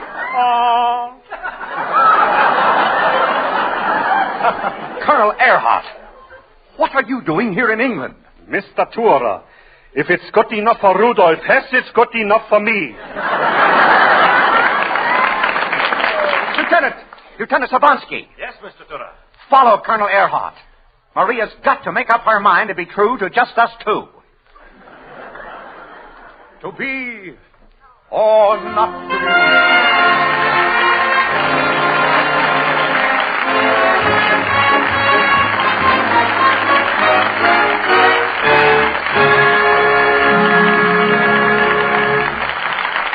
Thank you, William Powell, Diana Lewis, John Hall, and Sig Rumon for your fine performances in Bill Hampton's radio version of United Artists' motion picture, To Be or Not to Be. We have had a lot of fun tonight, and we hope you all will come back very soon. Oh, Mr. Bradley. Yes, Diana. I mean, Mrs. Powell. Speaking for John Hall, Sig Ruman, and us Powells, we enjoyed working for the Lady Esther Screen Guild Players for the Motion Picture Relief Fund immensely, and we hope to come back soon. Bill has something to tell you about next week's show, but first, I would like you to listen to a word from one of our best-known beauty authorities, Lady Esther. Thank you, Mrs. Powell. Do you want to discover how easy it is to have a fresher, lovelier skin? Well, all you need to do is take advantage of the special gift offer I made a little while ago. You see, I want to send you, without cost, a generous tube of Lady Esther Four-Purpose Face Cream. Then you will have a chance to see for yourself that Lady Esther Face Cream is a complete beauty treatment in itself. For here's one cream, just one cream, that does 4 different things for your skin. Yes, when you try Lady Esther Face Cream, you'll find it does a superb job of thoroughly cleansing your skin. You'll discover, too, that it relieves the dryness that often causes tiny lines, that it gives your skin a fresher look, because it helps nature refine the pores. And there's one thing more you'll discover about Lady Esther Face Cream. It leaves your skin so soft that your powder goes on in a way that will flatter and delight you. Yes, it's a powder base, too. So please don't delay in sending me your name and address on the back of a penny postcard. Then, by return mail, I will send you a generous tube of Lady Esther Four-Purpose Face Cream and samples of all the 9 lovely shades of Lady Esther Face Powder. All the address you need is Lady Esther, Chicago. I'm sorry, but this offer is for residents of the United States only. Wartime restrictions prevent me from extending the offer to residents of Canada.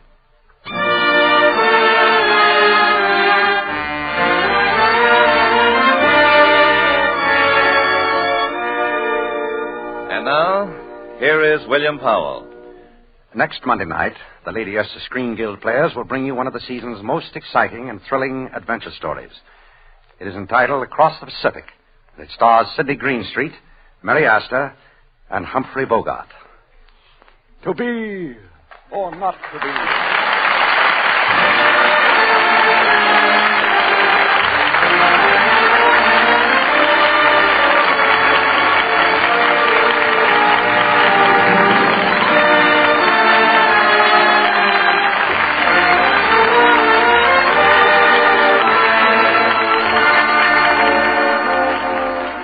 Next week, then, Across the Pacific, starring Humphrey Bogart, Mary Astor, and Sidney Greenstreet.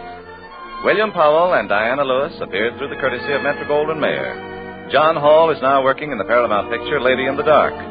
Sig Rumon can now be seen in the 20th Century Fox production China Girl. Music on tonight's show was arranged and conducted by Wilbur Hatch. The Screen Guild Players are presented every Monday night by courtesy of Lady Esther.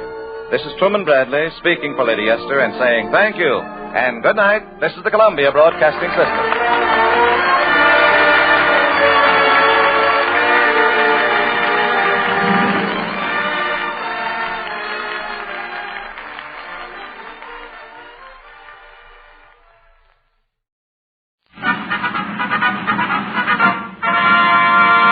From Hollywood, California, the Lux Radio Theater presents William Powell and Claudette Colbert in The Ex-Mrs. Bradford.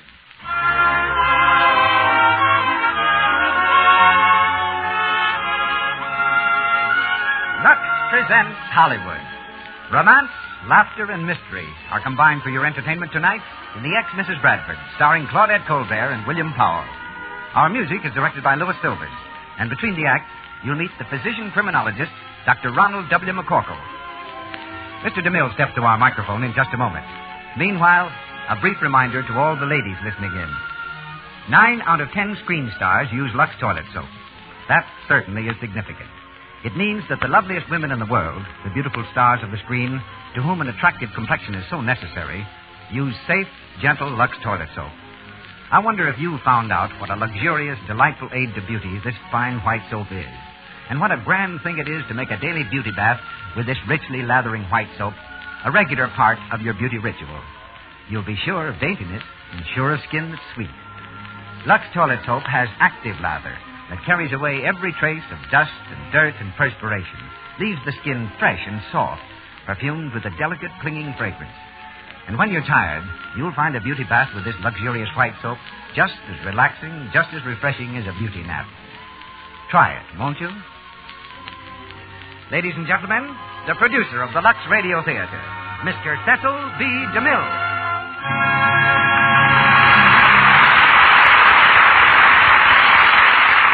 Greetings from Hollywood, ladies and gentlemen. Cain and Abel were the principals in the first murder case recorded in history. In this country, the first murder mystery occurred in 1630. It was solved by the law and written off the books with a length of rope. The gentleman who paid the penalty was John Billington, who gained the dubious distinction of occupying the first hangman's noose in America. Since then, mystery has always had a particular attraction in this robust land, inspiring some of our greatest authors to write some of their greatest stories.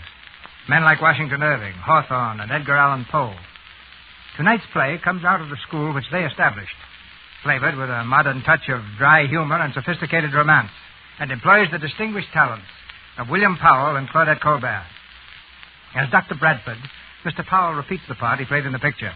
And again, as Dr. Bradford, he has the sympathy of all patient and obedient husbands who crawl out of bed in the middle of the night to assure their wives that the noise they hear is nothing more deadly than the dripping of a faucet. Likewise, all those good women who at least once in their lives have been able to say, "I told you so," because it really was an intruder, will say it again with Claudette Colbert as Mrs. Bradford. Miss Colbert's latest picture is Metro-Goldwyn-Mayer's It's a Wonderful World. Mr. Powell's detective experience certainly qualifies him for the role of the unwilling Sherlock tonight. He created Philo Vance on the screen, was the Nick Charles of the Thin Man, and he appears through the courtesy of Metro-Goldwyn-Mayer, where he's preparing another Thin Man picture. 2 feature players from the new RKO film Career also join our cast. John Archer as Nick Martell and Alice Eden as Mrs. Summers. And now, let's dust off our magnifying glass, put on our gum shoes, and raise the curtain in the Lux Radio Theater as we present The Ex-Mrs. Bradford, starring Claudette Colbert and William Powell.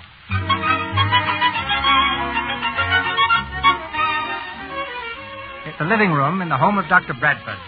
It's just before dinner, and the prominent surgeon, sitting at ease in his favorite chair before a comfortable fire, listens to the news reports on the radio. As the butler enters, the doctor holds up his hand for silence.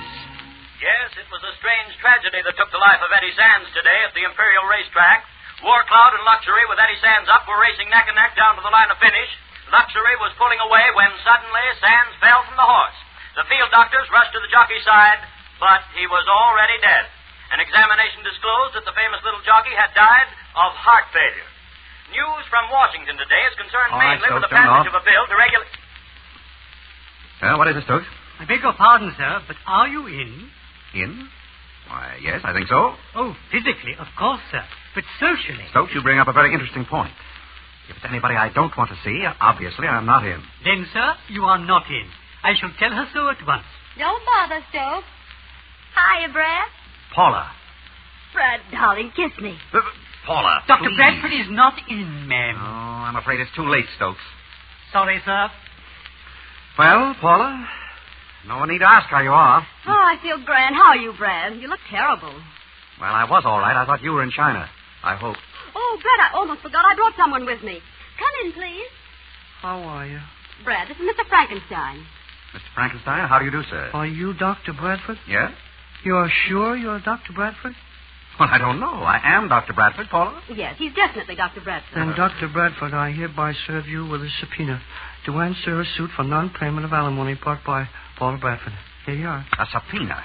Well, for a minute, I was glad to see you, Paula. As for you, Mr. Frankenstein... Oh, am I going to be thrown out again? Stokes, Show Mr. Frankenstein the door. Come along, sir. Now, Dr. Bradford, you're going to pay me my alimony or aren't you? A fair question, and it deserves a fair answer. In a word, no. Oh, yes, you are. The judge said so. Paula, I hate to introduce mundane matters into our idyllic relationship, but you already have about 2/3 of the money in California. That has nothing to do with it. It's a matter of principle. You agreed to pay it, and I'm going to make you. If I have to spend all my own money doing it. Well, Stokes? Mr. Frankenstein has been thrown out. Dinner is served, sir. Dinner? Oh, how nice of you, Brad. Lay an extra place, Stokes. Yes, sir. And lock up the silver.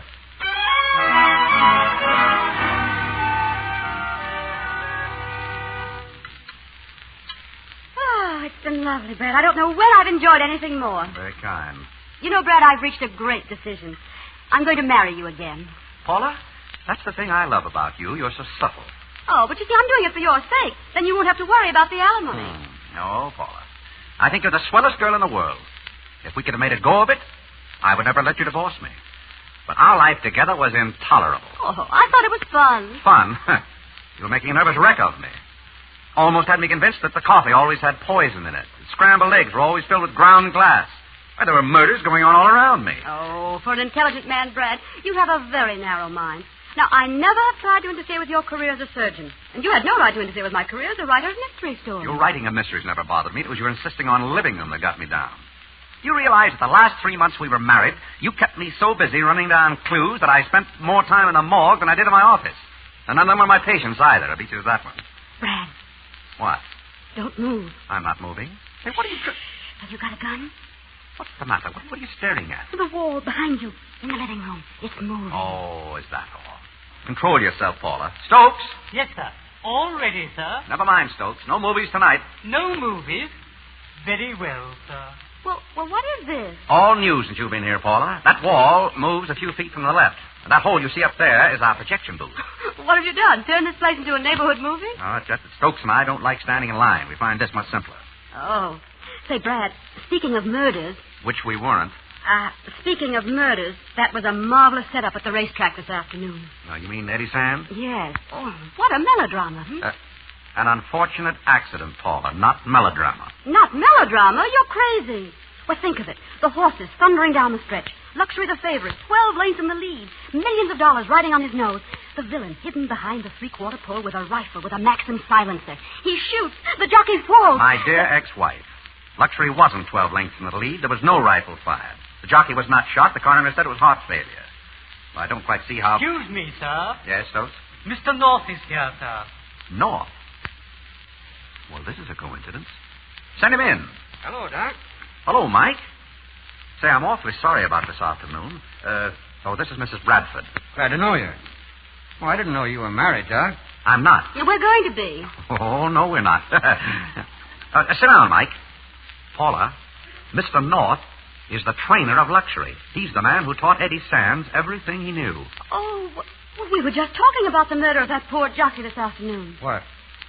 What do you know about it? He was murdered, wasn't he? Yes, he was. What? You see, Brad, I told you. But the report was heart failure, Mike. Doc, you examined Eddie not 2 weeks ago. Did you ever see a finer boy?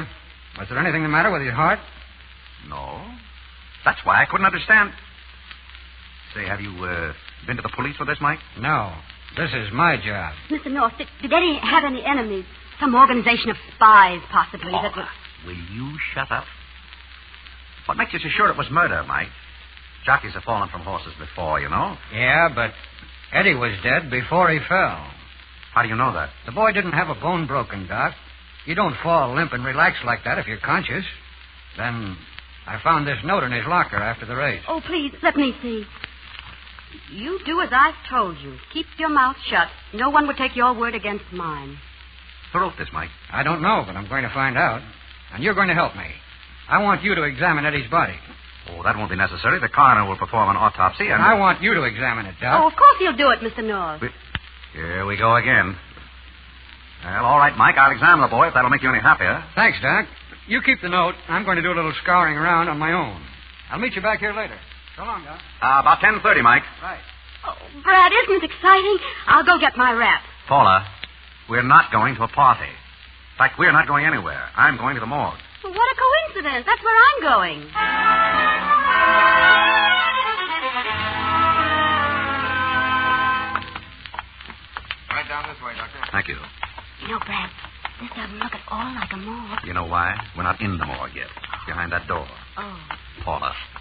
please go home? No. Look, this is definitely no place for a woman. All right. I'll make you a proposition. If I don't go in, will you marry me again? No. Then in we go. Open the door, please. Yes, ma'am. Paula. Paula? Joe. Yeah? My assistant has just resigned. Would you mind getting her out of the air? Oh, sure. You know, my wife's the same way. Least little thing frightens her.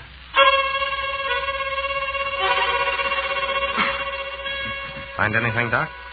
I don't see anything out of line here. There's not a mark on the boy. He couldn't... Hey, wait a minute. Let me have a scalpel, will you? Here you are. Something on his back here. A little scraping. What do you make of that? Could it be chewing gum? It could be, but I'd be very much surprised. Let me have a tube with this scalpel, will you? Examine what's on it when I get home.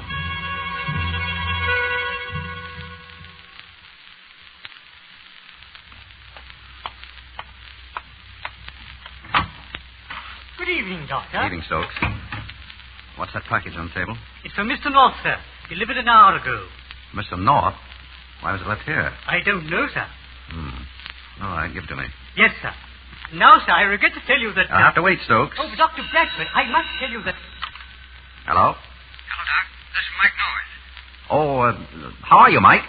I say, Doc, did a package come for me?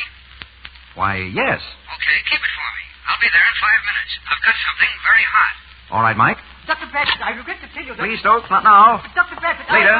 I'm going to be busy. Hello, darling. What? What's all this luggage in here? That's what I was trying to tell you. So, wait a minute. What is this, Paula? What are all these grips? Oh, did I forget to tell you, dear, I'm moving in. You... Oh, now, Paula. This is ridiculous. All that this means is that I'll have to move out. You'll do nothing of the kind. You're my bread and butter, Brad, either by marriage or alimony. And the only way you're any good to me is alive. Now, you've got yourself mixed up in a murder case. Against my advice, mind you.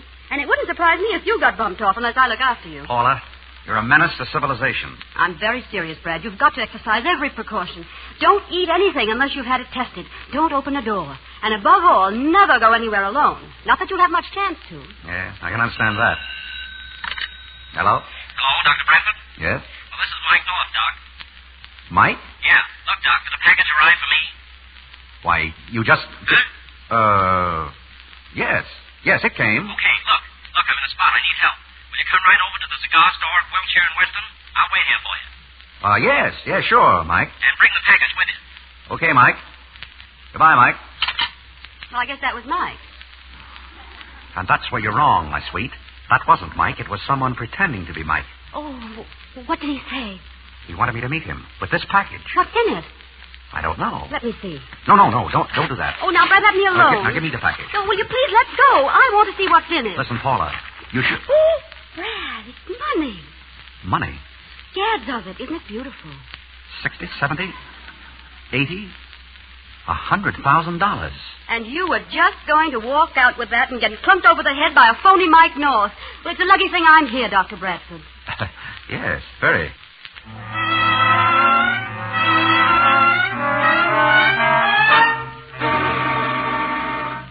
Now, listen carefully, Stokes.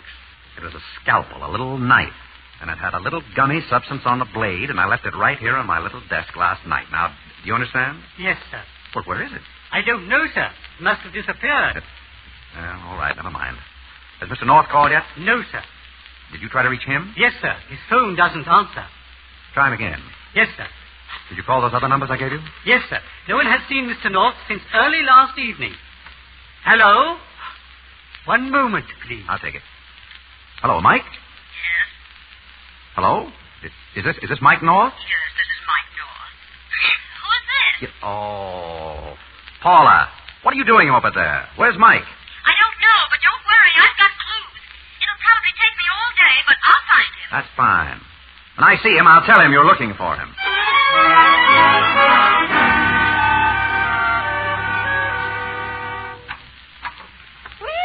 Well.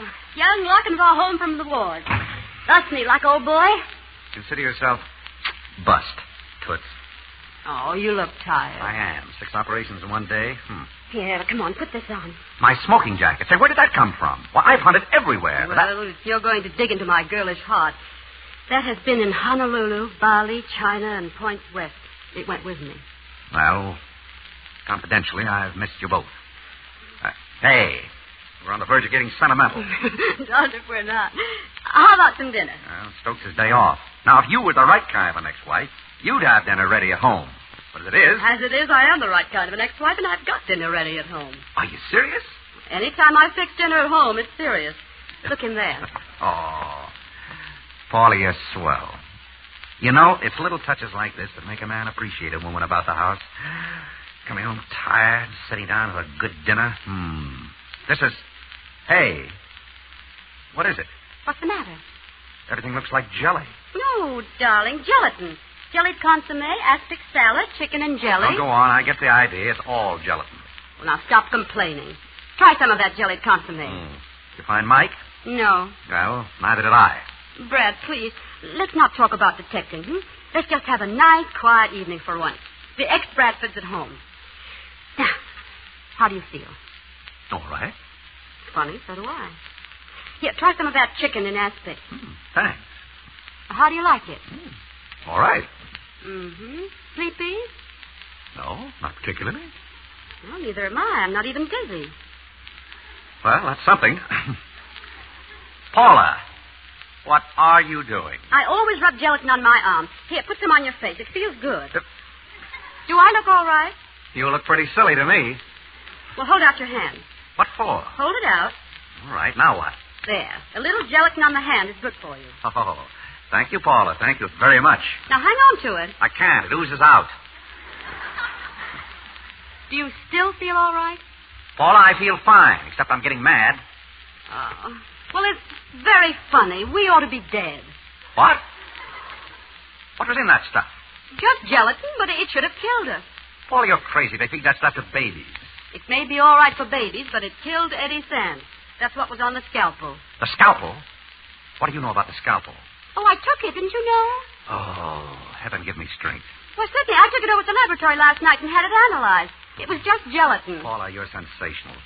For a while, you had me interested in this detecting business. If someone else has stolen the scalpel But no, you took the scalpel. Then proved that the poison was not poison, which very effectively ruins any help I could have been to Mike North. Except finding him, and we are now going to let the police worry about that. Oh, I think you're a sissy calling the cops. There's something very strange about Mike. I want to know what's become of him. Who could that be? Wait here, Paula. No. I want to see. Go on, beat it now, will you? Beat it. Wait, Brad. What? Listen to that bell. Just a minute. Brad, don't open the door. Just look out the peephole. Paula, will you? Oh, but you don't know who it might be. Please, look out the peephole. All right, get away. Who is it? Who's that? What do you see? That's funny. The man has his back up against the door. He's leaning on it. Get away, Paula. What are you going to do? I'm going to open it. Oh! Get away. Who is it? Oh, why does he lie there like that? It's Mike North. Mike? He's been shot through the forehead. Is he dead? Yes. Fred, there's a note on his sleeve. What does it say? This guy wouldn't turn over the money either.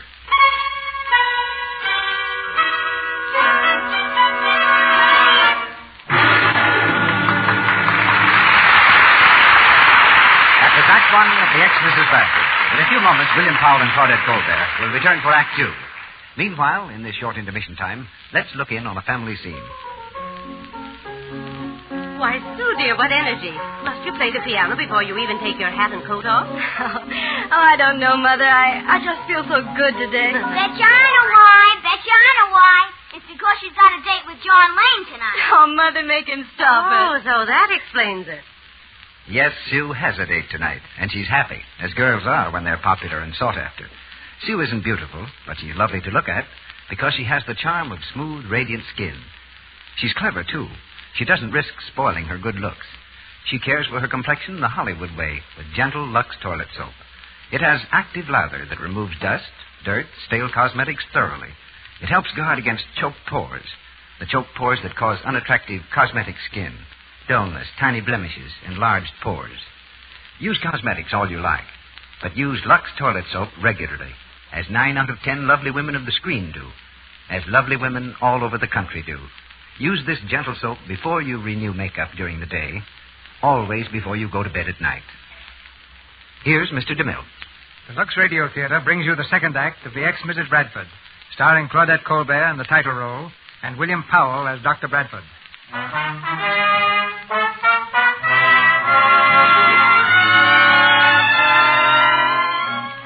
few minutes have passed. Just inside the door of Bradford's home, Mike North lies on the floor. Inspector Corrigan and his staff have arrived. Flashbulbs are exploding and fingerprints are being taken as the machinery of the law gets underway. Suddenly, the inspector turns to Bradford and eyes him coldly. All right, Doc, why did you kill him? Why did... Don't be ridiculous. What would I kill him for? What? There you got me. But if you didn't, how did his body get here? I don't know. I saw someone leaning against the door. I opened it, and his body fell into the room. Mm-hmm. Pretty good man that can walk up to a door and ring the bell after he's dead. Now, just a minute, Inspector. Why would I kill Mike North? Oh, I don't know. But look, Doc, you've been a mighty suspicious character these last 24 hours. Mighty suspicious. First of all, we got a report that you visited the morgue last night. You found something on Eddie Sands' body and took it away with you. Now, what was it? Well, it turned out to be gelatin. Well, that makes as much sense as the coroner's report. He performed an autopsy on the body and says the left ventricle was completely collapsed. Left ventricle collapsed. Well, that's funny. That's symptomatic of drowning or strangulation. Kind of cockeyed, ain't it? Drowning, strangulation, or gelatin? Why did you go down there, Doc? Because of Mike North. He came to me. Yeah, that brings me to another interesting point. We just sent a man down to his hotel, and he found this. A woman's purse. You recognize it? No. That's funny. It's your wife's. Now, look, Doc, there's no sense kidding you. You're in a tough spot. I'm beginning to think you're right.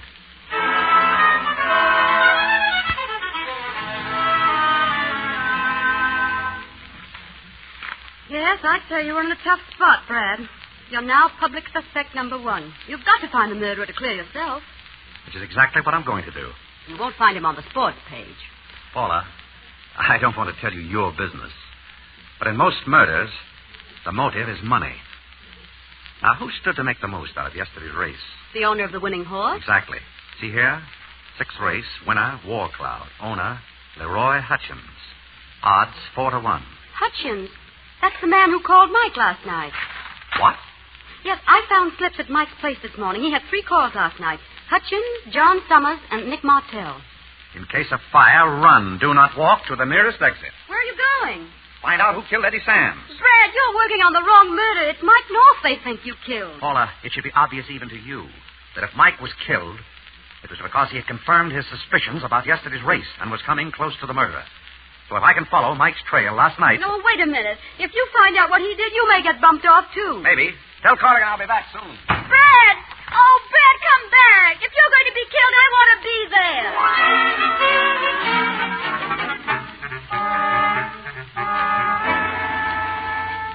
Now, Mr. Hutchins, I'm going to be very frank with you. I'm investigating yesterday's race. I see. Investigating for the track officials? I'm sorry, Mrs. Hutchins, but I can't tell you that. Tell me, Mr. Hutchins, what sort of a trainer is Mike North? Well, one of the main reasons I wanted to buy the Summers stables was because Mike would go with it. Oh, then the deal didn't go through? No. Summers wanted $20,000 extra for luxury, and I couldn't see it. Very interesting. Will you have one of these cakes, Doctor? They're very good. Oh, yes, thank you. Well, is that what you called Mike about last night, Mr. Hutchins? Oh, you're mistaken, Doctor. I didn't call him. I saw him at Summers' house. I see. These cookies are good. What are they? Oh, a little idea of my husband's. A gelatin filling.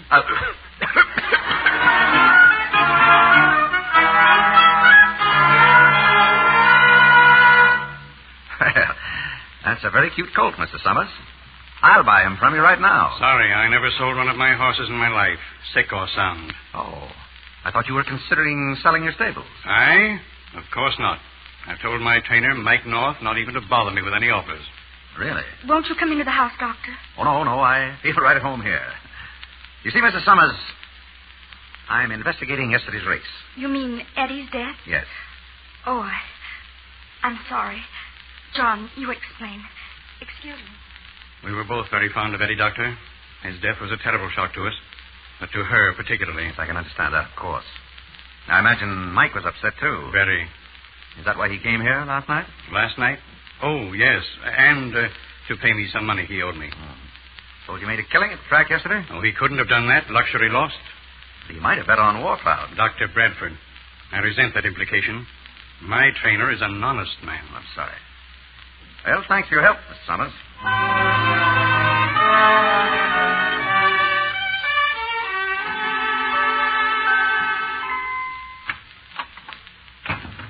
About time you got home. What did you find out there? Then I'm not a detective.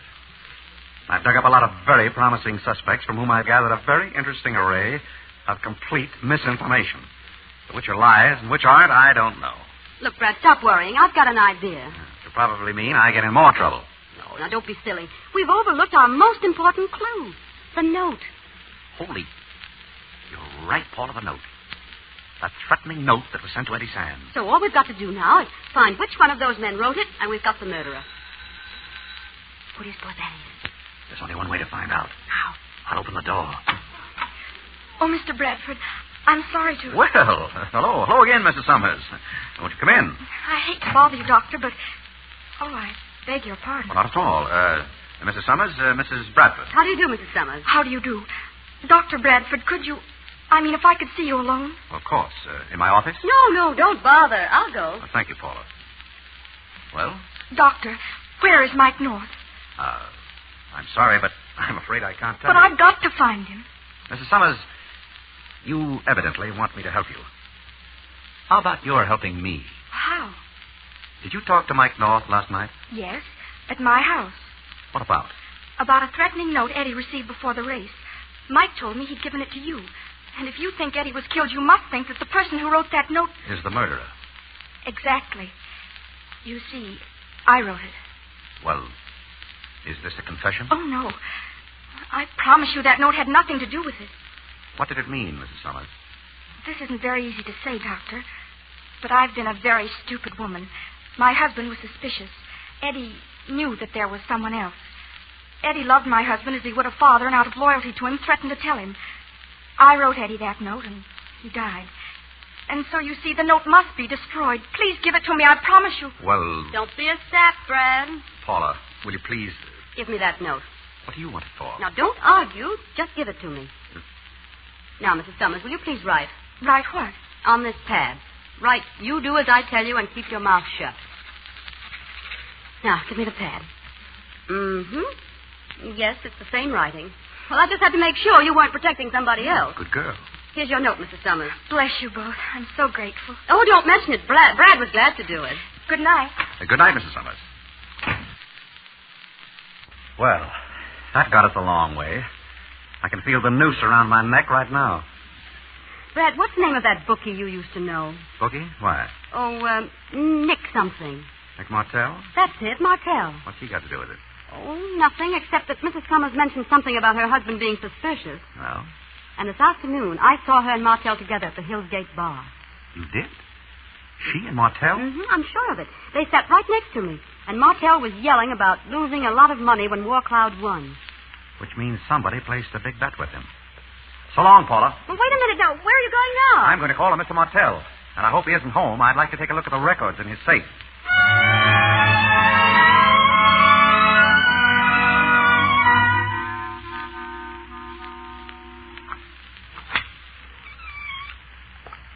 All right, fella. Get away from that safe. Oh. Hello, Nick. I didn't expect you. Yeah, I hardly thought you would. Didn't know you went in for opening safes, Doc. Oh, we surgeons open anything. Very funny. Keep your hands up. Didn't think you'd find North in there, did you? I found him, Nick. Not here. He's dead. Well, Murdered. that figures. You start double-crossing it. If I know who did it. The police think I did. No kidding. Huh. You're certainly behind the eight ball. On the spot with the cops and with me. Look, Nick.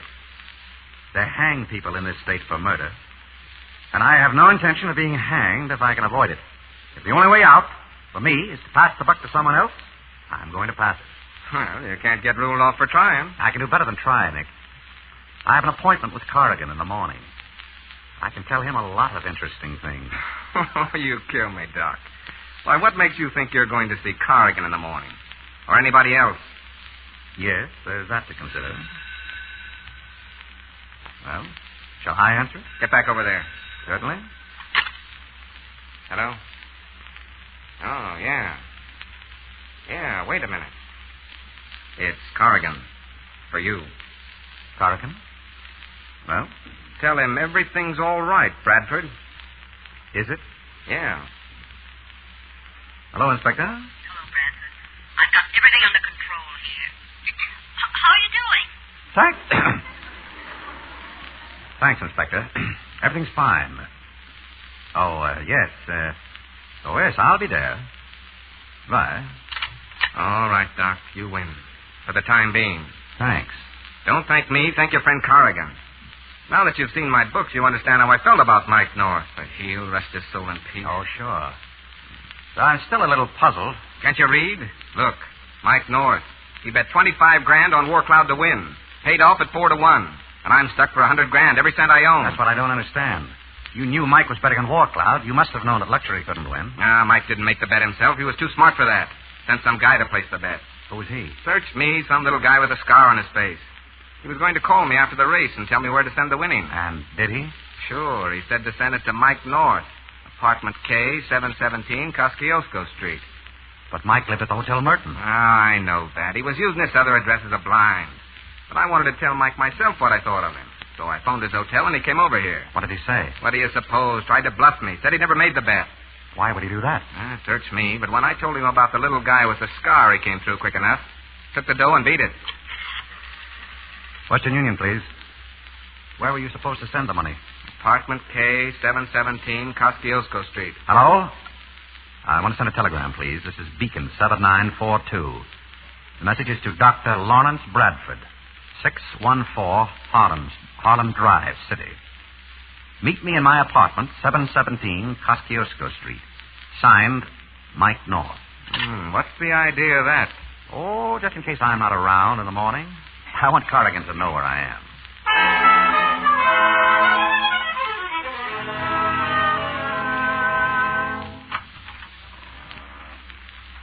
Is that you, Brad? Come on in. Paula, what are you doing here? Oh, I read that phony telegram you sent yourself. I knew you wouldn't let me come down here, so I sealed it up again and came anyway. How did you get in? If you're going to keep on housebreaking, Doctor, you should never be without a hairpin. Now, what did we come down here for? A quick look around, and then you're going to get out. I don't like the looks of this place. Well, it's very cozy. Now, here's all I've been able to find. A box of pills. Capsules. They're so big, I don't see how a person could swallow one. Mike didn't give medicine to people, Paula. And horses have very big throats. But Mike never lived here. How do you know?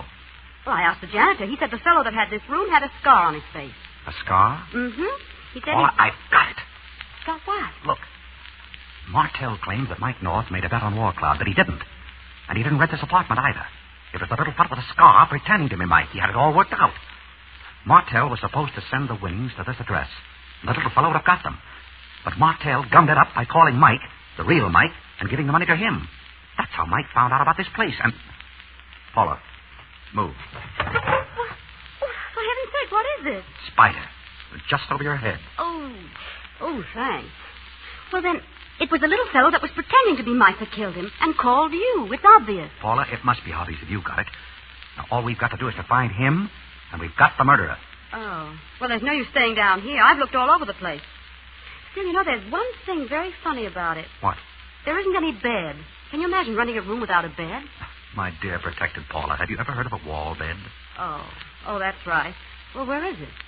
Right in the wall, there. Take it down, What for? I want to look under it. Very well, my sweet. Now you can look your heart's... Brad, it's a man! Look out! Who is it? I don't know. Judging from that scar on his face, he's our murderer. But Brad, he's dead. Not a mark on him as far as I can see. Paula, run down to the corner and phone Corrigan to get here just as fast as he can. Well, go on. What are you standing there for? Brad, behind you. The window's open. There's a hand there with a gun. Now listen, Paula. But don't get down, Brad. Please.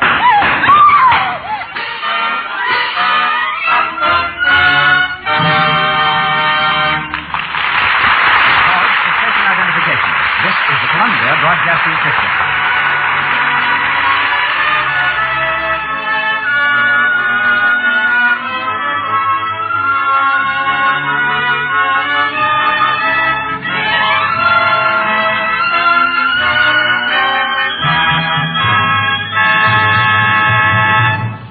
William Powell and Claudette Colbert continue shortly in the ex-Mrs. Brandford.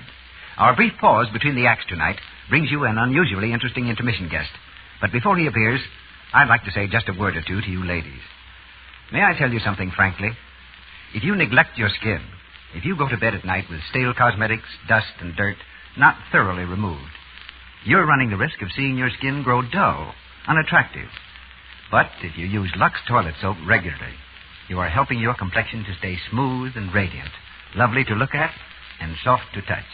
So use Lux toilet soap before you renew makeup, always before you go to bed at night. Don't risk spoiling the natural soft beauty of your skin.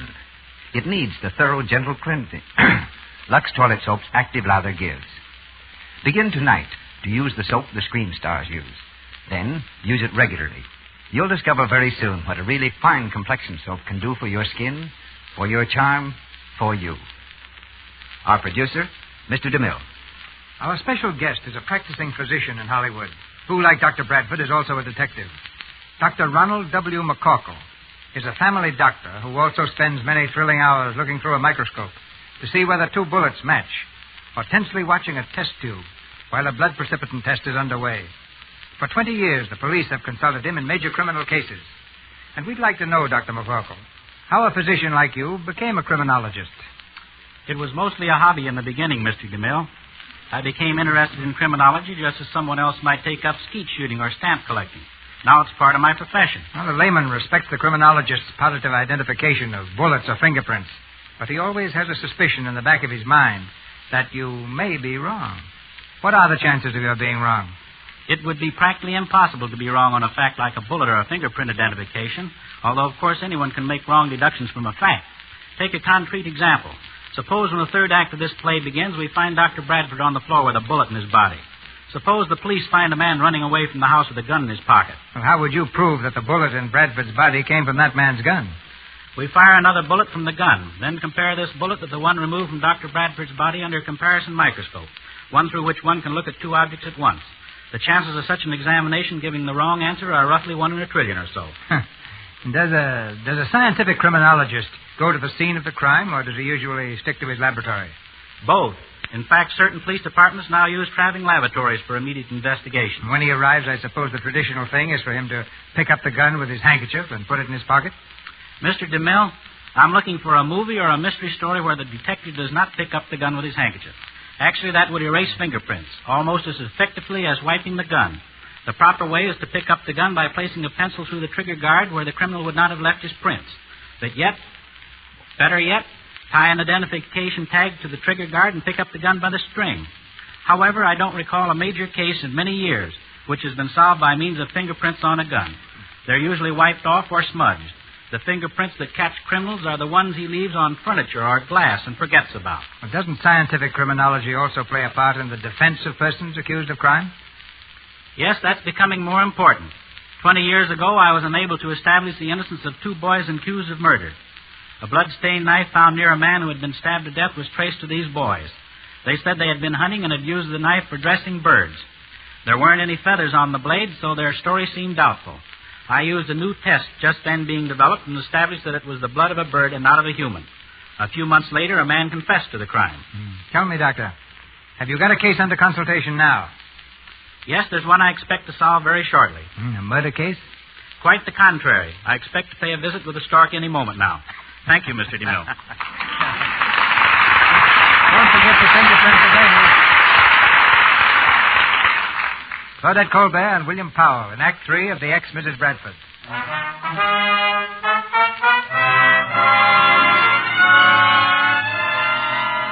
Miraculously escaping the assassin's bullets, the 2 amateur sleuths made their way safely home from the apartment.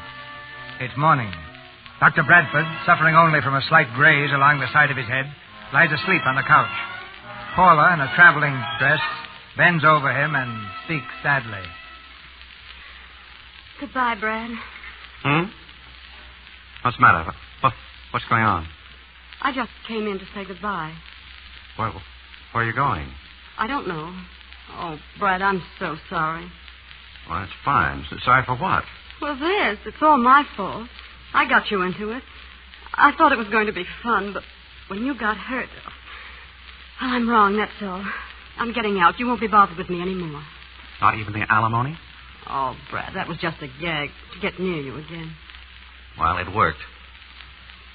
Will you marry me again, Paula? Well, oh, lie down, dear. You've got a fever.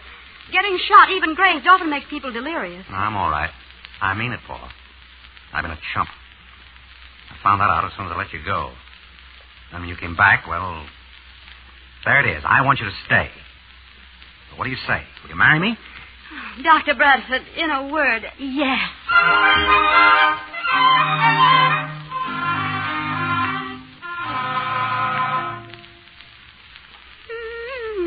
What in the world are you doing? Packing for our wedding trip?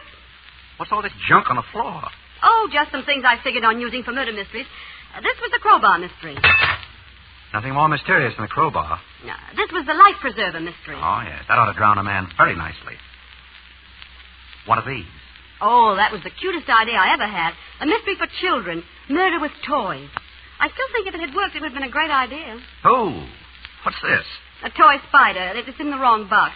That was another story I had. Give me that. Well, don't lose it. I may use it yet. Look, I killed a spider at Kosciuszko Street last night. What else did we find there? A wall bed. Wall bed. No, that's not good. I've got it. Capsules. Capsules are gelatin. Paul, I've been blind. I had it in front of me all the time, and I couldn't see it. Paula, get me those capsules. Right away. Inspector Corrigan is here, sir. Good morning, Doc.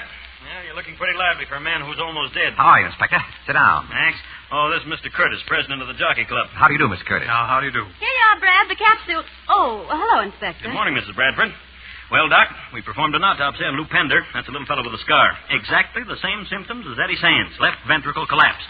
As soon as I saw there was some connection between his death and Eddie's, I notified Mr. Curtis here. This has been a terrific shock to me, Doctor. Horse racing is a clean sport, and we intend to keep it so. I'm sure you will, Mr. Curtis.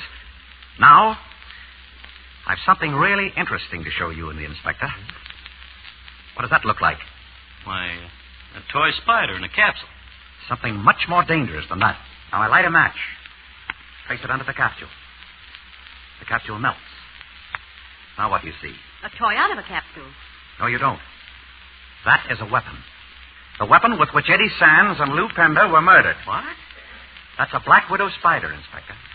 The murderer put the spider in a capsule, which was then placed on the victim's body. I've used a match so as not to waste time, but body heat, particularly at a time of excitement, would melt the capsule, leaving the spider free to bite. A black widow spider? Explains everything, Inspector.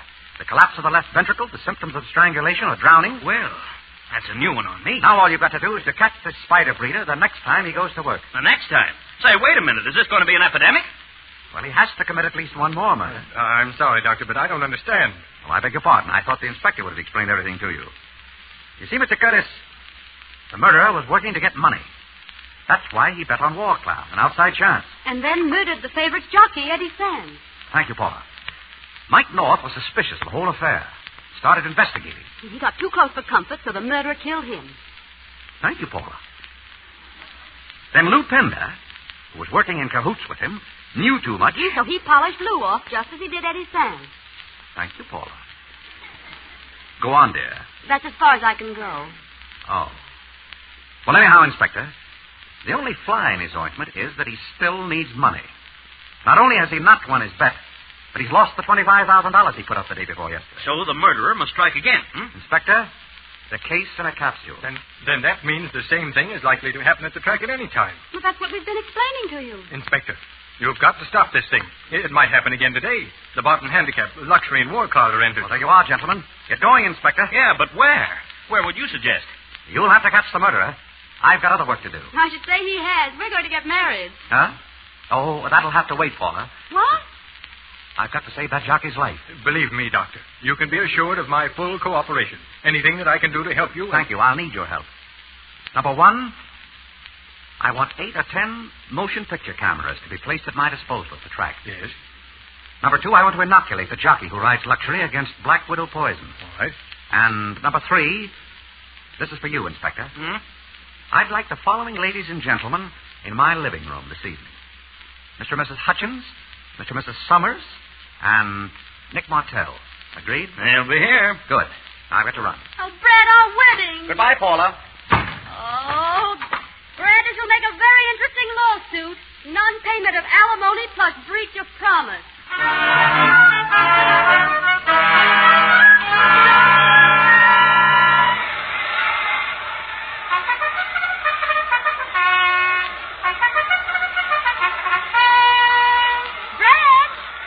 Hi, sweet. Did you inoculate Luxury's jockey? Yes, with a little difficulty. I always thought you used a hypodermic. Hmm. Well, what do we do now? Nothing. I've done everything I can. The boy will not be killed. You think Corrigan will catch the murderer? I know darn well he won't. And there they go. They're off, Paula. Brad, roll up your sleeve. Luxury's running 6. What? Roll up your sleeve. What for? I'm going to inoculate you. Paula, what? Now use your head, Brad. There have been 2 attempts on your life already. What's going to happen when the murderer discovers your reckless plans today? I hadn't thought of that. I don't want you killed, Brad. And believe me, when somebody catches that murderer, you're not going to have 1 minute free from danger. Well, there's nothing I can do about it now. I brought only 1 dose of antitoxin. I gave that to the jockey. Oh. Well, in that case, let's enjoy the race. Coming down the line of finish now with Warcloud and Luxury. Warcloud and Luxury, they're running neck and neck, and now Luxury is pulling away. It's Luxury and Warcloud, and Luxury is the winner by a head. Well, Doc, there's your race. Nothing happened.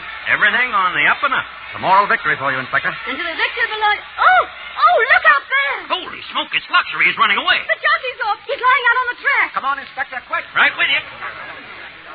All right, stand back there. Get back. Give the doctor room to work. Get back, I say. Get his shirt open. Oh, there he is! The Black Widow on his chest. Look out. Get it off him. Up.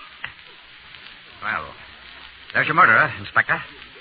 Black Widow Spider. I gave Spike an antitoxin before. This is an antidote. Spike, you'll be all right. Tomorrow you'll never know this happened. Oh, I apologize, Doc. I'd give a month's pay to know who put that on him.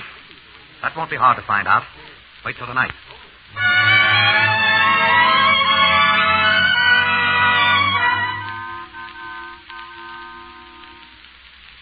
Leroy Hutchins? Present. Mrs. Hutchins? Yes. Nick Martell? I'm here. Paula Bradford? Oh, that's me. Here.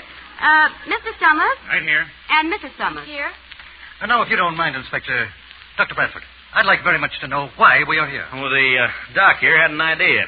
We figured out that you're all suspects, so we invited you all here. The one that didn't show up was our man. Or woman. But unfortunately, you all showed up. Mm-hmm. So that lets the police out of the party. Sorry to trouble you folks. Good night.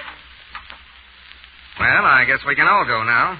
Yes, if you wish. Oh, please don't go. We're such a nice, cozy little group. Say, I'll tell you what. I've got something that might interest you. How'd you like to see some pictures, movies? Right here in the house? I think you might be interested. You're all racing people, and I've got some fine track scenes. I think you'll enjoy this. Sit down, everyone, won't you? Make yourself comfortable. All right. Soaps, turn on the machine. Why, that's today's race. In the paddock. There's Luxury. And there's Warcloud. Exactly. Which is what you were really here to see. I still believe one of you to be guilty. Today, one of you planned another coup. Again, one of you tried to murder Luxury's jockey. We've proven that Eddie Sands was murdered. The same method was tried on Spike Salisbury this afternoon. The murder was committed by placing a capsule on the jockey's body containing a Black Widow spider. The heat of his body melted the capsule. The spider was released to bite the jockey, and the murder was completed. And in just a moment, you'll see the murderer himself. Just before the race, putting the capsule on the jockey's back. That's you up there, Hutchins, leaning against the wall. Yes, I went in for a moment. But he's nowhere near Spike, is he? Oh, look, there's Mr. Martell. He's close, all right. He's putting his hand on Spike's shoulder. Now, wait a minute. Don't try to pin anything on me. Mrs. Summers is patting Spike on the shoulder now. I didn't put anything on him, you can see. Look at Summers. Mrs. Summers, it's all right. Why isn't he fixing Spike's shirt in the back? Lights! Why, his chair's empty. I'm over here, Doctor. I was leaving, but I noticed your friends are still outside. Now, if you'll all just move down to that end of the room, please. I've got you covered. That's fine. Congratulations, Doctor. Very clever of you.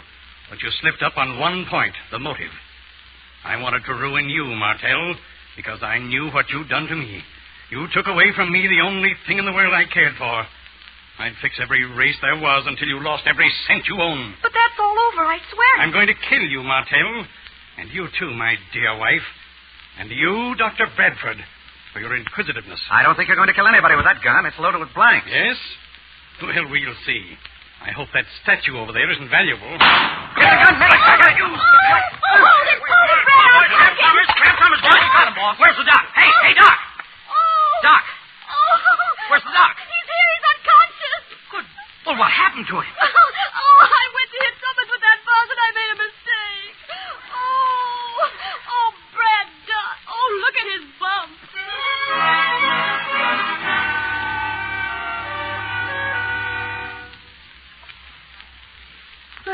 You look awfully cute, Brad. I like your bandage. Thanks. The bow looks wonderful. What bow? On the bandage. It was all my idea. Yes, I imagine it was. No one else would bother with it. Well, Well, now what about us getting married? oh, Paula, I wouldn't walk across this room. Any other time I'd be glad to, but tonight I wouldn't walk across this room to marry you. Well, would you walk halfway across? Now you're quibbling. Yes or no, would you? Halfway, huh? Well, all right. Just to prove that the age of gallantry isn't dead. Yeah, I'll walk halfway. All right, come on. There. I walked halfway. That lets me out. Not yet. Stokes, start the movies. Very good, ma'am. That's another idea of mine. See? Talking. That fellow's a real justice of the peace. Huh? My friends, we are gathered here to join together this man and this woman in the state of matrimony. Do you, Paula Bradford, take this man to be your husband? I do. And do you, Lawrence Bradford, take this woman to be your lawful wedded wife? I do. And may heaven have mercy on my soul.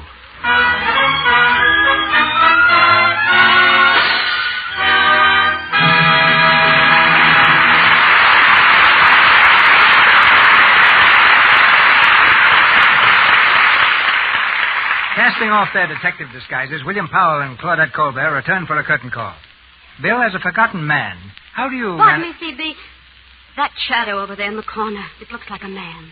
Now, wait a minute. Just a minute, Claudette. I'll do no more detecting tonight. Oh, but it may be a dangerous prowler of some kind. Where's the shadow, Claudette? Well, there, by the curtain. Doesn't it look like a man? Oh, it does. He works here. Oh. Well, you can't be right all the time, but, Claudette, I think you have a suspicious nature. No, not in most things. But among the things I don't like are strange shadows on the wall or strange soap. That's why I've used Lux soap for years. I know I can depend on it. Now, but what was that I interrupted a while back, C.B.? You were saying something about Bill as a forgotten man. I was about to ask him how he liked working for me in a picture. Working for you, Cecil? I've worked with just about every director in Hollywood except you. You have a scene in my last picture. Did Bill play one of the Indians? No, Bill plays a tramp who lives in the city dump, a very charming tramp. Oh, yes, that was my man Godfrey. Only you didn't direct that, Cecil. No, but I used a scene from it in Land of Liberty. The picture which will be Hollywood's contribution to the New York World's Fair and the Golden Gate International Exposition in San Francisco. What else is in the picture, C.B.? Well, it's made of scenes dramatizing American history, taken from 124 pictures dating back as far as 1910, and a video of modern history as seen through the eye of the newsreel camera. Land of Liberty will not be shown anywhere for profit, and for the present only at the two fairs. A picture like that should be a pretty valuable document, C.B., even if I am in it. And I think it'll still be more interesting 20 years from now. I hope I can see it at one of the fairs. Well, good night, C.B. Good night, Cecil. You'll hear from us again the moment we need a couple of good detectives. Mr. DeMille returns in just a moment with news about next week's stars in play. Heard in The Ex-Mrs. Bradford were John Archer as Nick Martell, Alice Eden as Mrs. Summers, Norman Field as Mr. Summers, Colin Campbell as Stokes, Ray Appleby as Mike North, Ross Forrester as Mr. Frankenstein, Frank Nelson as morgue attendant, John Fee as Mr. Hutchins, Martha Wentworth as Mrs. Hutchins, David Kerman as Mr. Pender, Lou Merrill as Inspector Corrigan, and Bob Burleson as Mr. Curtis. Tonight's play was filmed by RKO Studio, producers of the new picture, Career. Louis Silvers appeared through courtesy of 20th Century Fox Studio. He directed music there for Susanna of the Mounties. Be sure to listen to the Lux daytime radio program. It tells you the enthralling story of the love and problems of a young, attractive woman doctor. Look in your newspapers for the time and station every afternoon, Monday through Friday. The life and love of Dr. Susan comes to you in addition to the Lux Radio Theater. Mr. DeMille. On the eve of her wedding, a girl makes a wish that she may never grow old. From that day on, she watches time leave its mark on all that she loves, while she herself never changes. This is the theme of the play you'll hear next Monday night. A play called Mrs. Moonlight, with two splendid artists in the starring roles, Janet Gaynor and George Brent. Since the beginning of time, men and women have searched for the secret of eternal youth. Listen next Monday and learn of one who finds that secret and of how she uses it.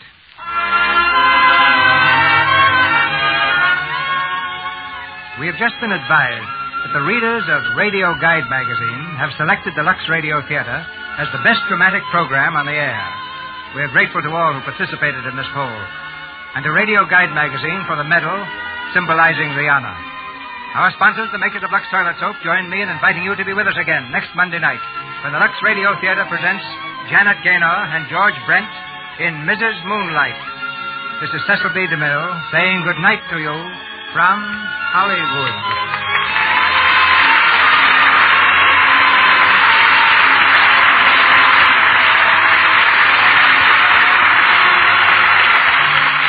Your announcer has been Melville Ruick. This is the Columbia Broadcasting System.